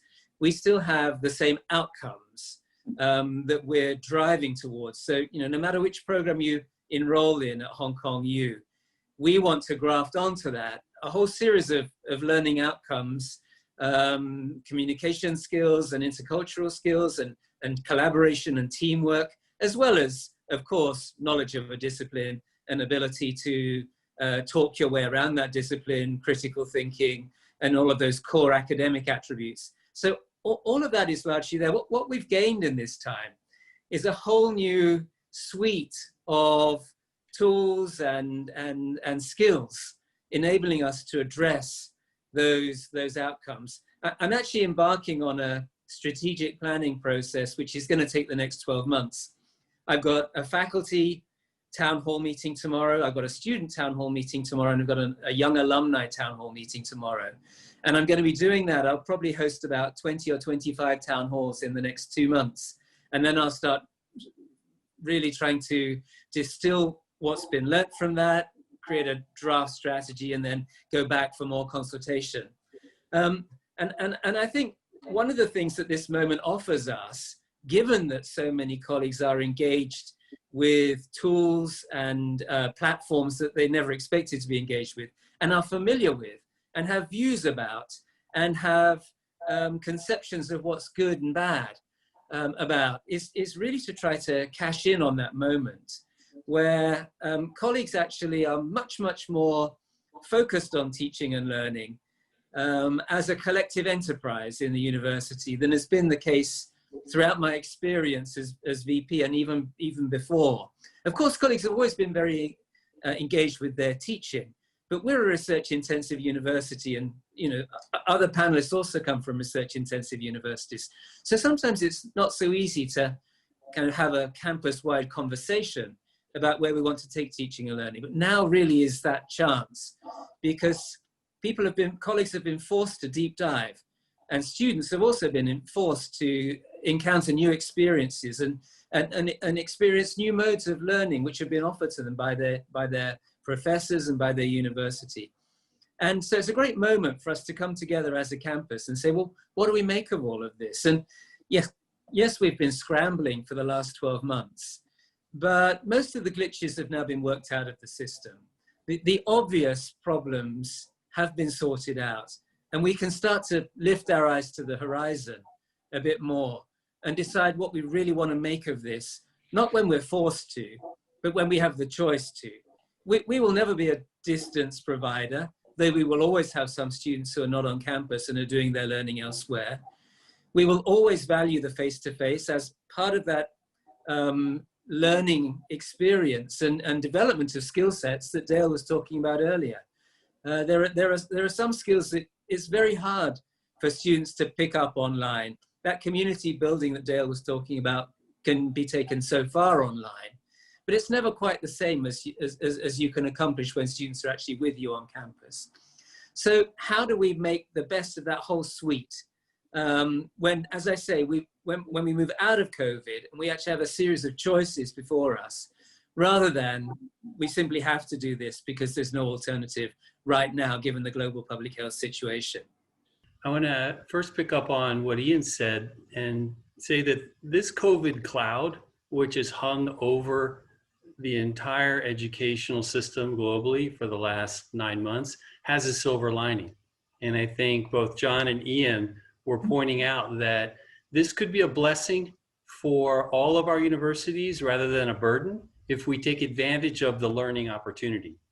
So as you're thinking about the future, you're looking towards the next opportunity, you need to think about how to personalize this experience. If I give you an example, if you're teaching in a large lecture hall with 200 students listening to your lecture 3 times a week, then that is a mass production model, which was passed down from the Greeks 2,000 years ago. Today, with the technology that we have, you can do a better job through applying a principle of mass personalization. That means that each student in that group could actually be looking at different videos or reading different text or doing different exercises in order to learn the same material. See, the world has gotten much more exciting and much more dynamic in the last 10 years. So I want to encourage you to think about how do you apply these technologies for mass personalization through adaptive instructional systems, through your LMS, through even some systems that you may develop on your own. I know there are many, many universities that are experimenting with this to change that interrelationship between the professor and the pupil, to make it more personal than just the old mass production model. Can I just respond there quickly? It's interesting because technology has the potential for, as Dale just said, to personalize everything and make everything individual. But what we actually go for is standardization models. We actually use technology to, to create one thing to give to everyone. So it's funny that we sort of, have this tool that lets us, has the potential to let us do wonderful things, and actually we use it to do really simple things that we've been doing, and we just shifted across. So it's almost, yeah, I mean, that's a problem with that we need to consider on how do we break out of that mold. Yeah, sorry, that was just a little reflection on there. Yeah. Every industry has gone through the same process. The first step in technology adoption is to mimic your old process. So what we see is that same application as you were describing, John. The next challenge is to bring new technology and change your process. So as I was indicating in my initial comments, we have to rethink what we're doing. And John, you're sort of a Renaissance man, since you have done everything in this learning process, from videotape all the way through instruction. It's hard for other professors to do that. There's not much time, and they're focused on other things, like Ian said, like research. So think about how you can build a support team for the leaders at universities all around the world. You have to start thinking about bringing in instructional designers, bringing in videographers, bringing in experts who can support your faculty to help them focus on the pedagogy and focus on the instruction. If everybody has to learn how to do everything, no one will be able to do what they really want to do, which is teach well. I think that is a crucial point. I think having that either central or maybe school or faculty-based support function, so that colleagues feel that that they're not on their own with this, that there is a helping hand just waiting, you know, to reach out to them, and making it clear where to go for that. So they're not having to search on the TNL website of the education website of their university and looking in the small print for a phone number or an email address, but just making it crystal clear to colleagues, if you've got a problem, we use WhatsApp, we have one WhatsApp number, and we commit to responding within 10 minutes to any query received on that WhatsApp number within working hours. And we'll either, often the issue can just be sorted out through WhatsApp, but if not, we'll migrate to Zoom. And if necessary, there'll be a face-to-face to sort out whatever the issue is. But I think colleagues need to know that they do have that support and that help is at hand, whatever kind of problem they encounter. They're never all going to be totally kind of tech expert, any more than I am, frankly. But I also know where to turn when I need that kind of advice. And I think that has to be the right division of expertise.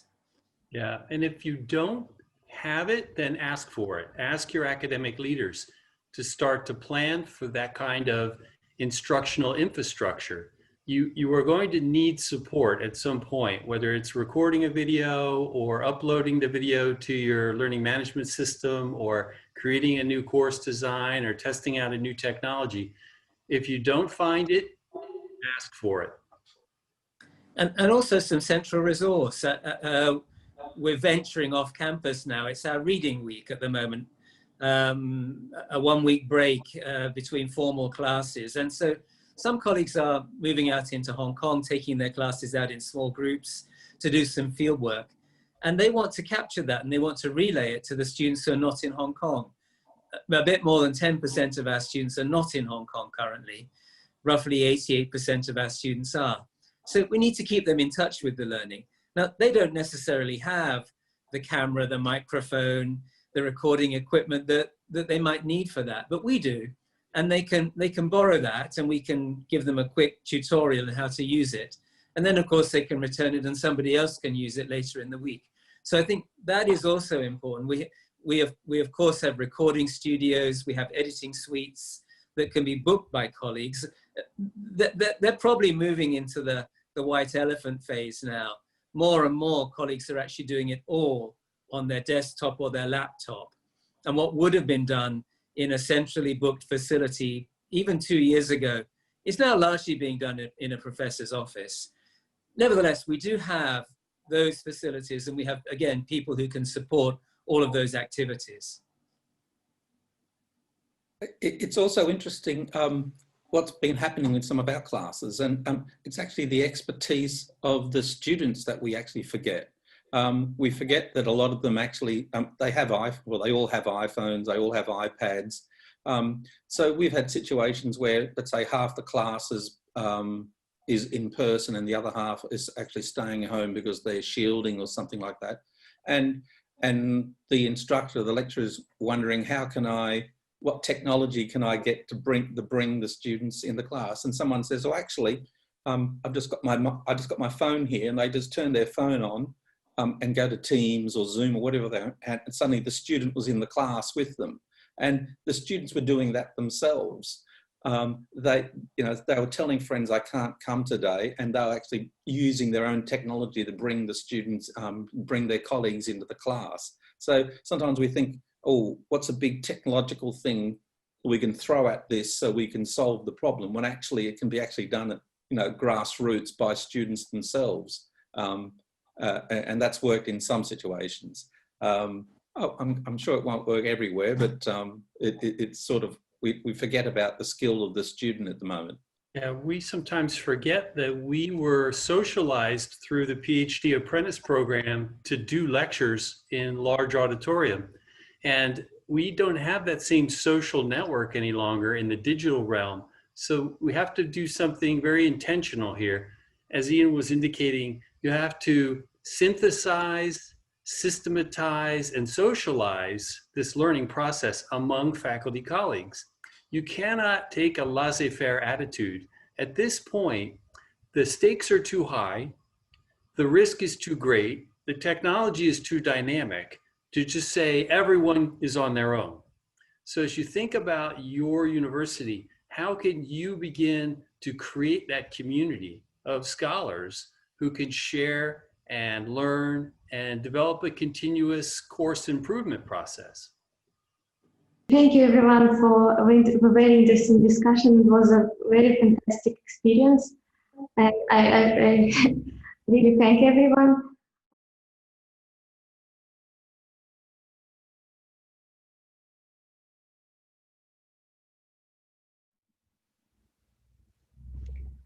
Yes, we have some questions in the chat. So the first question is from Judith, and she asks very interesting questions. And so it's, teachers and lecturers at school, colleges, and universities have adapted magnificently to the current situation, but I do have a concern that they are not only having to cope with a massive amount of change, but are also having to continue with the past learning and teaching practices. I'm a fan of digital, so this is not a criticism of what in many ways could be a welcome change, but finally the question, what can we stop doing so that we can move forward effectively and efficiently and also keep people's well-being at the forefront of our minds? Ian, maybe could you take this question, please? Can you just, it is what can teachers stop doing to create more time for all the additional things they're doing? Is that right? Yes. Yeah. That's a really difficult question. I've just been recently going through feedback from our teachers at Hong Kong U, and there are many, many challenges that they face. Many of them lost some research time over the summer because they were having to prepare their material for this semester. So yes, it's very tough. I haven't yet worked out what can be stopped. I mean, some things I think are more efficient. I think we've found that many students are more are more willing to participate on Zoom and in online forums, whether it's using the chat or whether it's actually the veil that you have on Zoom. That slight distance means that students are, and so maybe there's some gain for teachers there in not having to work quite so hard to involve students. But in terms of real-time gains, I think they're probably going to come in the longer term. They're going to come as we find that recorded materials, that some of the archived materials that we have can be reused, can be used for flipping classrooms and enabling teachers to focus on the interactive component. There may be some gain there, but it's hard to see at this moment in time. I recognize that. And also, I want to address another point to you and from Mark. What makes good digital curriculum design? So what our well-being is recognized, and we do not try to mirror what we might have done in person. I mean, I think that's a point that was made earlier by Dale when he said that there's a real difference between a face-to-face class and online. That in face-to-face, it can work if you're an excellent lecturer. It can work to deliver a 2-hour class to a group of students, and they can learn an awful lot from that experience. But that will almost never work in an online setting, that you do have to start breaking things up. And so that means that you really have to start rethinking in terms of the medium, how you're best going to deliver the content that you want to get across to your students. And you do have to, I think, as a scholarly community, work out what are the strengths and weaknesses of the different approaches that are now available to us. And that's the kind of thing that I think, you know, as a campus, we all need to come together, and then we need to share it with other campuses until we have some understanding globally about what the best components are for what we used to call the lecture, what we used to call the tutorial, because they're all being completely reinvented. I'd like to disagree with that. I think it was reinvented about 10 years ago with the online learning.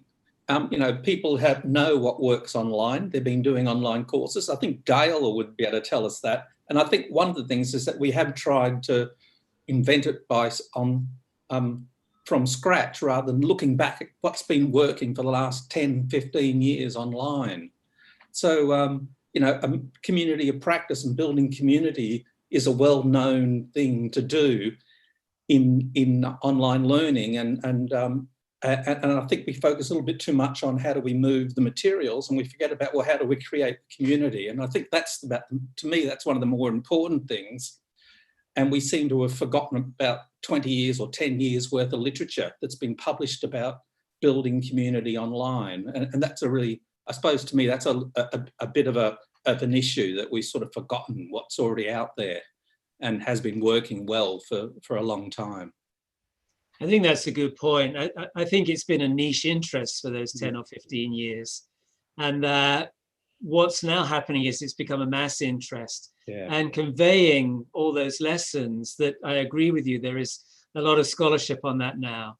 Conveying all of those lessons to, you know, the mass of teaching colleagues on a campus, that's the challenge, yeah. I think we're just, people don't have the time to go back and read all this material at the moment, and they need instant answers. So that's one of the issues.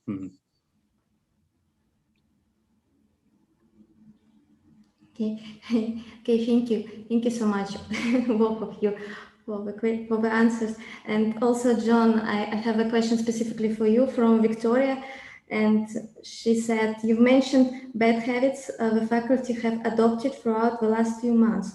I was wondering what they were, such as recycling the same material over and over, again, to avoid taking new videos. It's a little bit related to what I just said, I think. I think in the interest of expediency, to actually, we had staff across universities had a terrible task to move things online in short periods of time, and we must be picked on easy ways of doing it, and perhaps not I'm going to say the better ways of doing it. We simple things like videos, people have just gone in and then, as much as the literature might talk about segmenting your videos and 15-minute lengths and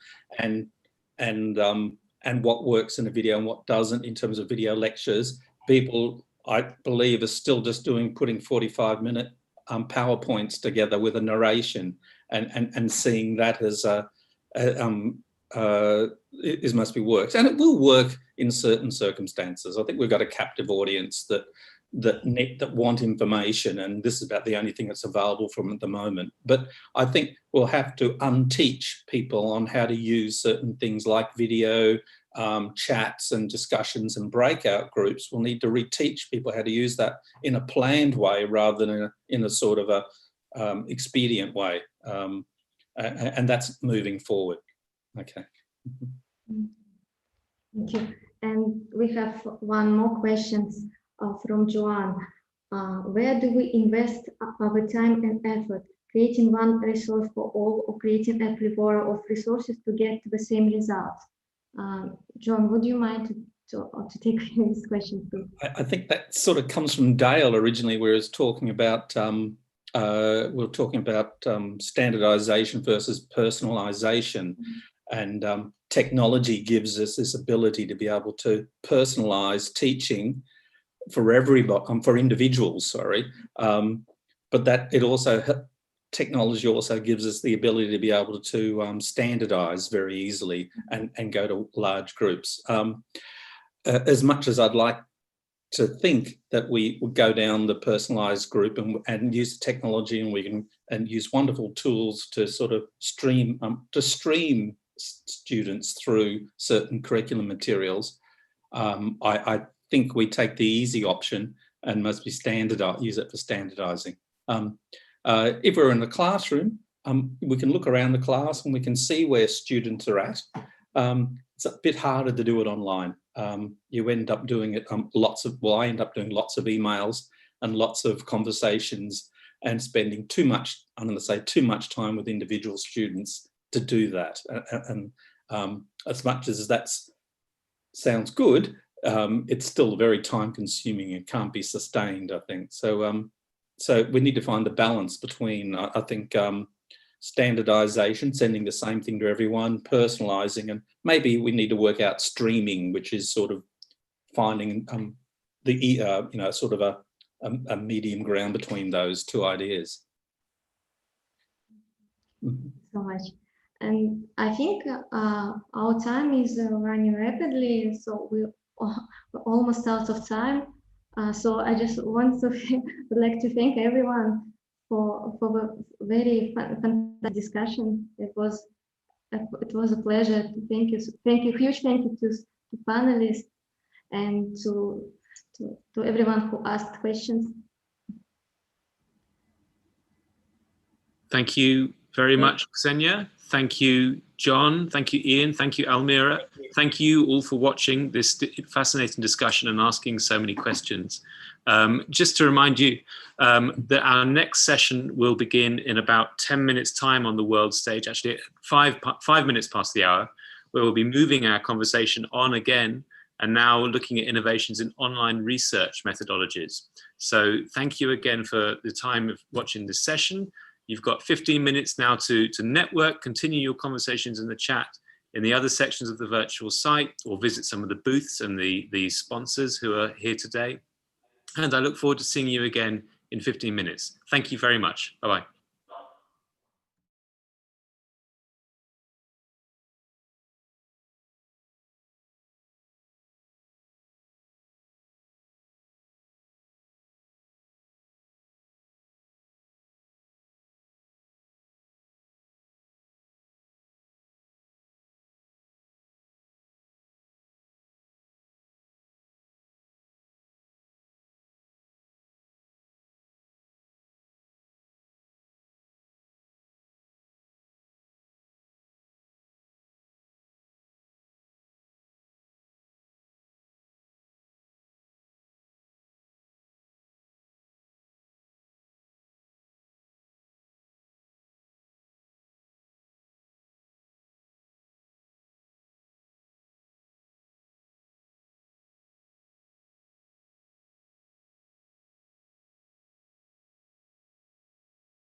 Hello, everybody. Thank you for joining the Times Higher Education Digital Transformation Forum. My name is Tim Savula. I'm speaking to you live from London at the Times Higher Education office, and it's my pleasure to introduce the next session on the world stage. Once again, for people who haven't been watching, if you'd like to ask any questions, then our chair will be taking questions and following the chat function, which is on the right-hand side of your screen. And you can also tweet on Twitter. We're using the hashtag THEDigiTrans. For this next session, we're going to be continuing our conversation through the whole higher education ecosystem. We've looked at teaching, we've looked at learning this morning, and now we're going into innovations in online research. And so I'm delighted to introduce from our co-host for this forum, Professor Albert Rizvanov, who can take you through for the next 50 minutes with our 3 expert speakers. Over to you, Albert. Yes. Thank you. Thank you very much, Tim. And well, I would like to start that it's obvious that COVID-19 changed the world, and it's changing the way researchers are collaborating, how they collect data, analyze data, or what new techniques they use for that. Obviously, because of the lockdowns, some of the experimental work is being postponed, but that gives additional opportunity for researchers to collect, analyze existing data or share the data among themselves. And today we will discuss the challenges and limitations of this type of restrictions, and what kind of alternative methodologies, resources, activities are available to researchers, and what approaches they use during the pandemic. And we will start with Maeve Fitzpatrick. She's head of international research development at the University of Nottingham, United Kingdom, and her role focuses on developing and implementing strategic international research collaborations aligned to both university strategy and the United Nations Sustainable Development Goals. And we would like to hear what you think about COVID-19 pandemic and how it affects research and the tools available to the researchers. Thank you very much, Albert. And I'd like to say hello and welcome to all our remote delegates. Thank you for joining the session today. As Albert mentioned, my name is Maeve Fitzpatrick. I'm head of international research development at the University of Nottingham. It's fair to say COVID-19 has had a number of significant impacts across the academic community, from how we communicate, how data is explored, shared, and even how it's deployed for research. So in preparing this talk today, I spoke to some of our senior research librarians, to members in our Digital Research Centre, but also to one of our academics whose expertise in novel bioinformatics and machine learning, working on COVID with our National Health Service and also with government. And so from those conversations, there's some key themes that have emerged. First of those I'd like to discuss today is the use of collaborative platforms for research. Secondly, I'd like to look at just this incredible compression that we have of development of research to publication, so that how that whole cycle has been shortened, and particularly I'm going to focus at the end of that and talk a little bit about preprints and how that's changed the landscape. Hopefully, to wrap up, I'm going to describe a project that we've currently just wrapping up, finishing working on. It's just a useful exposition of how we're doing research now as opposed to 1 year ago. So firstly, communication platforms. Industry estimates are that 5 years worth of technical progression has been accomplished in the last 5 months, namely due to there being no other alternative. Those unused to or unwilling to using platforms such as Teams, Skype, or Zoom have had no option but pretty much to engage with them all. So this has thrown up some challenges for us as a university, because we're not able to support necessarily every single platform. And also with respect to security, it's thrown up some issues. So particularly with international research, normally it's the instigator of the collaboration who chooses the platform, sometimes consultatively, sometimes not. So it's left a number of our academics with the challenge of if they're going to engage, they may not be able to do that securely or in a way that's supported by the university.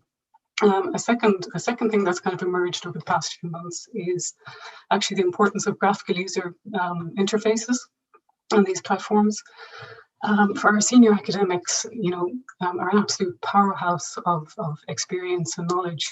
We're going to have to work really hard as a university to ensure that these academics could engage in the same way with these platforms as our digital native early career researchers. A third point to emerge in the use of these platforms is they've rendered useless many of the more subtle cues and prompts in group interactions. And in some instances, this has actually been an advantage. It's particularly emerged in review panels.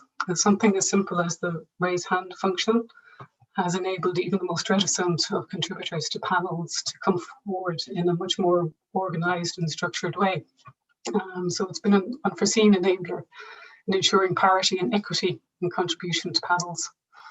A final point, I nearly forgot it because we've already become nearly so used to it, is that side panel on these platforms. So the ability to make notes or ask questions as people are speaking, the ability to live link to documents, but in particular what it's enabled for international collaborations is the ability for a group of international researchers to work real time on a live research submission. So that's been a complete game changer. And one of the comments I think that's been most memorable that I've heard over the past couple of weeks is, "Wow, email is dead." So I'm still not entirely sure how I feel about that, but anyway, it has really changed things. So the second theme I'd like to discuss today is that compression of the time cycle for development of research to publications. So we've all heard of preprints, but I think just how much they've changed the landscape is worth recounting. So preprints actually started in about the 1960s, the National Institute for Health, but it wasn't until the 1980s that arXiv, predominantly focused on maths and physics, began to become popular in use. Bioinformatic database preprints didn't come about till about 2013, bioRxiv.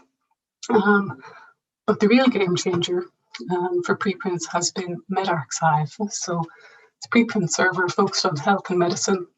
It was launched in 2019, which feels spectacularly close in timing. So in March, as the World Health Organization declared COVID-19 a pandemic, 8,500 biomedical preprints were published. That's a 142% increase from last year. As of May this year, there was 18,000 preprints. Traffic to these servers has gone up from 1 million pre-COVID per day to 15 million post-COVID. So, and thus began community review publications prior to peer review. But to put that change in context, it's worth doing a comparison with what's happened previously. So if you compare this to the 2014 Ebola and the 2015 Zika outbreaks, when only 5% of published papers were shared in the form of a preprint, it's absolutely missed opportunity. These papers had much more impact. There was an average of 100-day gap between a preprint going ahead and it being published formally in the journal. But I think the most critical one actually was the SARS outbreak. So back in 2003, spread of SARS in Hong Kong and Toronto, 93% of publications came after the epidemic had ended. So I'm very grateful for the establishment of the preprint service, I must admit. But it's a new model of scientific communication. It breaks disciplinary barriers, it encourages collaboration, it speeds up dissemination and dramatically broadens the audience of scientists who can review a study's findings. But no less than that, I think it's really evidenced the capacity of the academic community to be able to quality manage that process and to self-organize. So I think that's been a radical transformation. Not just by COVID, but it's certainly accelerated it. So to try to wrap together some of these aspects I've just been discussing, I'm going to talk very briefly about a project we were developing at the University of Nottingham. So the project, we were working with a developing country And the project was looking to develop a dashboard for identification and response to COVID. So it was an operations management project. So there's two aspects to this. One was in demand management, and the second was in resource allocation. So the type of technologies we brought in for this was using Python to data mine social media. This was used in conjunction with a network of remote sensors that are highly accurate and extremely rapid. This was to enable us to identify where there was potentially the start of an outbreak. On the resource allocation side, there was real-time monitoring of hospital admissions, of the capacity that those health facilities had in terms of availability of staff, of equipment, and other resources required to deal with the pandemic. And the final nice aspect to this was the connectivity aspect between the two, was using a geographical information system on ambulances to track and monitor where the best transport between the potential outbreak and the best resource allocation for that. And the final bit of the platform used was, like I said, the development of a platform to enable this to come together. So the project involved industry. There was 3 industry members. There was 2 countries. Government of the partner country was also involved, but I think the transformational thing was this all came about in the space of 4 weeks. So in comparison to how this would have happened last year, it's completely different. So perhaps in finishing, I'm just going to say that despite the dramatic changes that COVID has brought on to the research community, I think they've been absolutely spectacular in responding to it. I think that's going to continue irrespective of COVID. I think the digital research genie is out of the box. While it might frighten the life out of research development professionals, actually I'm extremely excited to see what's going to come in the near and middle future. With that, I'm going to hand back to Albert. Thank you for your time.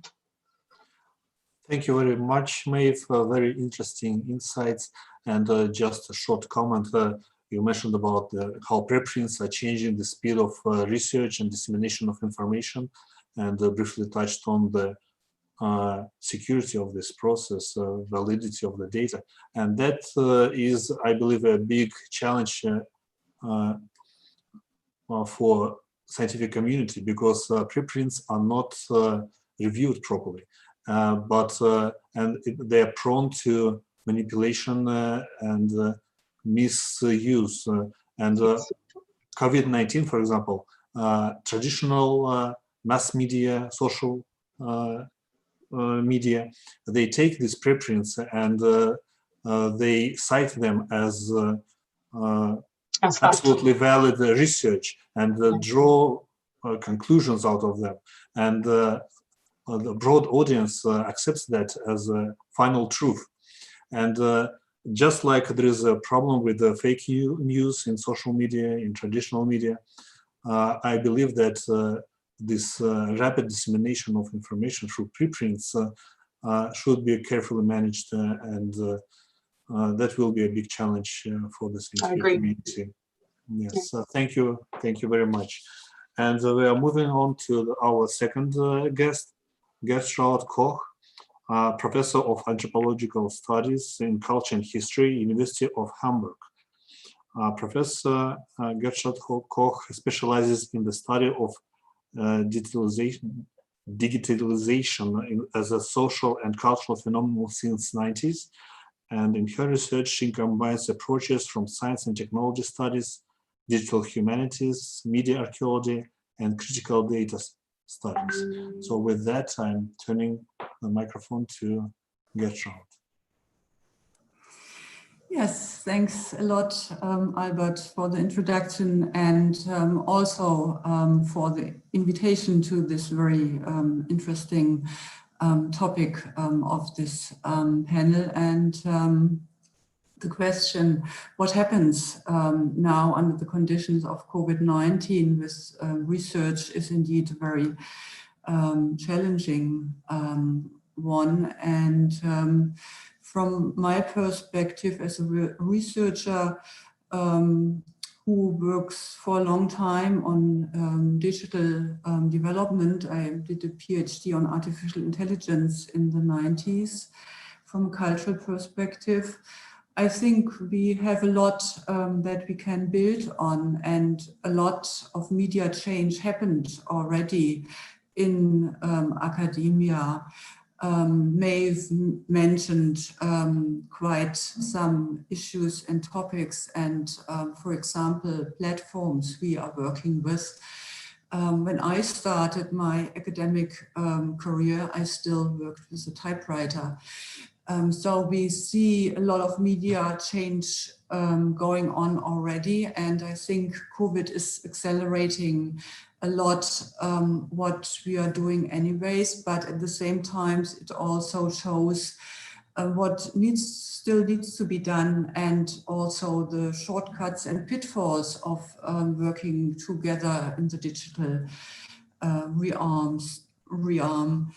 And I built, what I present, I built on research in different areas. We are currently coordinating EU-funded project on digital media infrastructures in the heritage sector.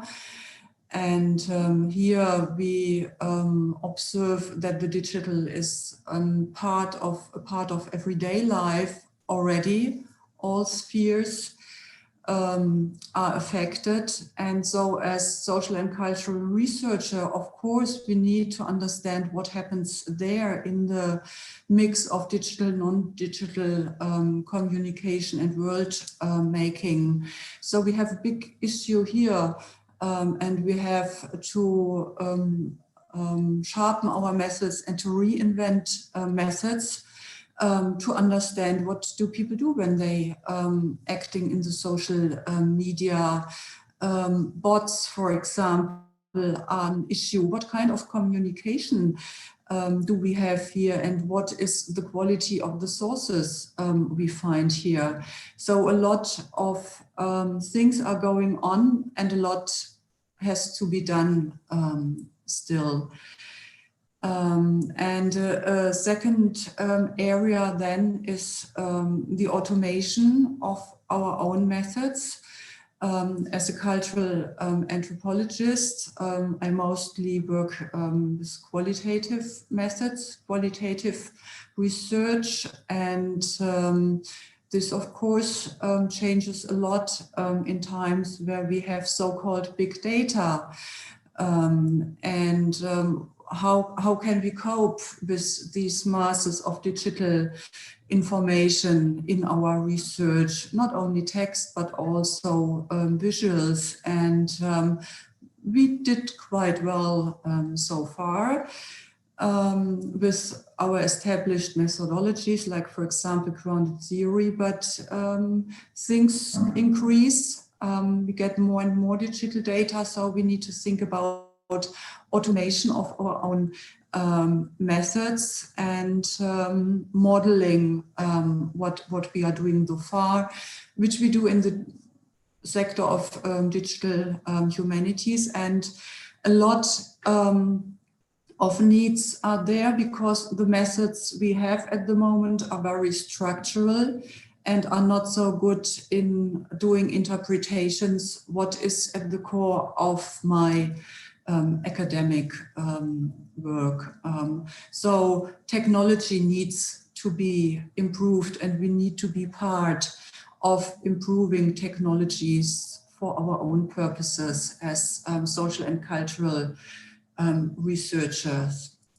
And the third aspect I would like to bring in joins Maeve in the point of the platforms and the collaboration on platforms, which is indeed a very, very thrilling and interesting field of change, because we here reinvent also collaboration between academics, but also with our research partners in the field. We are currently experimenting with the Peace platform, a platform for collaborative research developed by Kim and Mike Fortune at the UC Irvine. And this platform supports interaction with people in the field, joint interpretation of objects, and also bringing up issues, forms of citizen science. And I think this is another big field to move on with online research. And we can observe in all fields how massive the media change is, that we get acquainted to it and work with it, often naturally, but that we still have a lot of issues that are either technical or epistemological. And disruption is also a chance, an opportunity, and I think we can move on to more inventive and design-oriented approaches with digital research methods. Maybe I stop at this point and give space later on for questions. Yes, thank you very much. And here from social sciences point of view, I just wanted to raise a question that yes, we're getting new instruments which we can use for both natural sciences and social sciences. But once the instrument changes, the type of information which we acquire also changes. Basically, the effect of the observer and the instrument. So that needs to be also probably discussed, because both the pandemic and the research instruments which we use might affect the results, and how they can be historically interpreted might also change. But yes, that's a very interesting presentation. Thank you very much. And we'll move on to our third speakers, Simon Kolster, a senior lecturer and ethics advisor, University of Portsmouth. He got a PhD in biochemistry, spent many years in Royal Free Hospital as a part of an interdisciplinary research group collaborating with industry. And during that time became interested in ethics of clinical research, completed bachelor's in philosophy, master's in research ethics, and moved to University of Portsmouth. And now he's chairing several ethics committees, member of Department of Health Confidentiality Advisory Group, and main interest in research ethics and methodology. And we would like to hear what you think about COVID-19 pandemic and how that changed your research. Please. Great. Well, I think one of my first thoughts is a bit of a panic to know whether or not I say good morning, good afternoon, or good evening to people who are listening to this. Because one of the big things we've seen with COVID, of course, is that we're conducting all our meetings online, and now there's people we know listening from all over the world. And if we're thinking about innovations in online research in this session today, I think certainly the thing that all of us have experienced over the last few months is the fact that we're spending a lot less time on airplanes and trains and taxis and traveling around the place to meet our collaborators. And this meeting, I think, is a very good example of that many of us would have probably spent a couple of days traveling. And of course, as academics, we like traveling. It's plenty of opportunity to read papers, to think about things. Quite often, most of my research grants get written while I'm actually traveling to places. So yes, we lose some of that time, but in other ways, we're able to contribute to meetings and contribute to collaborations in ways that we may have not done previously.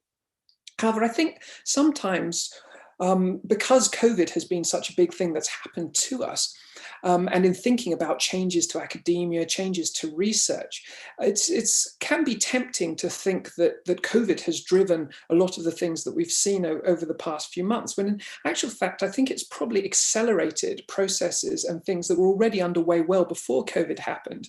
And in some ways, this software we use to have these sorts of meetings, it's always kind of been there, but we didn't like using it. But then COVID happened and it's forced us to use it. And then we suddenly realized, well, actually, these things aren't too bad after all. So I think there's a certain element of a lot of movements that have already started being accelerated a little bit under COVID. And I want to just give one example of this that has come about through some of my observations sitting on research ethics committees, where we review an awful lot of research. And probably every year I see hundreds of research projects mostly from the health sphere. So most of what I'm going to talk about comes from the medical sciences, but I chair the Research Ethics Committee for Public Health England, which is the organisation that's overseeing the COVID response, for instance, in the UK. So we've seen a lot of other types of research come through there as well. And so I was thinking, innovations in online research, what sort of trends have I seen coming through over the last couple of years? And one of the things I sort of think back to was actually when I was a postdoc working in London. And we were working on a project that it was working on a drug discovery project, and it became clear that we needed to collaborate with a big pharmaceutical company in order to take this idea from the laboratory where we developed it into the clinic. And I remember the very first meeting we had with people from the pharmaceutical company, and they gave a presentation, and we were talking to them after coffee, and we were saying, oh, it's really great to be working with your research and development department. And one of the guys laughed and said, oh, I wouldn't call us research and development. He said, we're far more search and development. Because he said the way things have happened is there's lots of other people who are coming up with the ideas. And now as a big pharmaceutical company, we've changed our perspective, and we're not actually doing the research to start off with. We're going around, we're searching, we're looking to see what other people are doing, trying to find the good ideas, evaluate those good ideas, and then develop those ideas moving forward. And he was saying those are quite different skills to the initial research skills, which might involve, being able to work in the laboratory. Search skills are slightly different. And he was saying that for the scientists who were working within the pharmaceutical industry, they were moving from that research skills into the sort of search skills.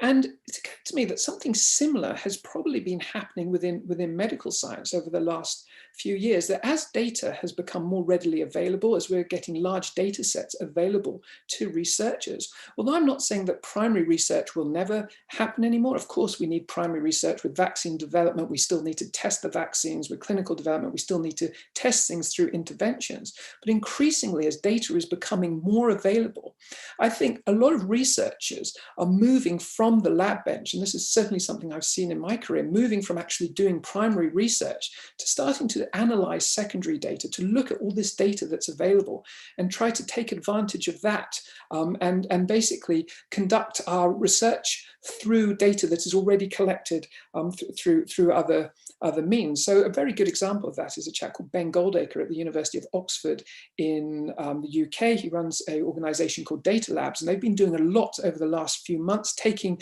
healthcare data that's come in about the COVID epidemic, and through having clever programmers, they've been crunching the numbers, and they've published quite a few relatively high profile papers looking at the sorts of people who are coming in with the most severe COVID infections. A lot of the risk factor work has come out from that. And that isn't people who are actually in the lab doing the primary research. Ben's team, they're not actually in the clinic, but what they're doing is they're taking those data streams, and then through being talented data scientists, they're being able to look at those data streams and publish some extremely useful information based on that secondary data.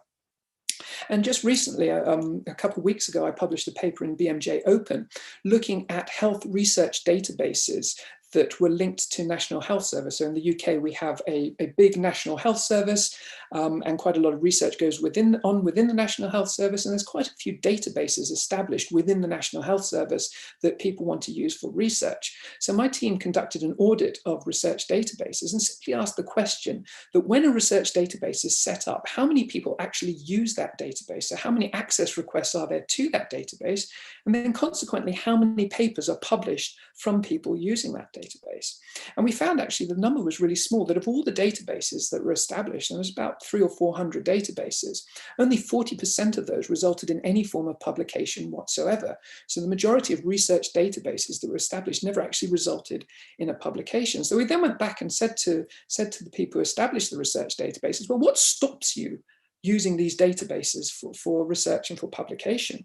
And one of the main things that came back was a lack of skills from the research team in the data processing.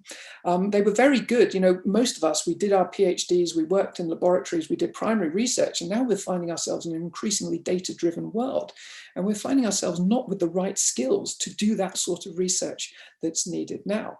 So it was really interesting through this audit that was one of the key things that came about, that a lot of the research leaders today don't actually have the skills in data science in order to fully capitalize and fully take advantage of these data sets that are now available. Another thing that came out was the lack of long-term funding for the maintenance of data sets.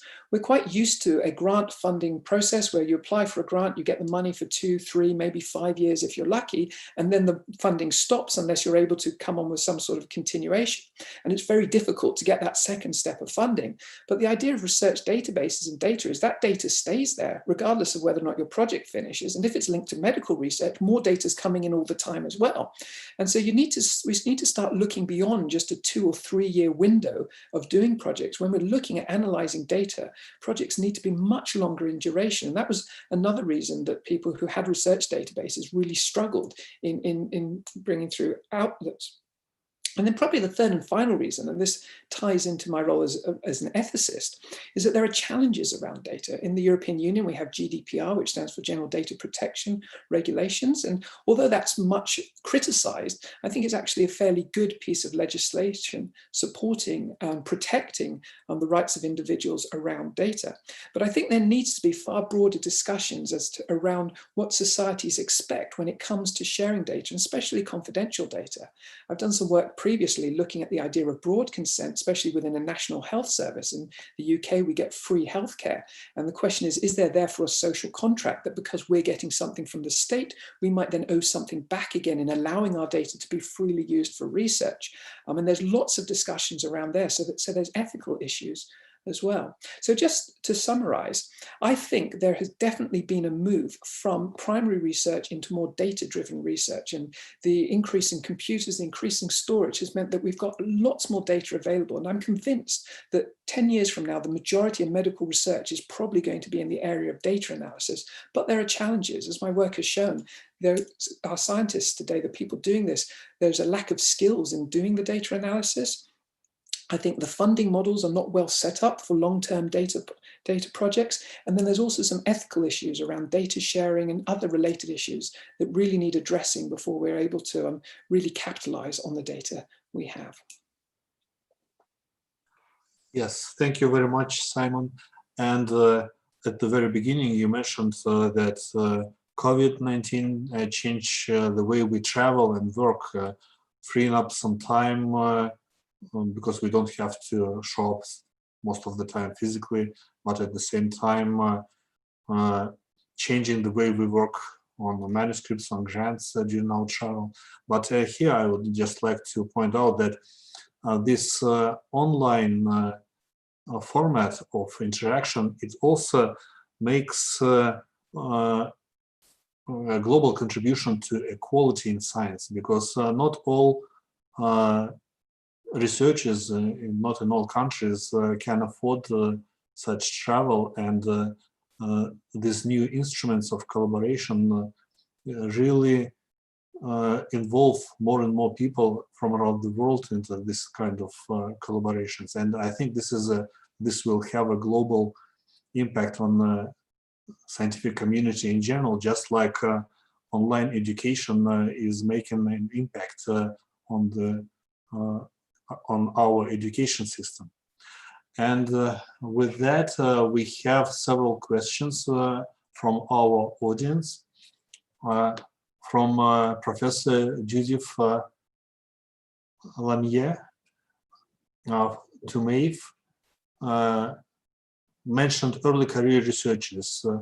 They are a vital segment of our research ecosystem, but are particularly vulnerable now due to not only COVID-19, but also Brexit in UK. How can we ensure that we support early career researchers?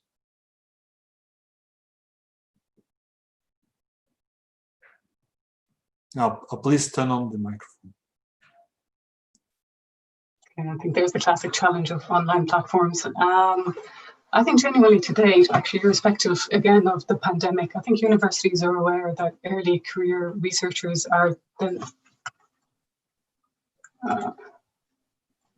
okay, sorry, I hope that works now. The joys of cloud platforms. So I think universities, irrespective of COVID, have put a huge amount of resource and effort into establishing training programs for early career researchers.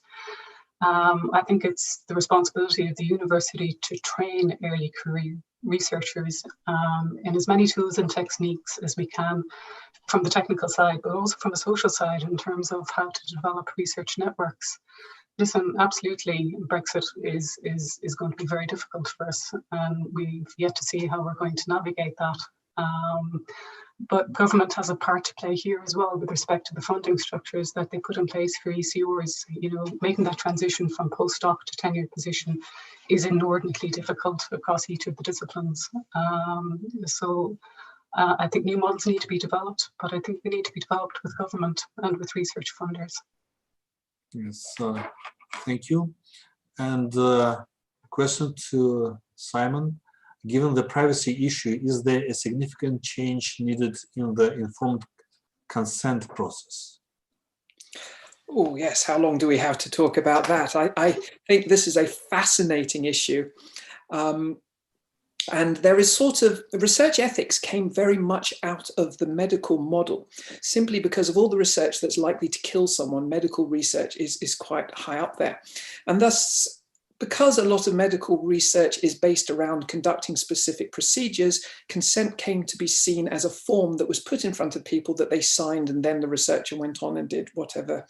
But if you start working in other areas like the humanities or the social sciences, and especially if you start working in cultures that have quite different setups to that you might find in Western nations or in hospital or medical type settings, consent starts to mean different things. And I think philosophers have argued quite well that consent is a process. It's not just a single point in time.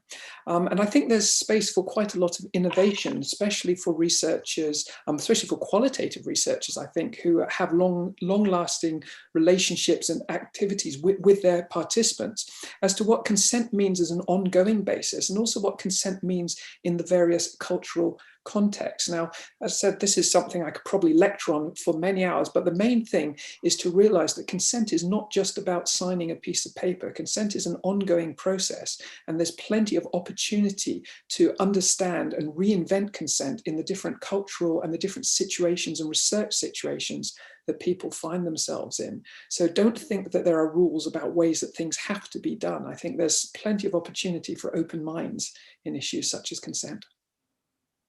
Yes, thank you. My Google form kind of frozen, but I remember the last one of the questions. Audience is asking,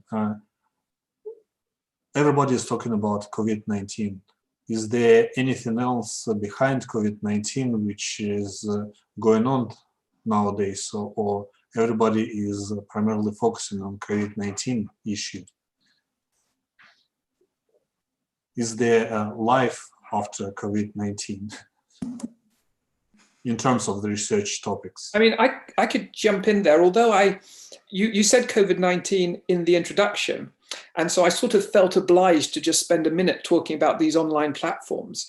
But I think the things I was trying to highlight are trends that were starting well before COVID, and they will go on well after COVID has finished, that we're increasingly having more and more data available. I think researchers necessarily are going to have to upskill in data processing type skills. I think we're going to find people who have done PhDs in programming, being able to do some Python scripting and stuff. These are all going to become necessary parts of doing research.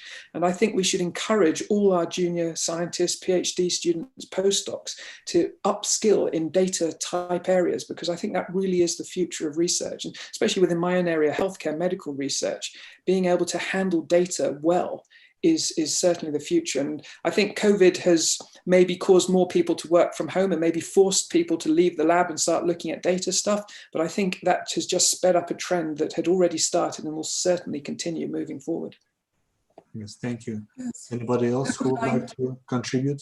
Yes, please. I would like to make a point on that, because I think in all this activism we now experienced during COVID-19, we should consider also the change in epistemology we face with online communication. Simon raised the issue of data and amount of data, and I would like to add the quality of data, because we need to better know what can we read from these data, what do these data say. We have metadata.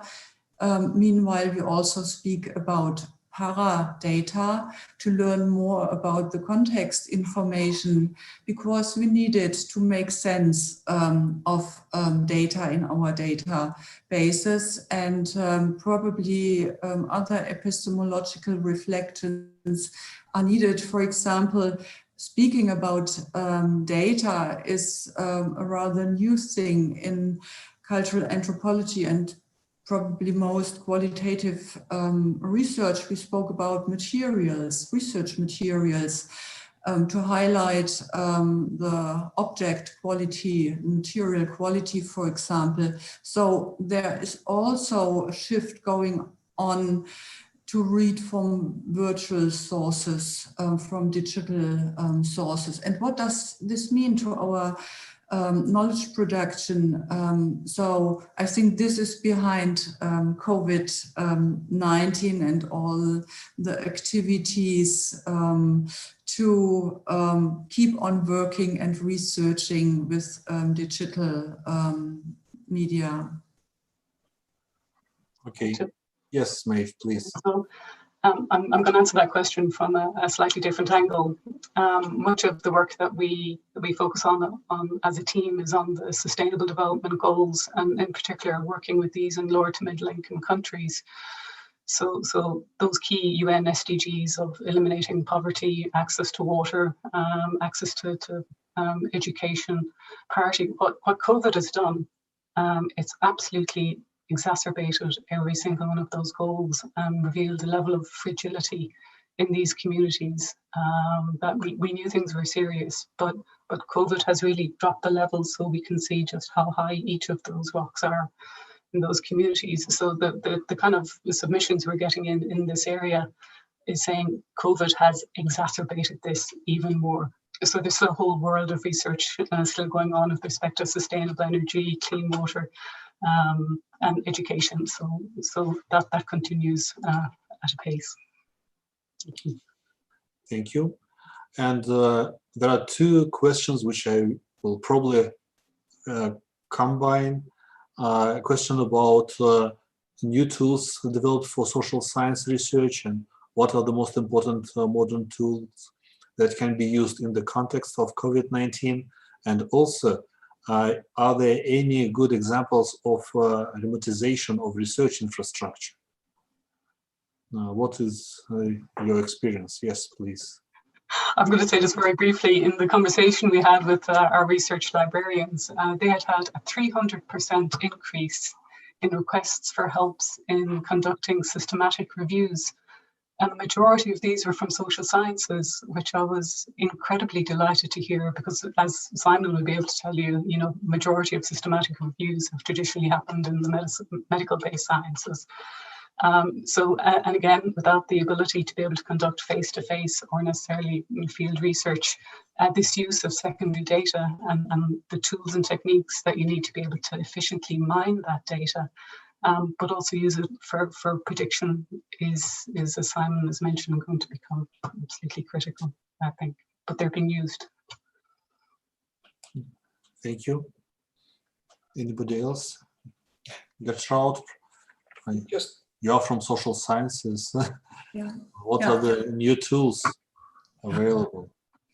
I think the Peace Platform, for example, is a tool that is in development. I think social sciences are a bit behind with available tools, and this is what we now experience, that there should be more out there that we can use. So I think these collaborative platforms where we can interact with our research populations, as we did in participant observation, for example, in a very trustful mode. Here we have a big gap that needs to be filled also in collaborative annotation modes, creating different ideas, meanings, and so on. There's a lack, and of course, as a social researcher, I'm not quite happy with what tools for data mining, retrieval, text analysis, image analysis, what they provide.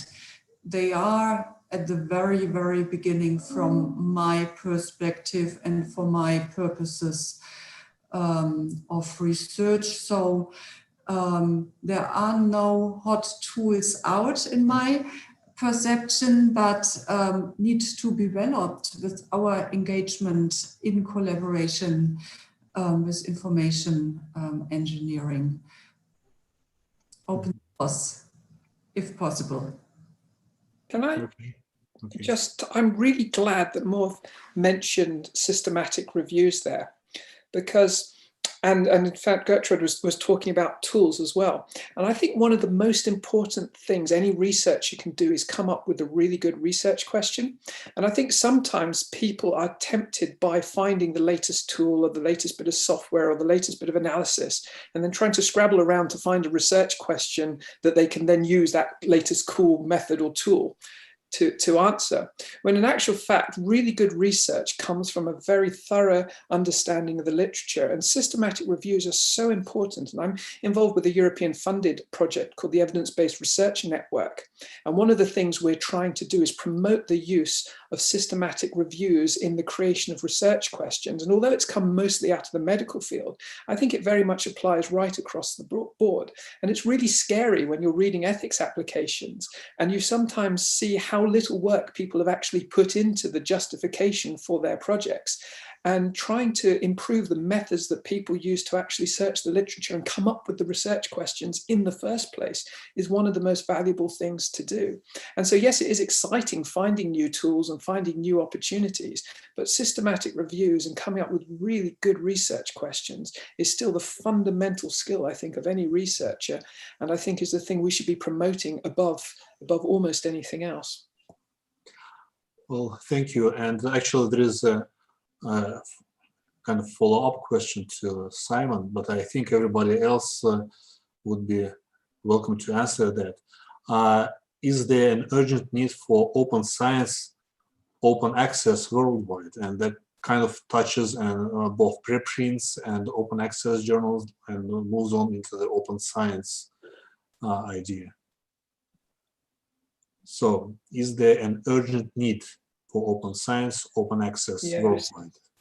I think being open, being transparent is important, but I also think you have to be careful, and it needs to be appropriately open and appropriately transparent. And the fact is that data is very complicated.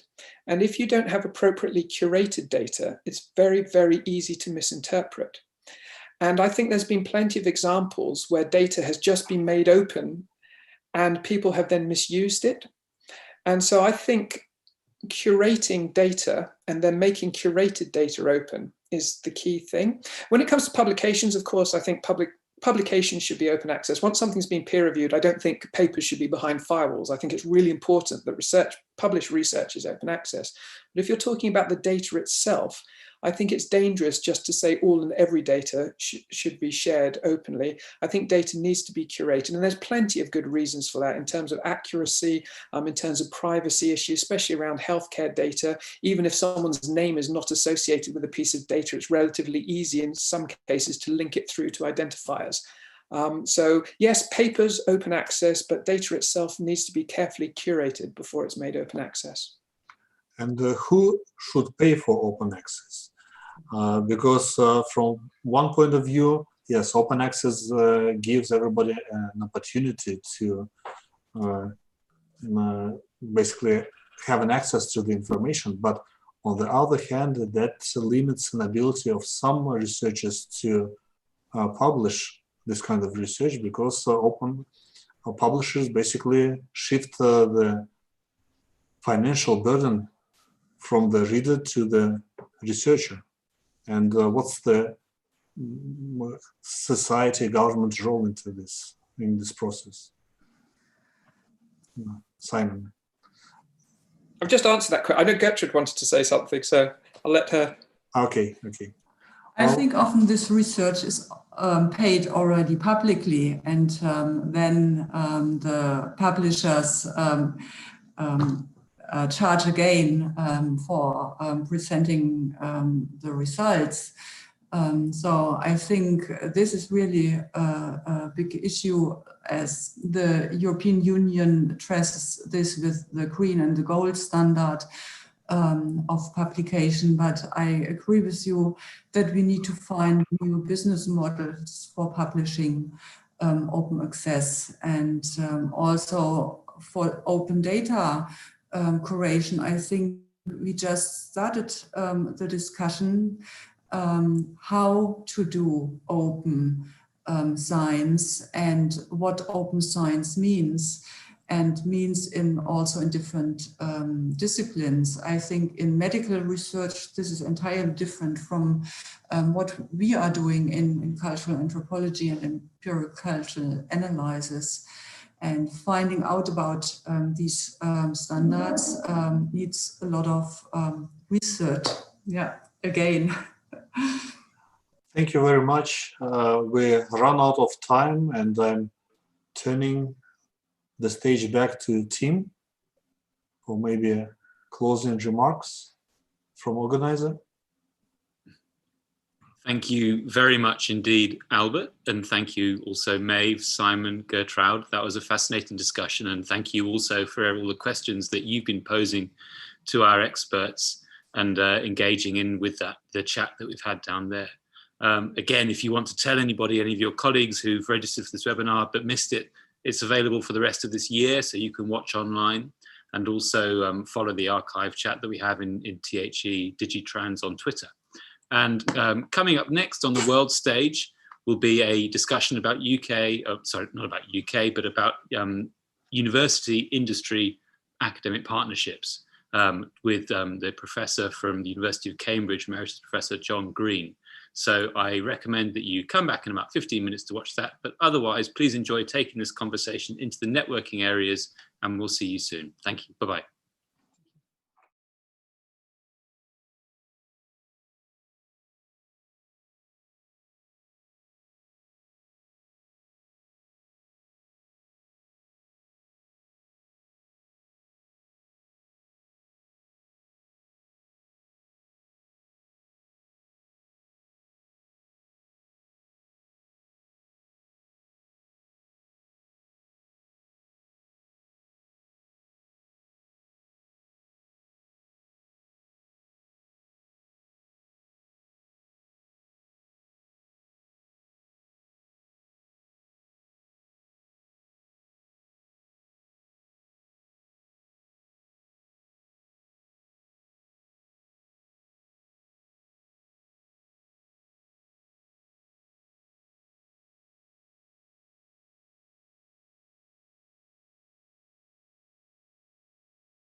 Hello, good afternoon from London. My name is Tim Savula. I'm speaking from Times Higher Education's office, and welcome to wherever you are. Thank you very much for joining the world stage here at our Digital Transformation Forum in partnership with Kazan Federal University.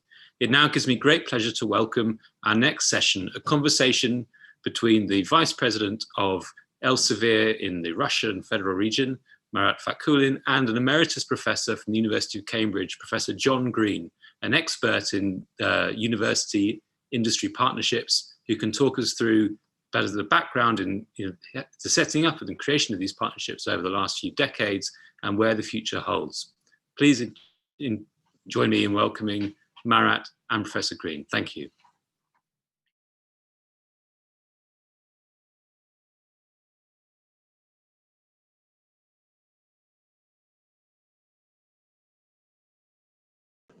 Good afternoon, everybody.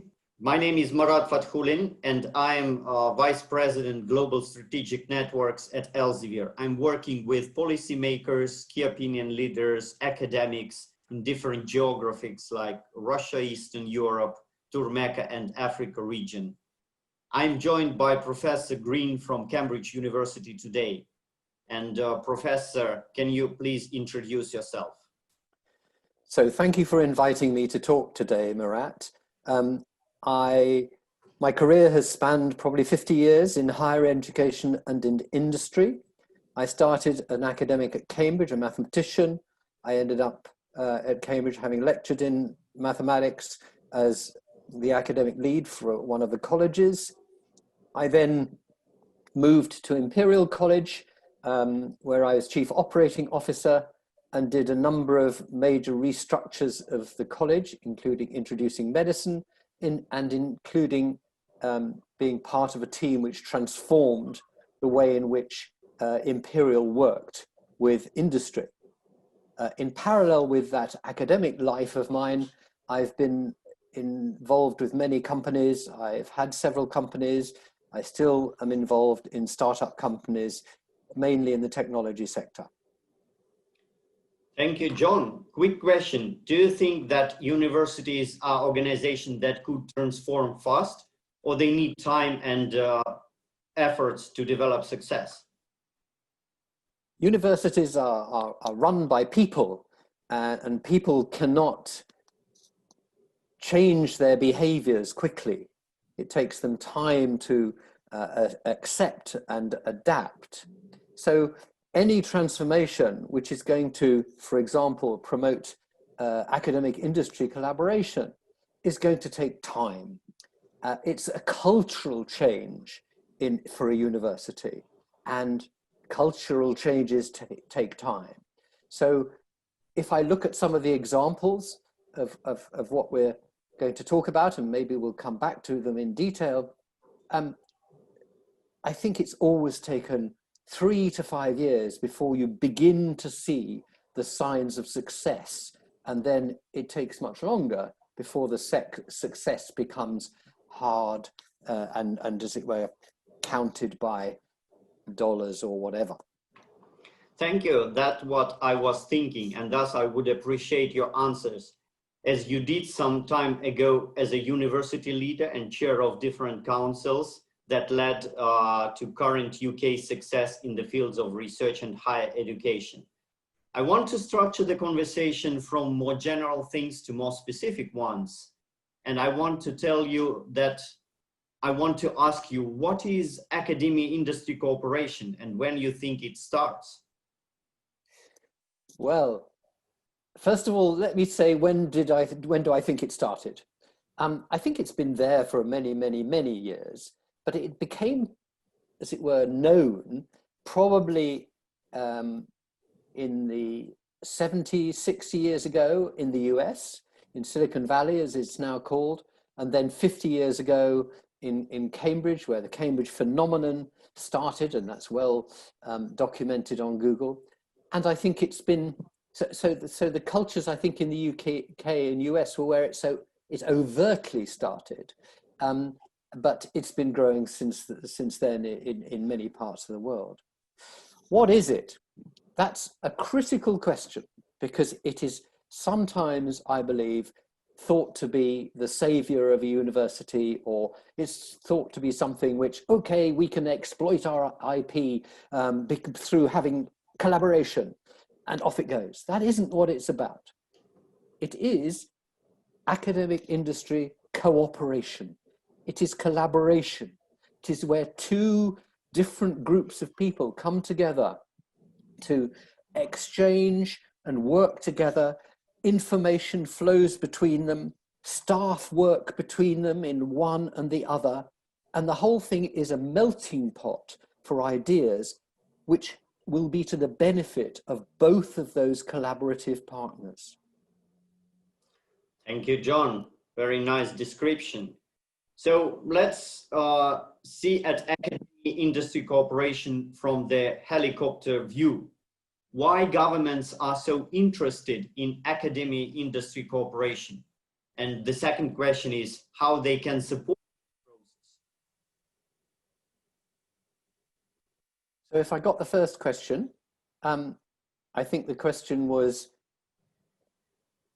why are governments interested in academic industry cooperation?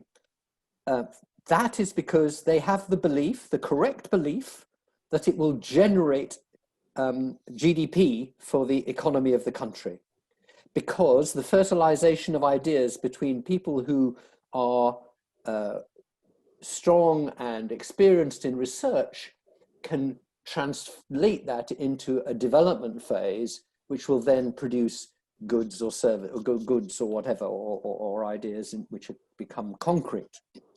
I think you said, how can governments support the process? I think it's critical that the governments recognize that they cannot drive this themselves in a top-down way. What a government can do is facilitate it happening. And there are many good examples, and the UK is one of them, where the government recognized what it had to do was fertilize the ability of the universities and their corresponding regions or whatever, help them and as it were, fertilize, put moisture and growth and fertilizer on the relationships to help them create these collaborations.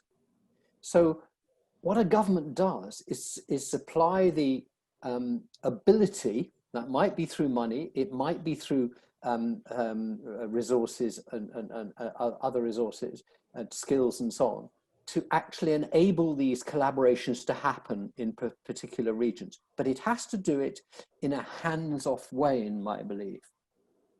And I think it's important that, so for example, the UK is a good example, where the government decided that they wanted to have some industry university collaboration in various regions. And what they did was set up an infrastructure to pass the responsibility to those players, those partners in each of those regions. Okay, thank you very much. So let's try to answer the question that is our session about. How are successful academic industry collaborations created and maintained? We just talked slightly about the background and the history. We talked about policymakers. Let's move to the level of the university. What kind of universities are best fit the academia industry cooperation? Some criteria, possible success. Many universities has relationships with big corporations like Cambridge and Shell, like MEFI in Russia and nuclear corporation Rosatom. Where should university focus? On big corporations, or they need to set environment for startups? I think we've kind of come down from what you said was the helicopter view to a detailed view, which has become already too blinkered in its ideas. And the question, if I may say so, Murat, is too focused. Let me try and start at 30,000 feet and come down gradually. Sure. For me, there are three crucial ingredients to successful creation and maintenance of these collaborations. The first is, and I can explain these later, but I want to really, my audience to understand, culture, we have to develop culture, particularly in universities. We have to develop the capability in the region, that the region has the resources, the human capital, in order to respond and work with. And in order to do those two things, one has to have an evidence base. There's no point in just saying, okay, we've got a relationship with Shell, so that's our future. There's no point in saying, oh, down the road, we have the best chemical firm, which is making whatever, agricultural fertilizers, that's where our future is. Let's go and talk to them. That is what I would call an opportunistic approach, not an evidence-based approach. And that is what is needed in order to ensure that the culture is built in the universities, particularly, but also in the industries. But we know whether there is the capability in the region and in the industries to deliver and work with those universities in the areas. Yeah, thank you. So if we zoom and move from the university level to the university leader level, or I would even say university leader / CEO of corporation, what rector or vice chancellor or CEO should do to initiate academia industry cooperation in her university, corporation, or geography? What probably personal skills should he or she demonstrates? Right. This is coming to the core of how do you move forward, and it's the same now as it was 20, 30 years ago, I believe. First of all, the universities, and this is culture to start with, the culture, behavior. Yep.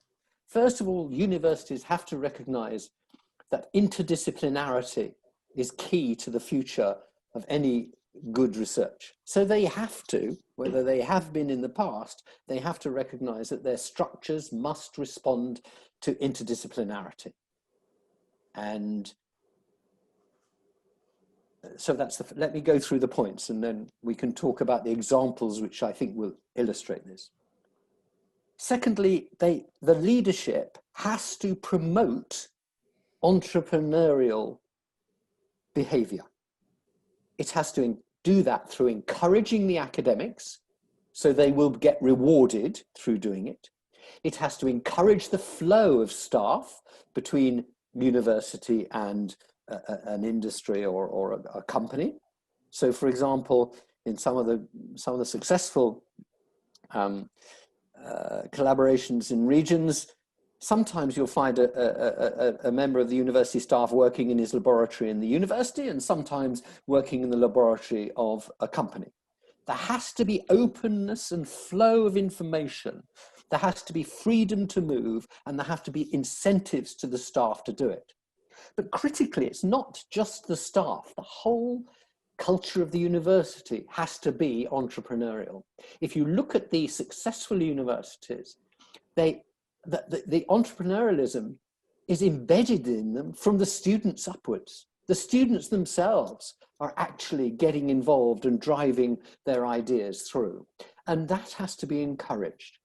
And my final point on that is the leadership has to be absolutely clear that the responsibility for the entrepreneurship is down with the people who are going to implement it. And so it has to help them do that by, for example, promoting that flow of freedom of flow, by promoting a reward, by giving incubator space to help people work together, and maybe tiny little bits of funding to just start the seed. But that's the least important. In terms of the company, so that's from the university side. From the company, I think culturally, the companies are more open to listen when ideas and new ideas and smart people come along and want to work with them. I think the problem the company has is how you grow in an area when you begin to see that there's a synergy and an opportunity and so on. And this is where evidence-based comes in to my mind, because it's all about, has the industry and the region got the capability, usually the human capital, has it got the capability to actually develop that particular area of expertise? Let me just give you a very simple example. And this is too simple, really, but so let us say one of the drivers for a university and having had these discussions with companies was something about some digital transformation or whatever, and everyone could see that that was what they wanted to do. It would fail in a particular region. Where are we talking about? Kazan, Tomsk, wherever, unless it would fail unless the human capital was skilled enough to come into that. An example in the UK is the Midlands region of the country was traditionally in the automotive industry and so on. So big, heavy sheet metal stuff and engines and so on.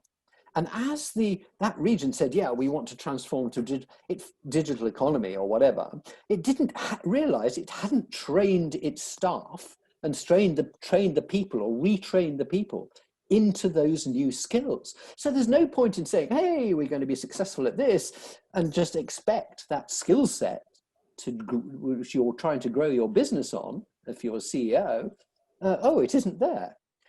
And of course there, just as an aside, there's a kind of feedback loop there, isn't there? The university can start changing the way who they train.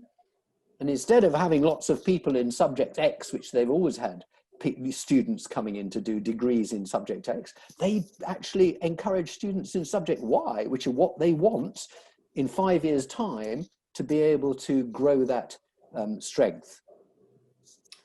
Thank you. A very nice example from UK. So what I realized that the vice chancellor or the leader of the university and the industry CEO, they should be brave enough to start bottom-up culture, cultivate it, and support and even hug. So this cooperation could develop in a right way. What they're doing, those leaders, they're trying to hug and support researchers or employees of the corporations.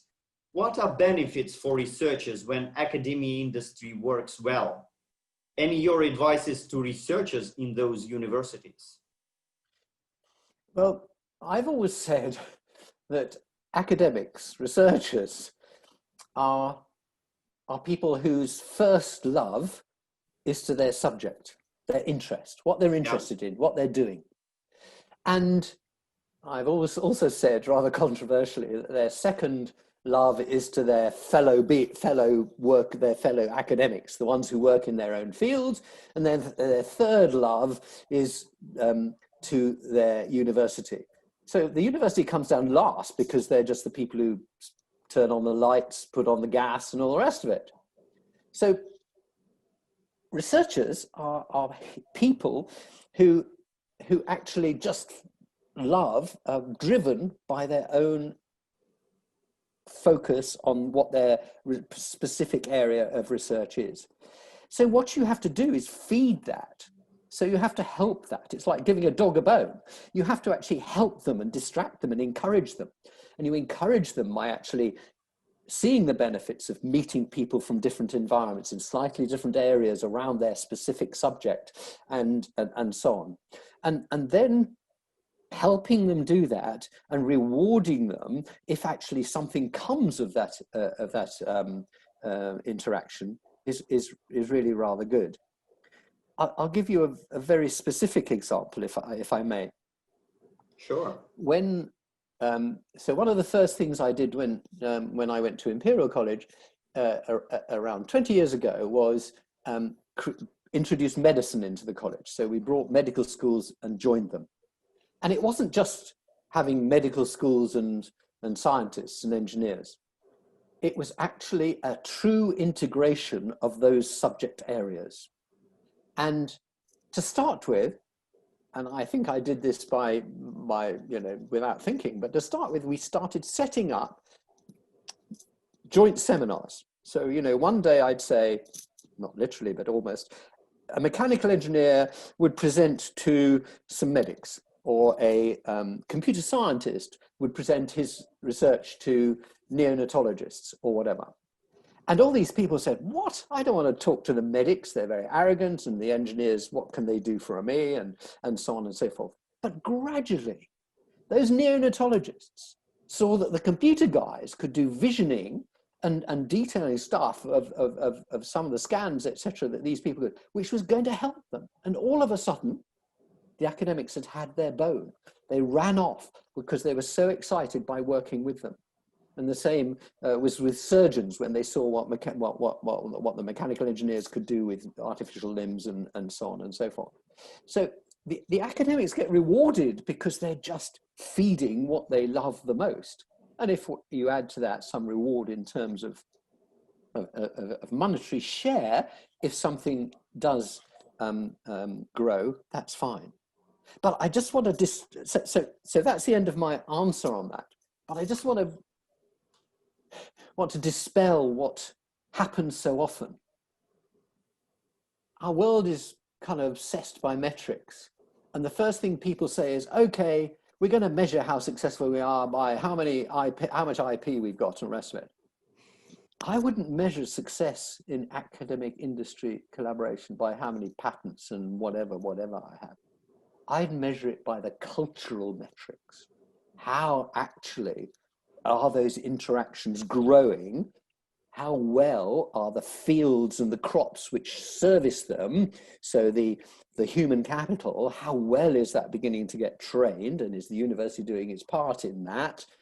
How well does the university enable and help through incubators and so on? So that to me is first of all how the researchers will respond, because that's what they love. Thank you for a very bright example which you led in Imperial. So when we move further to students or society, I see some obvious values for students to choose universities with strong entrepreneurial environment and ecosystem, because they can win from the very beginning of their career, learning from successful people, great examples that will stimulate them to be creative and succeed in future.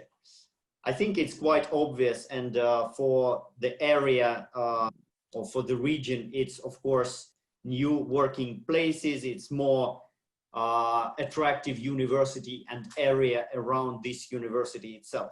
So just last question, how are successful academic industry collaborations created and maintained?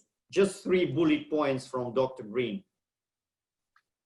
So first of all, I'd say I'd come back to my 3 words: culture, and the capability, and doing that through an evidence base.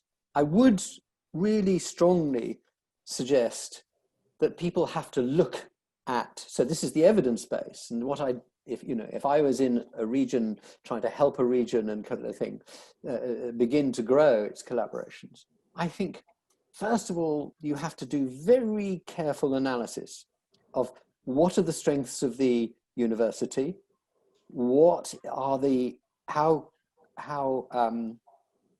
enabling are the structures of the university, how strong is the human capital in the region, and is the university's training program symbiotic with what the region needs and wants to do. And I would first of all point you to a very interesting report, which probably your listeners all know of, which is an MIT Skolkovo report, which was written about 5 years ago, I think, which actually examined the successful academic collaboration, university collaborations, university regional collaborations across the world. And it looked at many, many, many and identified 40 which were very successful, and then went into incredible detail on, I think, 4 or 5 of them, one of which was Imperial College. But there were many others from very different countries, Finland, New Zealand, very interesting. So that's the first thing. The second thing I would say, the evidence base. Back in 2012, the UK started on its own way of trying to provide and enable these collaborations. The government provided funds to help it and enable it and so on. It was called the Whitty Report. And again, you will see this. And what happened was that there was a really, really careful assessment.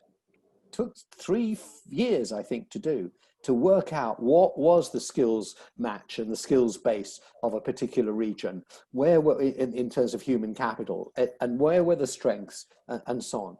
So I think there's a lot of evidence, and if this is my final comment, if I may, there's a lot of evidence out there from the experience in the last 50 years where people who are trying to embark on developing successful academic regional collaborations can look. And it also always frustrates me. My final sentence, Murat, if I may, it always frustrates me. Academic research is an evidence-based activity. Approach developing these collaborations as an evidence-based activity. Thank you, John. I think it's exactly as everything in our life. So the really successful thing starts when you look inside yourself and when you understand what you want and where are your strengths, and then you start doing baby steps and grow and yeah, get more gravitas and then demonstrate success. Thank you, Dr. Green. I think it was very nice discussion, and thank you again.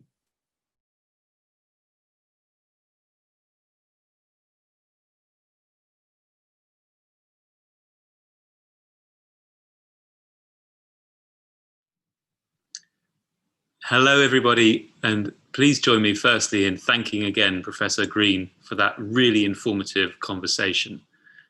And now on our world stage, we've got a short break, but please do come back for a live final keynote session, which will be at 5 minutes to the hour. And I'm delighted that we'll be having from South Africa, Dr. Sharon McPherson, the co-founder of the Center for Disruptive Technologies. If anything about this year, in a word, I think could be said, it has been disruptive. So Sharon will be a fantastic person to voice us through what's been happening and what may happen next. So please join us then, and I shall see you again soon. Thank you. Bye-bye.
Okay. We're all ready to start. So hello, everybody, and welcome to the world stage again for our Times Higher Education Digital Transformation Forum. My name's Tim Savula. I'm speaking to you live from Times Higher Education's office in London, and I'm delighted to introduce our final keynote speaker, Dr. Sharon McPherson, who is actually joining us from just outside Washington, DC in America. She'll be speaking with Phil Beatty, our Chief Knowledge Officer, and the subtopic of her masterclass is disruption, which, as I said earlier, I think is perhaps the defining word of 2020. But what comes next in the next 10 years, we'll find out now. So please join me in welcoming Dr. Sharon McPherson and Phil Beatty. Thank you very much, Tim. That's much appreciated. So it's been an absolutely wonderful day so far, packed with insight and ideas. Thank you all so much for your engagement so far. I'm delighted to see that you're here fully prepared to take part in this final keynote session. We have an absolute treat in store for you. As Tim said, we are incredibly lucky to have Sharon McPherson. Sharon is the co-founder and director of the Center for Disruptive Technologies and a founding member of the Singularity University, South Africa. She's also the founder and chair of the Future Education Foundation. She has many years' experience as an investment banker and has lived in Africa since 2001, working at the forefront of the movement to invest differently in African women and youth. She's a founding member of Women in Infrastructure, Development and Energy, and of New Faces, New Voices, which aims to expand the role and influence of women in the financial sector. She's a strong interest in advancing technologies for development in Africa. At present, she teaches project finance at the University of Cape Town's Graduate School for Business. So we're incredibly lucky to have her, and I'm delighted to hand over the floor to you, Sharon. Thank you, Phil. I'm exhausted just listening to that introduction. It's a lot. And, you know, I want this time that we have together to be interesting, to be engaging, you know, but the stuff that we're going to be talking about today in terms of the art of disrupting higher education is really serious business. So I want you to plug in, stay with us, and, you know, have lots of interesting questions and comments, which Phil is going to be monitoring the chat. If I can get started, because time is of the essence, so I'm going to, like I said, treat this like a masterclass as opposed to a keynote. I don't see my video. I don't see my slides. I don't know if that's, if we've got it. Great, there we are. So as Phil indicated, I'm basically a former investment banker and attorney turned serial social impact entrepreneur. You know, was fortunate and then managed to become an investor. I am locked out of South Africa. I'm looking forward to getting back to my adopted country. So shout out to all the folks who may be joining us from South Africa. What I really want to do today is take you through a brief masterclass where we really are looking to do three things. So the first thing I want to do is I want to unpack disruption. It's something that we spend a lot of time. It is the term, the defining word for this period, this dispensation that we find ourselves in today. But I believe that there's a lot of misunderstanding in terms of what disruption really is. So if we think about this as a 3-act drama, Act 1 is you better understand disruption. Act 2 is that you agree that education needs to be disrupted. I know that there's a lot of educators on this call, and as a member of the tribe, I get it. We feel completely, in some cases, unprepared for the disruption that we're experiencing as a result of COVID-19. I spent a lot of time with educators even prior to COVID-19 saying there are lots of things that are going to be disrupting education, not just higher education, but even primary, you know, nursery schools are closed. Those factors that drive disruption are not going to go away, and we're going to have to evolve and adapt and become resilient and manifest all those things that we're always talking about. Now's the time to do that.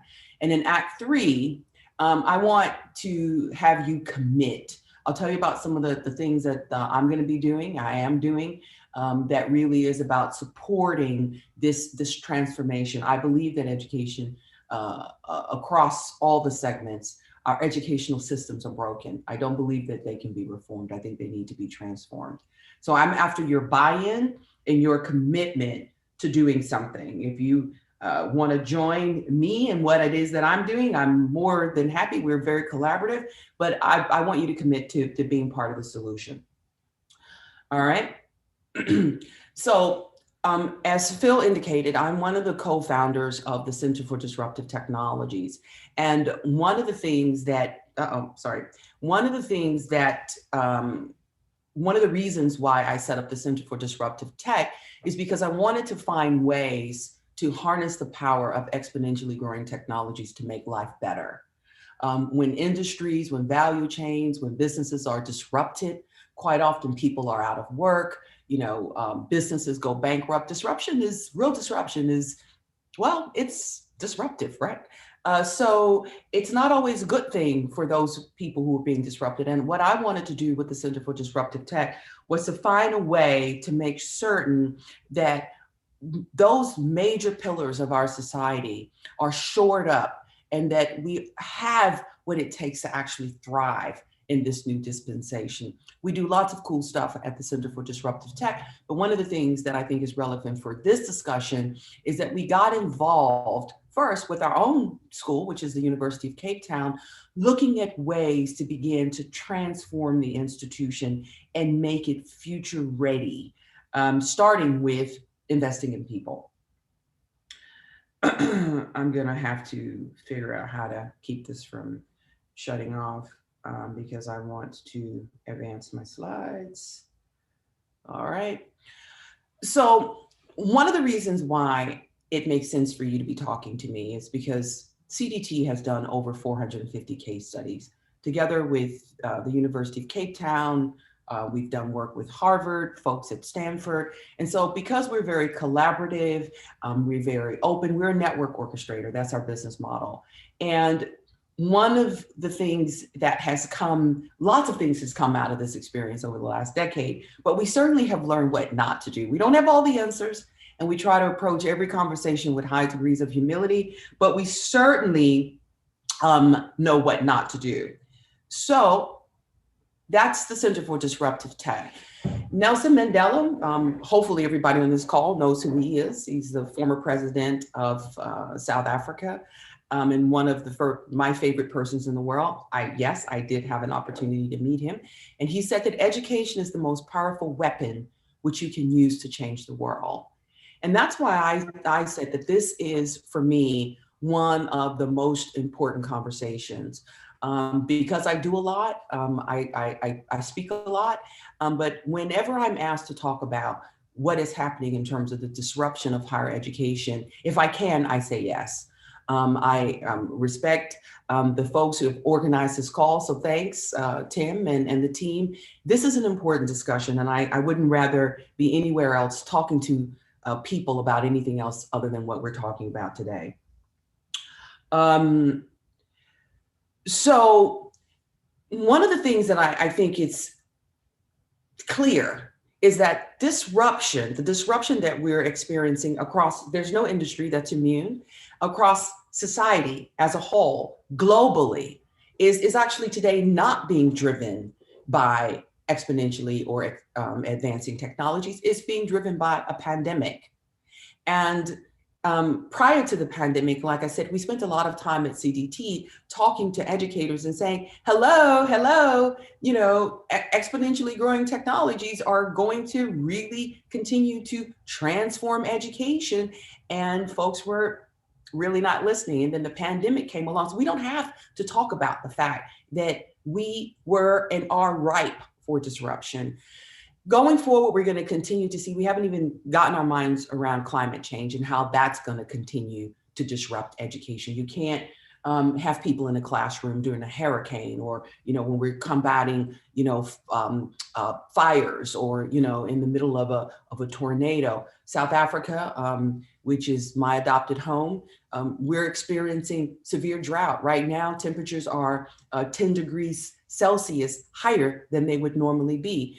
So these things that you're seeing there on the screen are going to continue to be disruptive factors. So volatility, uncertainty, complexity, and ambiguity are going to be this VUCA world. It's going to be with us. We're not going to wake up next year and that pandemic, hopefully we have got a cure, we can hug folks and go out and do the things that we love to do, and then we get to ignore all those other factors. So what I want you to take from this visual is that disruption is with us to stay. And what we're going to have to figure out as educators and as important stakeholders in the education value chain is what is the appropriate response? What are the techniques that we can use to help ourselves to really not just respond to disruption, but to become leaders and to not just thought leaders, but leaders in terms of what it is that we do, right? What is the behavior that we need to be modeling? So support folks, this is, I've got just a quick snippet. We've got a course, a short course in digital transformation that we've done with the University of Cape Town and 2U, which is a large US ed tech company. They came in and they acquired GetSmarter, which is a South African-based company that specializes in MOOCs, massive open online courses, for $173 million. And that's might be a drop in the bucket for us here, but certainly in South Africa, that was a lot. And so this little snippet just is a great capsule in terms of how we might better understand disruption. And then we'll try to move on to Act 2. So play it. In this module, we're going to be debunking some of the myths around disruption. What is disruption? Why do we care about disruption? And how did we get to this place where in so many segments of our society today, whether it be in business or in government, in civil society, as well as education, disruption is a buzzword. And it's almost become so ubiquitous it's become meaningless. So what we want to do in this course is really help you to understand what is disruption, why it matters, and to really set a really solid foundation for where we're going to go in this course. And I think it's going to be amazing, and you are going to really not only enjoy this course, but you're going to really feel that it's relevant for you as a person, as a business person, as a government leader, as a business leader.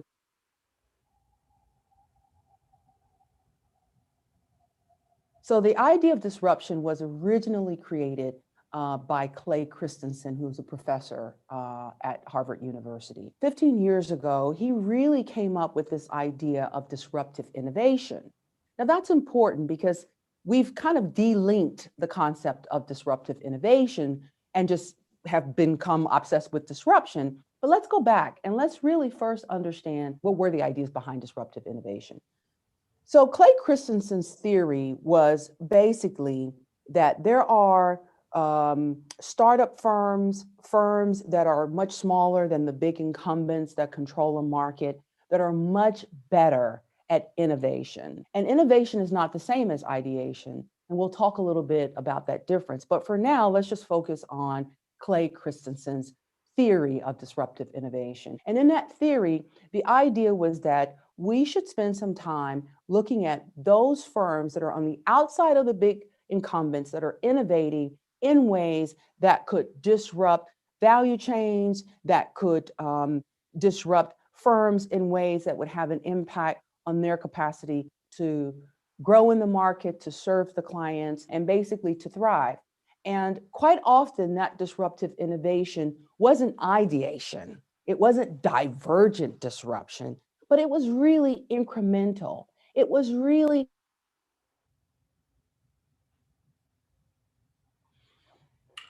okay, well, you missed my little cartoon, and that's okay. So let me give you divergent disruption in a nutshell. So here's my iPhone, right? Okay. It's ridiculous for me to buy a glass phone that I can't even take out of the case. So why do I do it? Why do we do it? Many of you who are listening also have iPhones. And you've heard the story of the Kodak story and the camera story, but this is a little bit different. I want you to think about the fact that Steve Jobs brought Apple to the iPhone game and totally disrupted the market. And I don't want you to think about Kodak right now. I want you to think about Rimmel, and I want you to think about Nokia. So I was a Nokia fan. Before that, I was a BlackBerry fan. So I was deeply dismayed when those companies were negatively impacted by Apple. So how did it happen? Steve Jobs brought the middle office and the back office of an IT company, a computer company, to the cell phone game. You remember the MP3? I had an MP3 player. So Apple was producing, iPods, and they totally disrupted themselves. And they disrupted the market by entering into a new industry and pretty much wiping out most folks. There was nothing wrong with Nokia. They didn't do anything wrong. They were a good company, a well-run company. And these guys took them out, basically. Because with this, I've got an AI-enabled supercomputer in my pocket. I can connect to the cloud. I can stream my music, right? So there are all these things that I can do. I can share memories. I can create shared folders and share memories, with my family and friends. I couldn't do that with the devices that I had before. And so when you think about real disruption, I want you to think about what Apple has done in the iPhone business. And that's going to help you to understand that there are tremendous benefits, right? I've got Siri, I don't have a PA at the moment, but I've got Siri and she helps me with lots of things, right? And so there are all these benefits, which is why, disruption matters, because people are going to keep doing things that matter to them. So all these things matter to me, which is why I use this phone, and I don't have a BlackBerry anymore. Okay. And so I want you to be thinking about that with respect to education. How are we as educators serving our clients? So no matter where you are in the value chain, whether you are a policymaker or you're in the classroom or you're a government official or you're an investor, how are we serving our clients? And so the future of education is not education. The future of education is learning, and it's mass personalized learning. And you don't have to agree with me. You don't have to like it. You don't have to not like it. It doesn't matter. That is what is going to happen. And we're gonna dig deeper into why that's gonna happen. Okay, so if I can get my slides back up, there we go. So just to finish off on Act 1, which is to debunk the myths around disruption, because quite often we're not actually after divergent disruption. We're not after divergent innovation. We're not trying to do a Steve Jobs number on the industry. We're actually interested in something that is more incremental, that is sustainable innovation quite often in the education space. This is a nice visual because it helps you to understand that when you are talking about disruptive innovation, you're talking about satisfying the least demanding customers in ways that the big folks aren't thinking about. So, not everyone can go to Harvard University or Leeds or Cambridge or Stanford or all the great, University of Moscow, all these great universities that have been around for a long time and that are really expensive, have great reputations. People aren't buying into that as much as they used to. And I know that you're feeling that. And why is that? Because you've got a lot of lesser demanding customers who demand less. And they're happy with stacking credentials. They're happy with figuring out, how can I curate the learning experience that is right for me? And that trend is not going to go away. And so what happens over time is that those institutions, whether they're businesses, Google clearly today is the #1 education company anyway, but those businesses that serve the least demanding clients over time actually have the capacity to become the incumbent of the future. You're seeing that with Netflix. For those of you who are not, familiar with Blockbuster, that was, the video rental service where you had to go in there and you rent the video and then you take it home, and you had all these late fees. And according to the Netflix founder, he said, listen, I was tired of paying the late fees. And so I created Netflix. And, by 2016, Netflix was worth $8 billion and Blockbuster was out of business. And there were thousands of people who worked for Blockbusters. It was all over the United States, right? And so today you see Amazon Prime, lots and lots of companies climbing into the space that was previously dominated by Netflix, right? Everyone's home and people are saying, well, how can we get into this space? And so you don't ever kind of get to that place and say, I'm there, I got it, right? And we need to be thinking about how do we, as educators, what is it that we need to do to position ourselves to be in a place of sustainable innovation, where we don't make changes, we get there and we say, okay, great, we've got it. But we are willing and capable and able to continue to grow and evolve and to learn, just as we expect our learners to continue to do that, right? So with hope, you understand what disruption is and what disruption isn't, right? I mean, it's not a pivot. Disruption really has the capacity to change the entire landscape. And I truly believe that that is not only what is going to happen in the education space, I believe it should happen because education was broken before COVID. Our educational system was broken before COVID. And that's where we are now. Act 2, I want you, now that you understand what disruption is, I want you to agree with me that education needs to be disrupted, okay? So quick romp through the history. We know that the educational systems that we have today, and I'm gonna focus on higher education, did not evolve in the West. They really evolved in the East. This is pictures of the University of Timbuktu. And if you've ever been to the University of Cape Town's Graduate School of Business, you will know that it actually looks a lot like this. So this is the oldest university, University of Timbuktu. Well, we could debate that, but this is the University of Timbuktu, right? And so throughout the ancient world, people in the East would go and they would sit at the feet of the imams and they would learn. Some of them would be sleeping because perhaps what the imam had to say, the guru had to say that day, wasn't so interesting, or maybe he was tired because he, had a long journey. But the point is that it was very, exclusive. You had to be able to afford to go there. It was only men, and the sage spoke to you from on high, and you went there to hear what he had to say. It wasn't about what you wanted to know. It was about what the teacher felt that you needed to know and what they wanted to share with you, right? The sage was the repository of the knowledge. And we know now that content is everywhere and easily accessible and increasingly free. In the West, the church got involved. And again, it was male, it was elite. Quite often the nobles would send their sons to go and learn. And so I want you to be asking yourself, how have we changed? Sure, I'm sitting here, I'm an educator and I'm a woman. So we know that, gender diversity has become certainly accepted in higher education. But what are the aspects of these ancient ways of learning that we've held on to, even right down to the calendar, like, when school is in and when school is out? We accept these things as if they're cast in stone without actually really thinking, do these things make sense for us anymore? Okay, so prior to COVID-19, this was the way that we were still teaching, right? In classrooms all around the world, this is what's happening. And you still see folks are sleeping because it may not be relevant, right?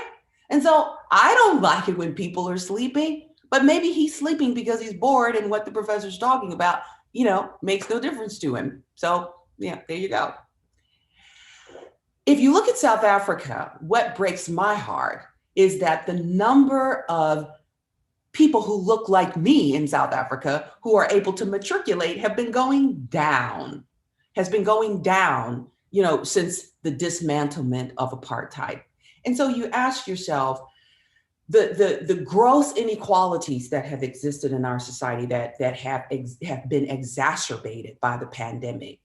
So many things have been exposed as a result of this pandemic. But one of the things that has been exposed is how the gross inequalities that have been baked into our society. We live in a world where 8 men control more wealth than all the women in Africa combined. That's a real stat. So we came into this crisis with broken education systems and deep inequality. And what is happening and what is of paramount concern to me and should be to everyone is how we are starting to see the bifurcation of society, where those students who have the capacity, they've got access to the internet, they've got access to to electricity, right? They've got parents who have the capacity to enable learning to continue at home. Well, they're continuing to learn, but there are huge swaths of our populations where learning is not happening right now. And if that isn't disturbing to you, then I don't know what to say, because I believe that we should be deeply concerned about it. So for me, those are some of the compelling reasons why education, our educational systems needs to be disrupted. And I think it's pretty much the same globally, right? We were not preparing learners to thrive in the 21st century. And so we need to, I think, have higher degrees of humility. I think we have to be more open to transformation ourselves. And then we need to assume the role of facilitators and agents of learning and curators. The idea that we're just going to be these repositories of knowledge has come and gone. There are lots of things that a person can learn just being on YouTube for 3 days, right? They can learn whatever it is that they need to learn. So what is it what is the wisdom that we bring? What is it that our learners really need from us as professors, as educators? I think they need some things, but we've got to talk about what those things are. So the best solution, in my opinion, is always going to be human ingenuity coupled with the right strategy. So we need to talk about the strategy, coupled with technology as an enabler. I am not a technologist who just believes that it's all about the technology, but I do believe that technology as an enabler, coupled with human ingenuity, coupled with the right strategy, is going to be the winner all the time. Now, here is where you come in. I want you to commit to supporting disruption that can transform existing education into future learning, right? So how do you do that? Because this masterclass is about the art of disruption. So how do you become disruptive? And how do we do that in a way that maximizes the upside and minimizes the negative fallout that we know happens as a result of disruption, because now we know what disruption is. Step one is to look and listen. So this is a group of students from South Africa who back in 2015 began to protest. It was called Fees Must Fall. Many of you may have heard about it in the news. And they were pissed off because they couldn't afford higher education. And the African National Congress, which is the ruling party, a political party, had made some promises about making sure that education was affordable to everybody. And it wasn't happening fast enough for these people. Now, one of the things that happened during this protest was that people actually died. Students died trying to get access to education, which in my opinion, in many cases is not even relevant anymore. And that broke my heart. And that was when I began to say, how can I commit to being part of the solution? And I want you to continue to ask yourselves, how are you going to commit to being part of the solution? So the first thing to do is to stop and listen to what is happening. Raise your levels of awareness. You're now in a pandemic. We're not having 3D conversations anymore. We're having 2-dimensional conversations right now. We're tired of it. We don't like it, but this is our reality. And going forward, what are you going to do about it? Because you're in the cut right now. Something existed before, it was disrupted. Something is going to emerge from this point going forward. Be part of the transformation of education into future learning, and make a commitment to be a positive agent of change. Step two then is to develop a strategy. So once we've stopped and we've listened to learners who are our clients, who have been telling us by sleeping in class, by it, by in so many ways, they've been telling us that this doesn't matter to me. What you're saying is not relevant to me. The way that you are educating me is not socially relevant. It's not socially contextualized. It's not open walled. You're forcing me to come into this factory, which looks like a prison, and I don't want to be here anymore. Can we not do this someplace more exciting, right? We have robbed learners of their agency as if we've got all the solutions, and we don't. We don't know everything. Quite often, especially when it comes to technology, the people that we're trying to teach, they know more than we do, right? And so we've got to figure out what it is that learners have been trying to tell us. And then we've got to bring our wisdom and our experience to this conversation. Step 2 then is develop a strategy. So once we've looked and we've listened, what is the right strategy for us as we go along this transformation journey, right? And so that's part of the conversation. One of the things I want you to know, and I'm coming to a close, is that we've got the capacity to disrupt the entire educational value chain. And if we're strategic about it, then we can minimize the fallout. Whether you're talking about content, classes, how we interact socially, how we invest in ourselves as lecturers or as professors, the students, that was the old model that you're seeing around the yellow circle, where the focus was on the faculty and the staff and the educational institution, right? In the future, what we're going to see is the focus is going to be on the students or the learners and social interaction. You'll still need all of those things: content, classes, facilitators, faculty, staff, policymakers. But right now, we're teaching at home, we're learning at home. And in the future, what is that going to be like? What does the future of education actually look like? It's mass personalized learning. And so we're in a storm, and it's really, really difficult to build in the middle of a storm. Most of us are just trying to get through this. We were woefully unprepared for the disruption, and we are just trying to quickly get our acts together so that we can continue to facilitate learning. And it's really, really difficult. So when I sat down and I said, okay, I'm going to be the change that I seek, what am I going to do? I decided that I wanted to go back to my roots as an investment banker. I grew up working on Wall Street. Yes, I know, but I quit, and I was not responsible for the global financial crisis. Well, not all of it, but certainly I had a part to play in it, and I repented, and then I changed my ways.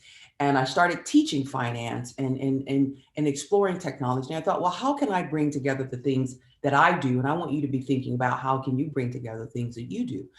And so I am convinced that a new future is emerging. And that's one where we really learn to celebrate all that we are. I don't think that the goal of education is just to prepare a person for a job.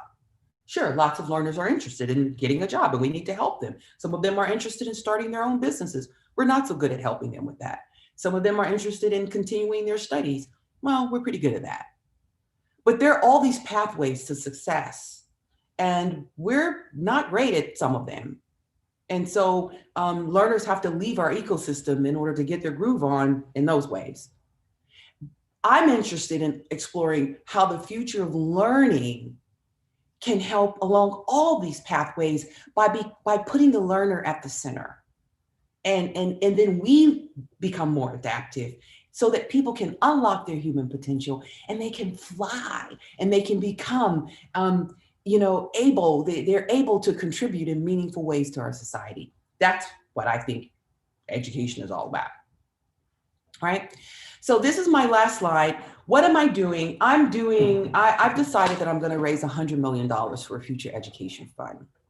And right now we're recruiting. We've done a lot of work on the back end. We're recruiting not just potential funders, which of course we are. We're recruiting people who want to collaborate around this, whether you are policymakers, whether you are ed tech innovators, whatever. We're collaborative. We don't have the answers. We don't believe anyone has the answers, but we believe that we also need to look at how we fund education innovation differently. And so this is not just business as usual. We want to do something that has, that is catalytic, a catalytic investment vehicle that really becomes a positive agent for transforming the future of learning and bringing as many people along on that journey. So futureedfund.com is where you're going to find me next. All those things I've been doing in the past is great. I love it. But I'm going to focus on education. I'm going to focus on funding the transformation of education. And that's what I'm committing to do. I want you to ask yourself what you're committing to do. And that's it. Thank you. Thank you for listening. And now I want to hear from you. Well, thank you very much indeed, Sharon. That was really inspiring. I think there's a fantastic focus there on taking personal responsibility and making a personal choice to make a difference. But just to sort of wrap up a couple of the questions that have been coming in during the session is perhaps this worry that the institution of a university, given that it has this centuries old history and sometimes the governance systems and structures of change are still medieval, do you think the institutions themselves have it in them to change? Is it, and how do individuals really force that change at the actual structural institutional level? There's what some people talking about, you know, universities just reverting immediately back to type once the coronavirus is cured. That's Hannah Alvian and also Ryan John L. Delara has talked about governments holding them back. There's government structures, government standards regimes, all these systematic things in place to stop innovation happening. How do we sort of counter that? And do we have it in us to crack through some of the institutional and structural problems that hold back innovation? Thank you. Thank you, Phil. Those are excellent points. And first of all, let me say that it is not easy. For the past 7 years, one of the things that we've been doing at the Center for Disruptive Tech is we've been going school by school. So we started at our own school. And let me tell you something, the resistance is fierce. And I'm calling you out, University of Cape Town, we having a real discussion here. The resistance is fierce. It's like, get back. You know, people don't want to change because we feel so, listen, there is a lot of money in higher education. This is serious business, right? And people have a lot of vested interest in the status quo. But here's the thing. Based on, we're up to now probably about 475 case studies in terms of how digital transformation, which is not the same as disruption, but just how digital transformation actually works within an institution. And one of the things that we've been able to glean from all these case studies is that you need about 16% of the people in an institution to get on board, those influencers to get on board. And if you can get 16% of anything, whether it's the government, whether it's the business, whether it's the university, if you can get 16% of the people who have real influence in the organization to agree, it's over, it's done. That's all you need. But it needs to be 16% of the people who actually have power. And I define power as the capacity to impact with purpose. So that's why I'm saying, first, we got to understand that, are we really trying to disrupt, or are we trying to figure out how we might incrementally transform in ways that minimize disruption? That's number one. Number two, if we can get 16% of the people in the institution to agree on the right strategy, assuming we've got buy-in that we need to transform, then that's how you do it. But it starts with you. You yourself have to commit. Yeah. Do you think there'll be a more of an emphasis on the disruption coming from the corporate sector? You know, we're hearing a lot more around employers saying we don't need to look at degree classifications. We don't need to see which school you went to. We can train you. You know, Google now, there's a sort of an accredited course that they will take as an equivalent of a degree. Do you think actually the corporate sector is a little bit more dynamic and they will force universities to respond and adapt? Are they driving this change more than the universities themselves? For sure. I mentioned that for a reason. When you look at what happened, for example, with 2U, which was the company that I mentioned acquired Get Smarter. So I was substitute teaching for these guys up at the upper campus. I teach at the Graduate School of Business. Upper campus is undergrad. And so these guys who started Get Smarter at the upper campus, which is undergrad. So I was doing some substitute teaching for these guys in business strategy, and they were working on Get Smarter. And I was like, this is so cool. This was way back when massive open online courses was like a thing, right? And so I said to the university, listen, these guys are in stealth mode, but we really should be looking at something like a MOOC. Why don't we just partner with these guys and take it from there? And do you know, I couldn't get my own school to do that. And as a result, 2U, which is an American company, came along, acquired them for, I don't know, over $100 million, and the rest is history. And so I don't think that MOOC is the answer, but the point is that there is a lot of incredible ideation that comes out of the university ecosystem. And quite often, we don't even have the capacity to harness the innovation that's coming out of our own ecosystem. So yes, you're going to continue to see businesses, ed tech companies, people like me who've got, you know, you're my tribe, I'm an educator too, but I'm also a technologist, and I see what's coming down. So I've got a gift. It's not that I'm so much smarter than anybody else. My gift is to see what's coming down the pipe. That's how I did it on Wall Street. That's what I'm doing now. And I'm telling you what's coming down the pipe. So I'm all about trying to figure out how do we prepare ourselves for that. But Phil, you're absolutely right. I could put up a slide that just shows you we've created a periodic table of ed tech companies across every segment of the value chain. You've got a private tech company trying to figure out how to eat that lunch, and that's not going to go away. The fourth industrial revolution was upon us before COVID. Yeah, well, it certainly helps universities focus their minds, because they could well be put out of business if these tech companies are innovating as fast as they clearly are. It's a great irony, I think, that universities are responsible for some of the technologies that will absolutely change the world, but they can't apply that innovation to their own structures and their own governance systems.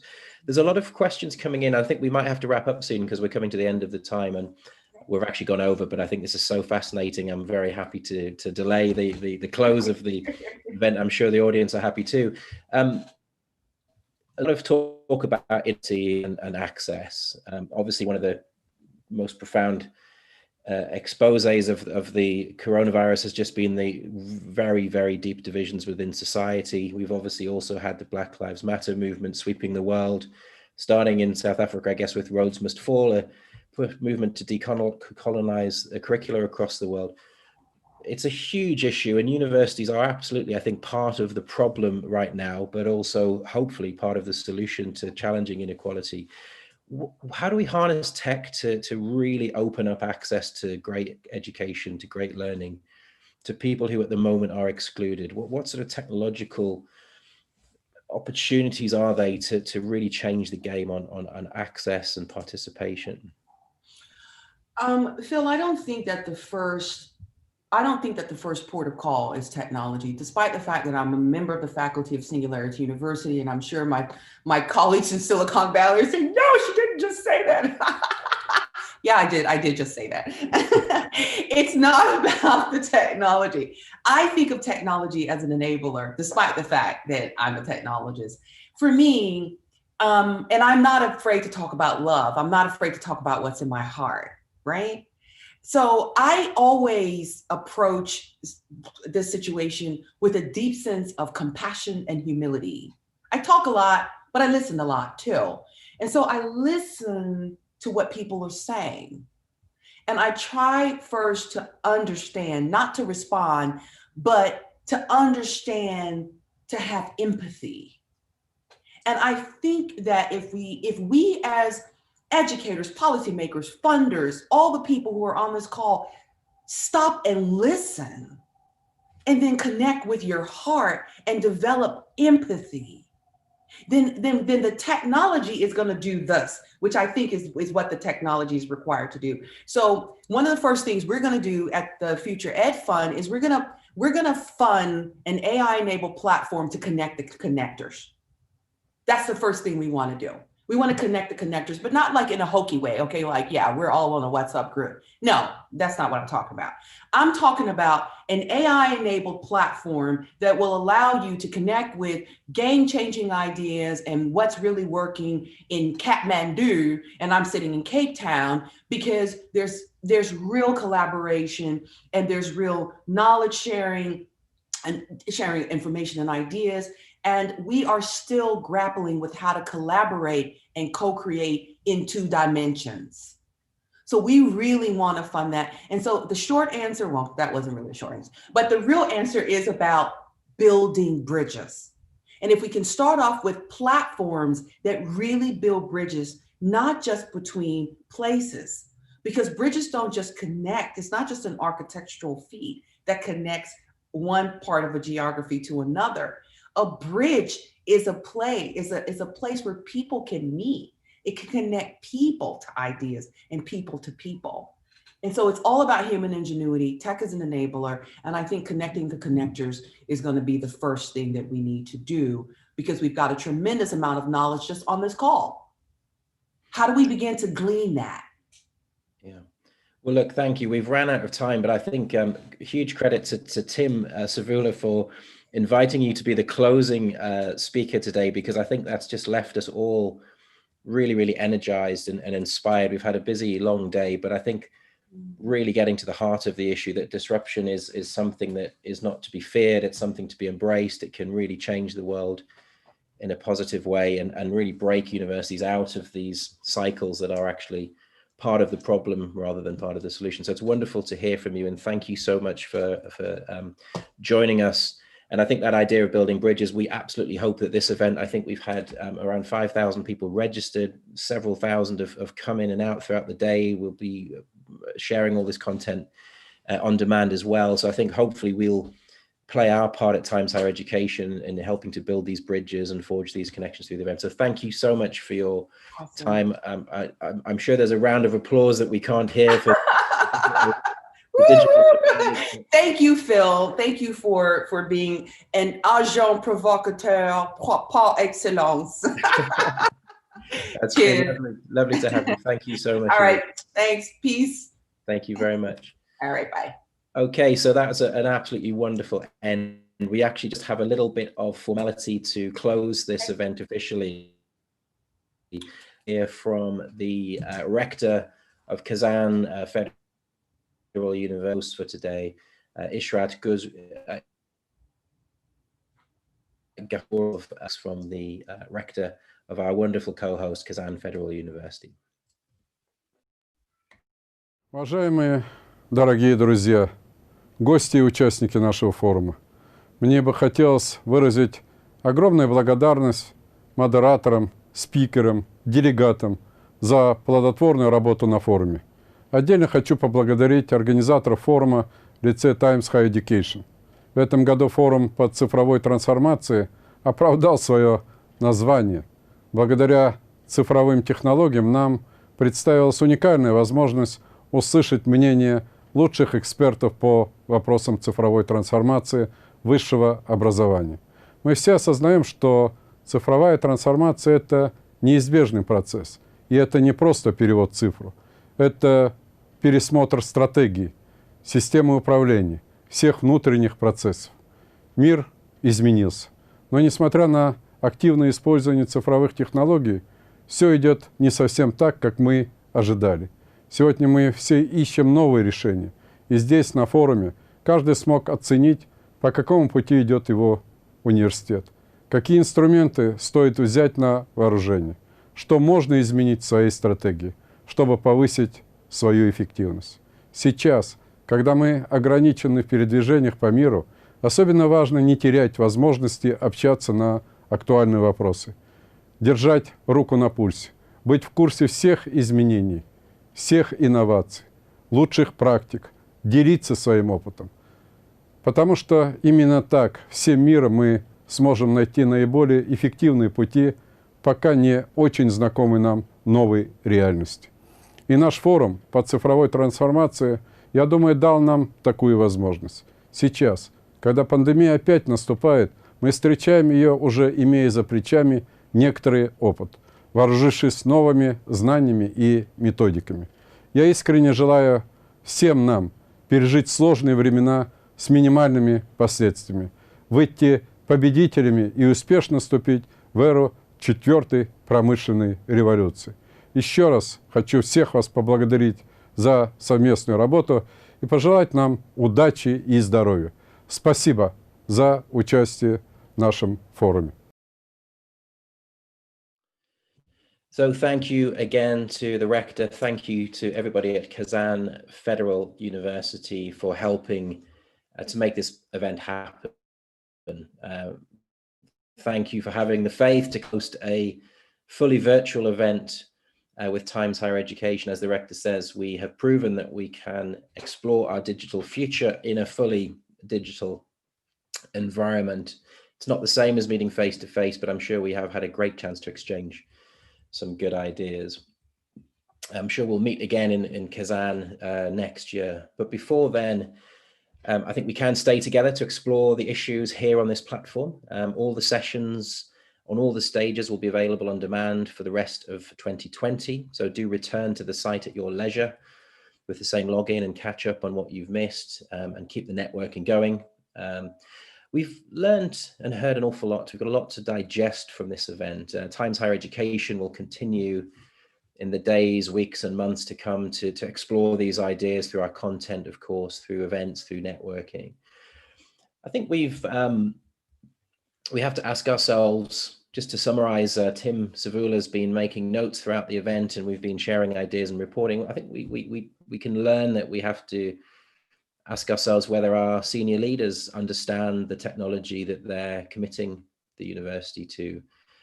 We've heard that perhaps governments can hold back innovation. They might be reluctant to encourage radical change because they're in a conservative mindset. You know, university rankings, including those that Times Higher Education do, can perhaps promote conservative thinking. If you're already top of rankings, why would you change anything radically? The rankers, myself included, have to really think hard about how rankings adapt and change and reflect the changing world in a digitally transformed world. We've heard that we have to think of digital transformation completely holistically as an ecosystem, not just teaching, learning, research in silos, but as a really truly transformational sweep across an institution. And we've heard, I think, something very inspiring, that the digital revolution can be a great equalizer, particularly of roles and hierarchies. Everybody can be a leader in the transformation, regardless of job role and responsibilities or of position. And that's really, really exciting. And I think that was absolutely epitomized by Sharon just now, that individuals can lead this change, make personal choices, don't have to be using the excuse of bureaucracy or hierarchy to hold back on being bold and reform-minded. And finally, I think most importantly, perhaps, we've heard that we all have to take a more exploratory and a developmental approach to teaching. And we can and must do this together as a group through sharing. We need to build those bridges that Sharon has just talked about. It's clear from today that we have so much to learn from one another, from our collective experience, our collective wisdom. And on this topic, I was absolutely delighted to hear my colleague, Sarah Custer, one of THE's senior editors, give an exclusive sneak preview of THE's plans to create THE Campus. That's a new community resources platform where academics all over the world will be able to come together, share best practice resources on successful and effective online teaching and learning. I can't say much more about that right now, but we will be back to share more details with you soon. Thank you everybody for engaging. We'll be sharing information about this amazing new global community initiative very, very soon. I think that initiative of THE Campus and of course THE's content, its website, are going to be key to securing a legacy of this great event, for ensuring we keep these vital conversations going, to make sure that we stay together across borders, across countries, to create a community for best practice, to support one another, to ensure together collectively that the digital transformation of our great global university sector, however challenging it can be, however demanding it is, we can work together to ensure it's also a huge success and is transformational to universities and to the wider world. So thank you for engagement. This is not the end of the conversation. I think it's the beginning of the conversation. I'm signing off for now, but please stay engaged, stay in touch. We've built a great community here and we will keep that community growing and sharing. Thank you very much.